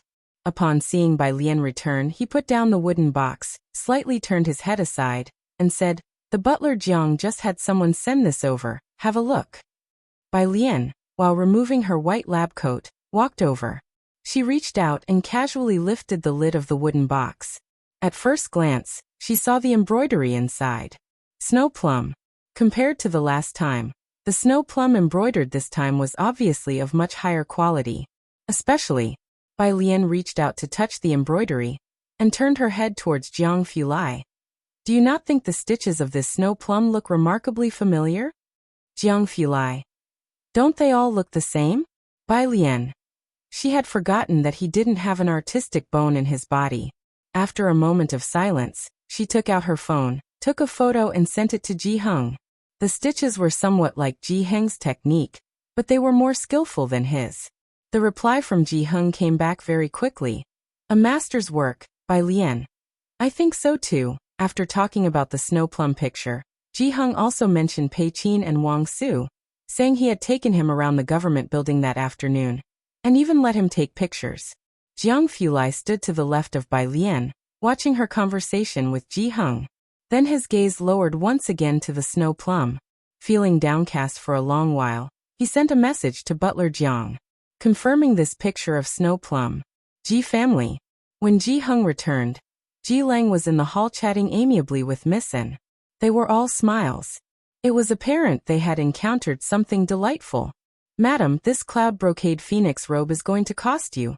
Yu Guang, upon seeing Uncle Meng bringing Ji Heng home, saw Ji Lang lower his gaze and take a sip of tea, swallowing down the rest of the sentence he was about to say. Ji Heng had come to greet his elder sister-in-law. The matters in Xiqing were almost settled. He was planning to go back to Xiangqing. Ji Wanqin previously had the best relationship with her sister-in-law. Ji Heng showed her great respect as well. Want you stay a few more days? The elder sister-in-law exclaimed in surprise. I was just talking to Ulung about getting in touch with some middle schools. Middle schools? Ji Heng remembered Xiaoqi. Even without considering the Ji family's influence, the bond between Bai Lian and Xiaoqi was unparalleled. If he wanted to continue his education, there would be no shortage of schools fighting to admit him. After all, everyone who came from Bai Lian's side was exceptional. He knew Xiaoqi just didn't want to waste any more time in school. Madam, if he doesn't want to study, let him be. Ji Heng shook his head. When he decides he wants to, then we'll talk about it. Listening to Ji Heng's words, the elder sister-in-law looked completely bewildered. With such a solemn expression on Ji Heng's face, it was hard to believe he would indulge the younger generation to this extent. The child said he didn't want to go to school, and he actually didn't press the issue? Having spoken with the elder sister-in-law, Ji Heng then departed. He noticed Ji Lang was deliberately avoiding him and didn't inquire further, simply leaving. Off to the side, Uncle Ming glanced at Ji Heng's retreating back and then to Ji Lang, who looked indifferent. He opened his mouth as if to say something, but eventually chose to remain silent. It was only after Ji Lang left that he quietly relayed to the elder sister-in-law the events of the day. The Pei family? The Wang family? The elder sister-in-law looked shocked. It then occurred to her that she still didn't know the names of Ji Heng's granddaughter and grandson.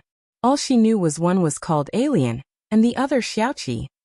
His granddaughter also got into Jiang University, just like Wanqin? The elder sister-in-law realized afterward. If the two of them claimed to be Bai Lian's classmates, they could only be university classmates. The young masters from the Pei and Wang families were students of Jiang University. Certainly. Uncle Meng squinted his eyes. He thought to himself that it was probably far more than just that.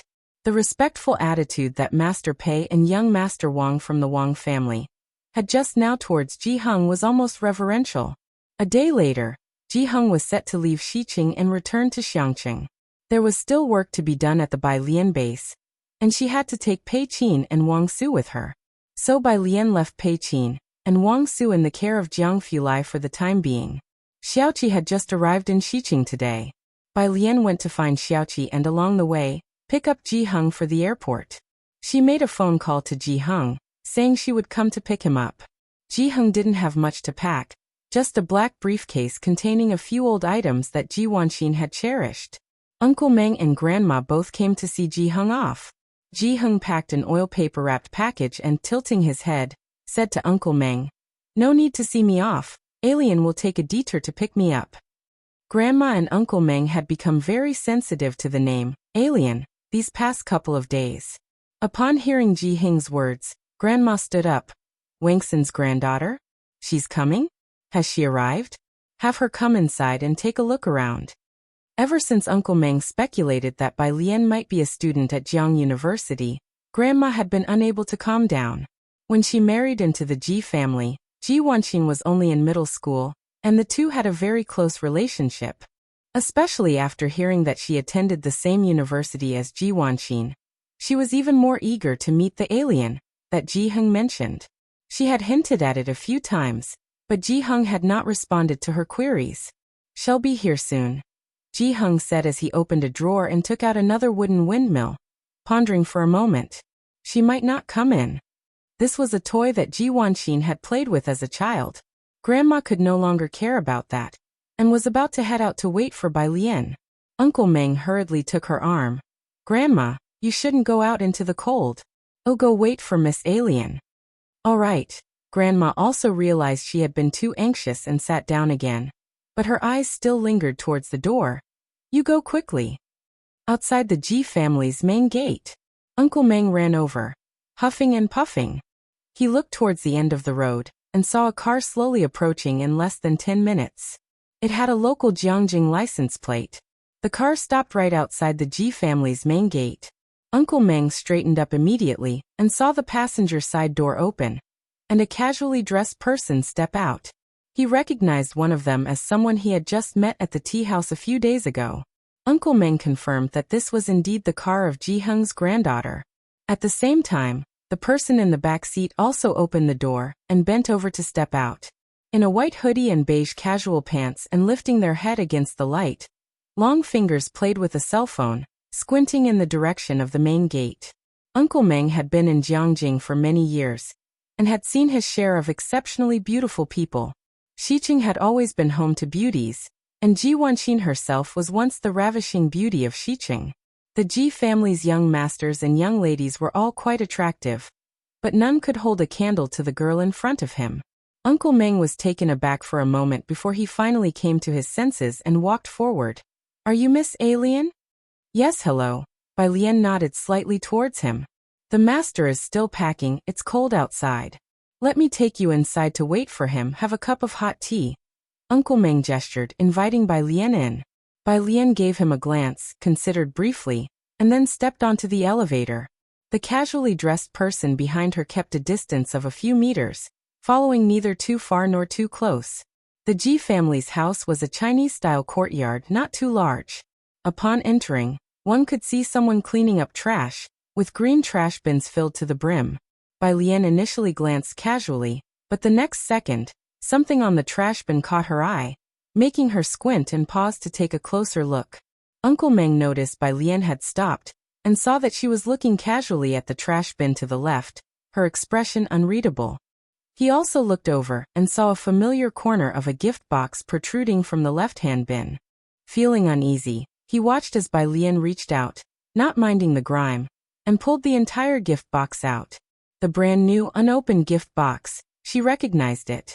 It was the one Xiaoqi had carefully packaged for the tea leaves.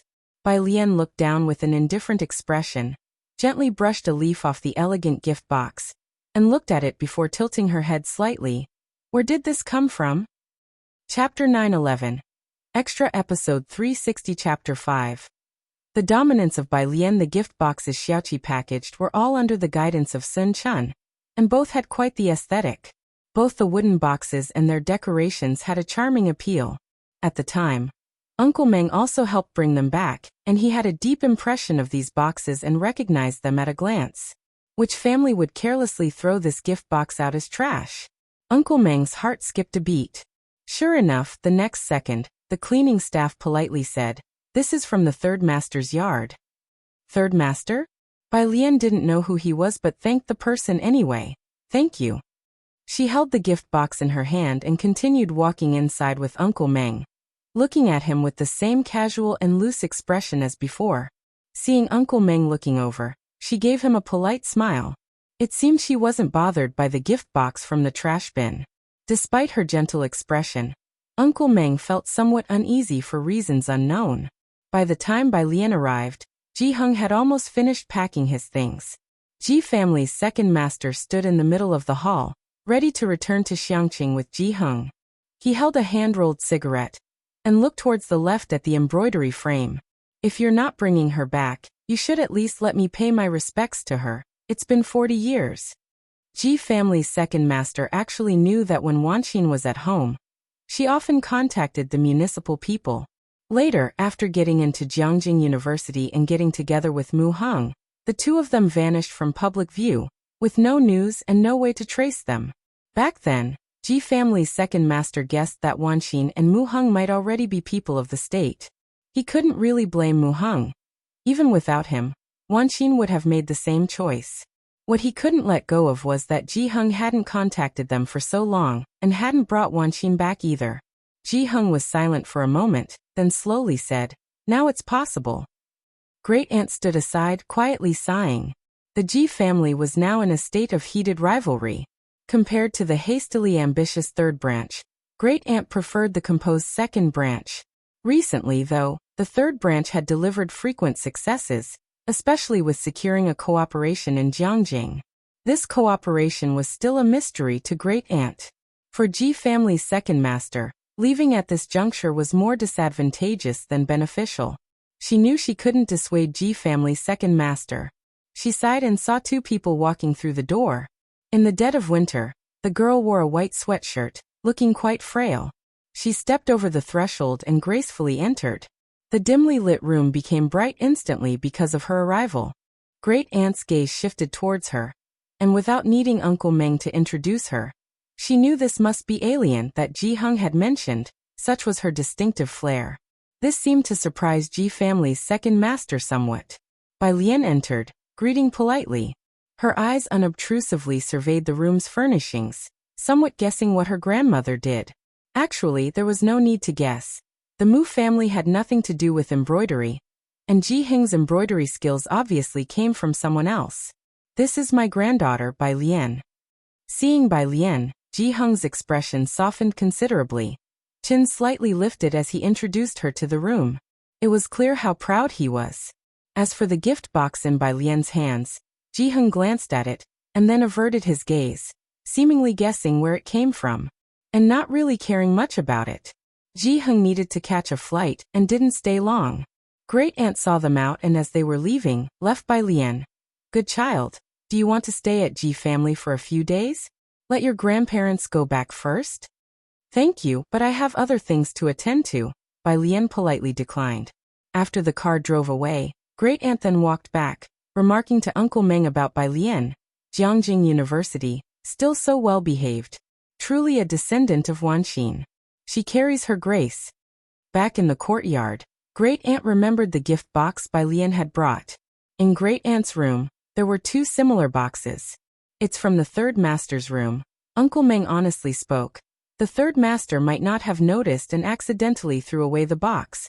Miss Bai picked it up from the trash bin. Great Aunt was shocked. Even if they didn't like it, they could have just set it aside, not thrown it into the trash bin.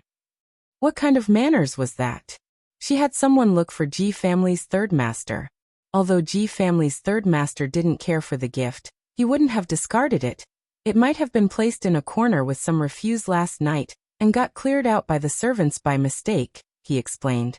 "Call them later and explain the situation," Great Aunt sighed. Ji family's third master responded, changing the topic. "The Che family also sent some embroidery, but in the end we were slightly better off. In a few days, I'm planning to invite that butler for a meal." Chapter 912, Extra Episode 360 Chapter 5. The dominance of Bai Lian _2 After he said these things, he turned around and left the courtyard gate. Of course, as for making a phone call to explain the gift as big sister-in-law had said, he seemed to have forgotten about it. "Where is my second brother?" he asked the person next to him. Having heard that second Master Ji had gone to Xiangqing, third Master Ji shook his head. Why would he go there? In the past 2 years, third Master Ji had also heard many people talk about Xiangqing, especially young people who loved to check in at Xiangqing. But the fact that it was previously impoverished was also true. No matter how popular it was, third Master Ji didn't think such an 18th-tier small city could change much. However, it was good that he went to Xiangqing. Third Master Ji planned to use this time to finalize the Phoenix robe matter. Second Master Ji accompanied Ji Hung to Xiangqing. They bought plane tickets directly. After getting off the plane, he saw the newly built Xiangqing airport, not very large but very distinctive, and not as shabby as Second Master Ji had imagined. He followed Ji Hung off the plane. Passing the newly constructed 6-lane roads, he looked at the tourist ring road, the various shopping malls, and the residential areas under construction. All sorts of large corporations were settling in Xiangqing. This level of investment was already comparable to a new first-tier city. How much did those at the top value Xiangqing? Second Master Ji was shocked beyond belief. They arrived at Purist Street. Seeing Purist Street's large crowd, he was astonished for a long while. You live here? This must be a popular tourist spot, right? Ji Hung lives here? How could it be completely different from what he had imagined? Second Master Ji was shocked inwardly, but outwardly he calmly followed Ji Hung to his residence. Tomorrow morning I'll take you there to pay homage, Ji Hung said as he walked into the courtyard, speaking to Second Master Ji. It should be closed by now at this hour. A mausoleum? Second Master Ji thought it was normal for the mausoleum to be closed. He followed Ji Hung to the front of the courtyard, observing the clean courtyard, and saw 2 elderly men playing chess next door. Ji Hung's courtyard gate was locked. He took out his keys to unlock it. The elderly neighbor, who was deeply engrossed in his chess game, heard the noise, stood up, and greeted Ji Hung. Old Ji, you're finally back? Perfect timing. Manager Jian was looking for you. Saying that, he promptly took his chess set and went back to his own house, leaving Manager Jian to Ji Hung. Ji Hung, while unlocking the door, asked in surprise, "What brings you here?" "I came to Xiangqing to join the excitement and to look for classmate Bai Lian," said Manager Jian as he slowly walked over, not feeling the slightest bit guilty about bullying the old gentleman next door. She's been busy for several months, and Yan Lu hasn't released a new song in half a year. Ji Hung couldn't answer for Bai Lian regarding these matters, and simply opened the courtyard gate. He then introduced Manager Jian to Second Master Ji. "Mr. Ji, it's good to meet you," said Manager Jian as he offered a friendly handshake to Second Master Ji. Second Master Ji took in Manager Jian's attire and demeanor, realizing that this man was not simple, but of course he was not aware of what Manager Jian meant by any songs. But he knew of the big star Yan Lu. After all, Yan Lu was a rising sun of fame, and Second Master Ji had even seen the drama Great Yong. Ji Hung and the others actually knew Yan Lu? Not only did they know her, but it also sounded like they were quite close, especially since Ji Hung said that this person was even Bai Lian's sworn sibling. After shaking hands, Manager Jian continued to seek out Ji Hung. "You should also push classmate Bai Lian a little. She is too lazy. This won't do. Look, Yan Lu has even finished filming a movie." Ji Hung went to the kitchen to boil water and make tea for them. He acted as if he hadn't heard. In the courtyard, Second Master Ji exchanged a look with Manager, expressing his astonishment. The next day, at 7 in the morning, Ji Hung took Second Master Ji to pay homage to Ji Wanxin.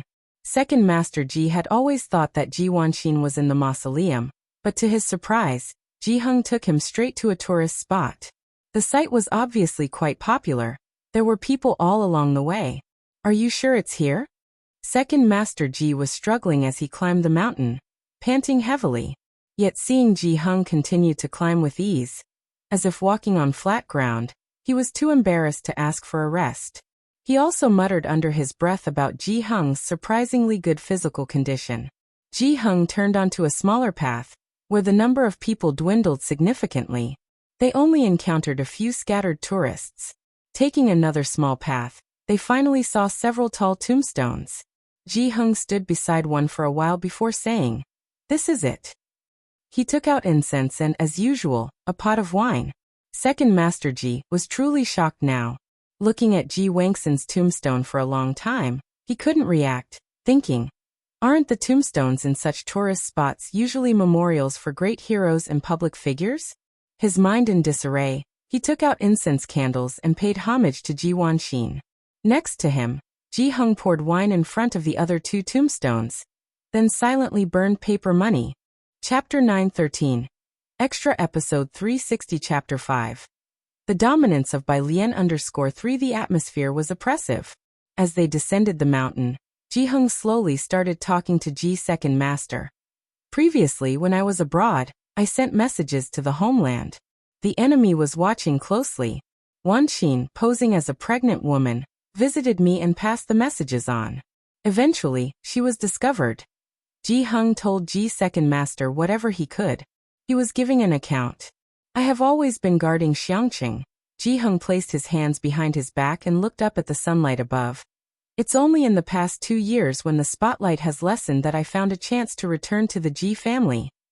Ji Second Master stayed in Xiangqing for 2 days. He went to visit the bustling Wallow Street, as well as the Calligraphy Association and the Martial Arts Center. He went there with Director Jian. Director Jian enjoyed browsing the Calligraphy Association, and there he encountered a middle-aged woman in a suit. Ji Second Master observed Director Jian chatting with this woman for quite some time. He stood aside, observing the artworks hanging on the walls of the Calligraphy Association, without uttering a word. He simply thought she was an acquaintance of Director Jian. However, upon hearing the middle-aged woman address Jian Zhongyo as director, and seeing the respect on her face, Ji Second Master was surprised. A director? What kind of director? Director Jian and the middle-aged woman walked towards the outdoor stage. Watching the crowd of tourists outside, Ji Second Master followed behind them, overhearing the staff outside addressing the woman as Director Sunday. Who is she? Ji Second Master was once again taken aback, and asked the person beside him. Are you talking about Director Sun? The young person beside him chuckled. She's the head of the Xiangqing Culture and Tourism Bureau. She's approachable and young people really like her. The head of the Culture and Tourism Bureau? Ji Second Master's gaze shifted back to Director Jian. This head of the Culture and Tourism Bureau held such respect for Jian Zhongyo. So who exactly is this Director Jian? That was enough for now. Ji Hung did mention that Director Jian and Bai Lian were old friends despite the age difference? Xicheng. The butler came to confirm the size and preferred patterns with Bai Lian. Bai Lian glanced at the adjacent snow plum, recalling the incident at the Ji family, until the butler mentioned that he was making clothes for her.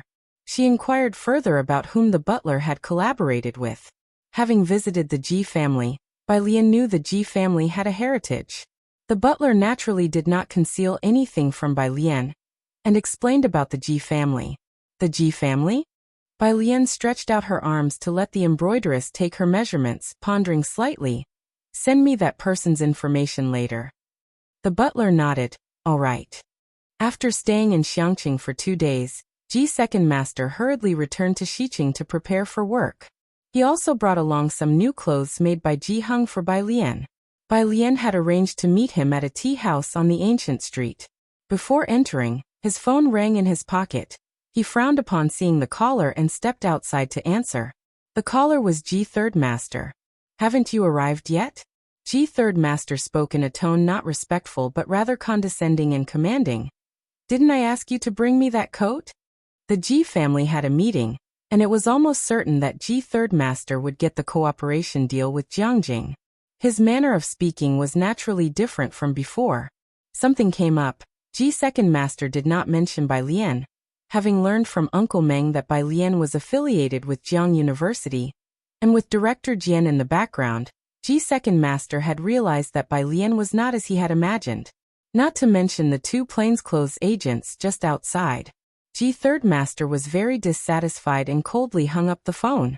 In the vicinity, Ji Second Master's confidant expressed worry. Second Master, it said that Third Master is meeting an important guest today, and the visitor is from Jiangjing. I know. Ji Second Master continued to head upwards. He reached the private room Bai Lian had mentioned. Ji Second Master immediately saw the 2 plainclothes guards standing outside the box. He paused for a moment, then lifted the curtain and entered with the paper bag prepared by Ji Hung. Bai Lian was sitting by the window, leisurely making tea. She held the purple clay teapot, gently nodding 3 times, filling the teacups halfway. The fragrance of the tea permeated the entire private room. Ji Second Master sniffed. It seemed like the tea Ji Hung had given him. This is what your grandfather asked me to bring you. Ji second master handed a package of clothes to Bai Lian. Thank you. Bai Lian placed one hand on the table, the other holding the teacup, slowly savoring it as her gaze dropped. The confidant waited anxiously outside, knocked on the door, urging Ji second master to attend the meeting. Having delivered the items and courteously sipped the tea, Ji second master stood to leave, ready to rush back. Wait a moment. Bai Lian put down the teacup, took out her phone, and showed Ji second master a photo. Is this one of your family's embroidery pieces? He recognized it as snow plum embroidery by his elder sister-in-law. After pondering for a moment, Ji second master replied, It's my sister-in-law's award-winning piece. Bai Lian poured herself more tea, as she had anticipated. After filling her cup, she placed the teapot down, pressing her finger on the lid and tapping it slowly, pondering for a moment before lifting her head. Your sister-in-law's work, but it's your youngest uncle who discussed the cooperation? Ji second master was a bit taken aback. His youngest brother had kept the matter extremely confidential, and he knew little about it, not even knowing who the cooperation partner was. It was his youngest uncle, however, who had been very prominent at the weaving factory because of this matter over the past 2 days. He did not know how Bai Lian had uncovered this matter. Yes, my brother handled this. Bai Lian looked up, glanced at him, then pulled out her phone and dialed a number briefly. Come to the tea house. Bai Lian tossed her phone onto the table, crossed her arms, and leaned back, her demeanor exuding an innate wildness. I have some complaints about your Ji family's third master. Either change the person negotiating with me, or this partnership ends here.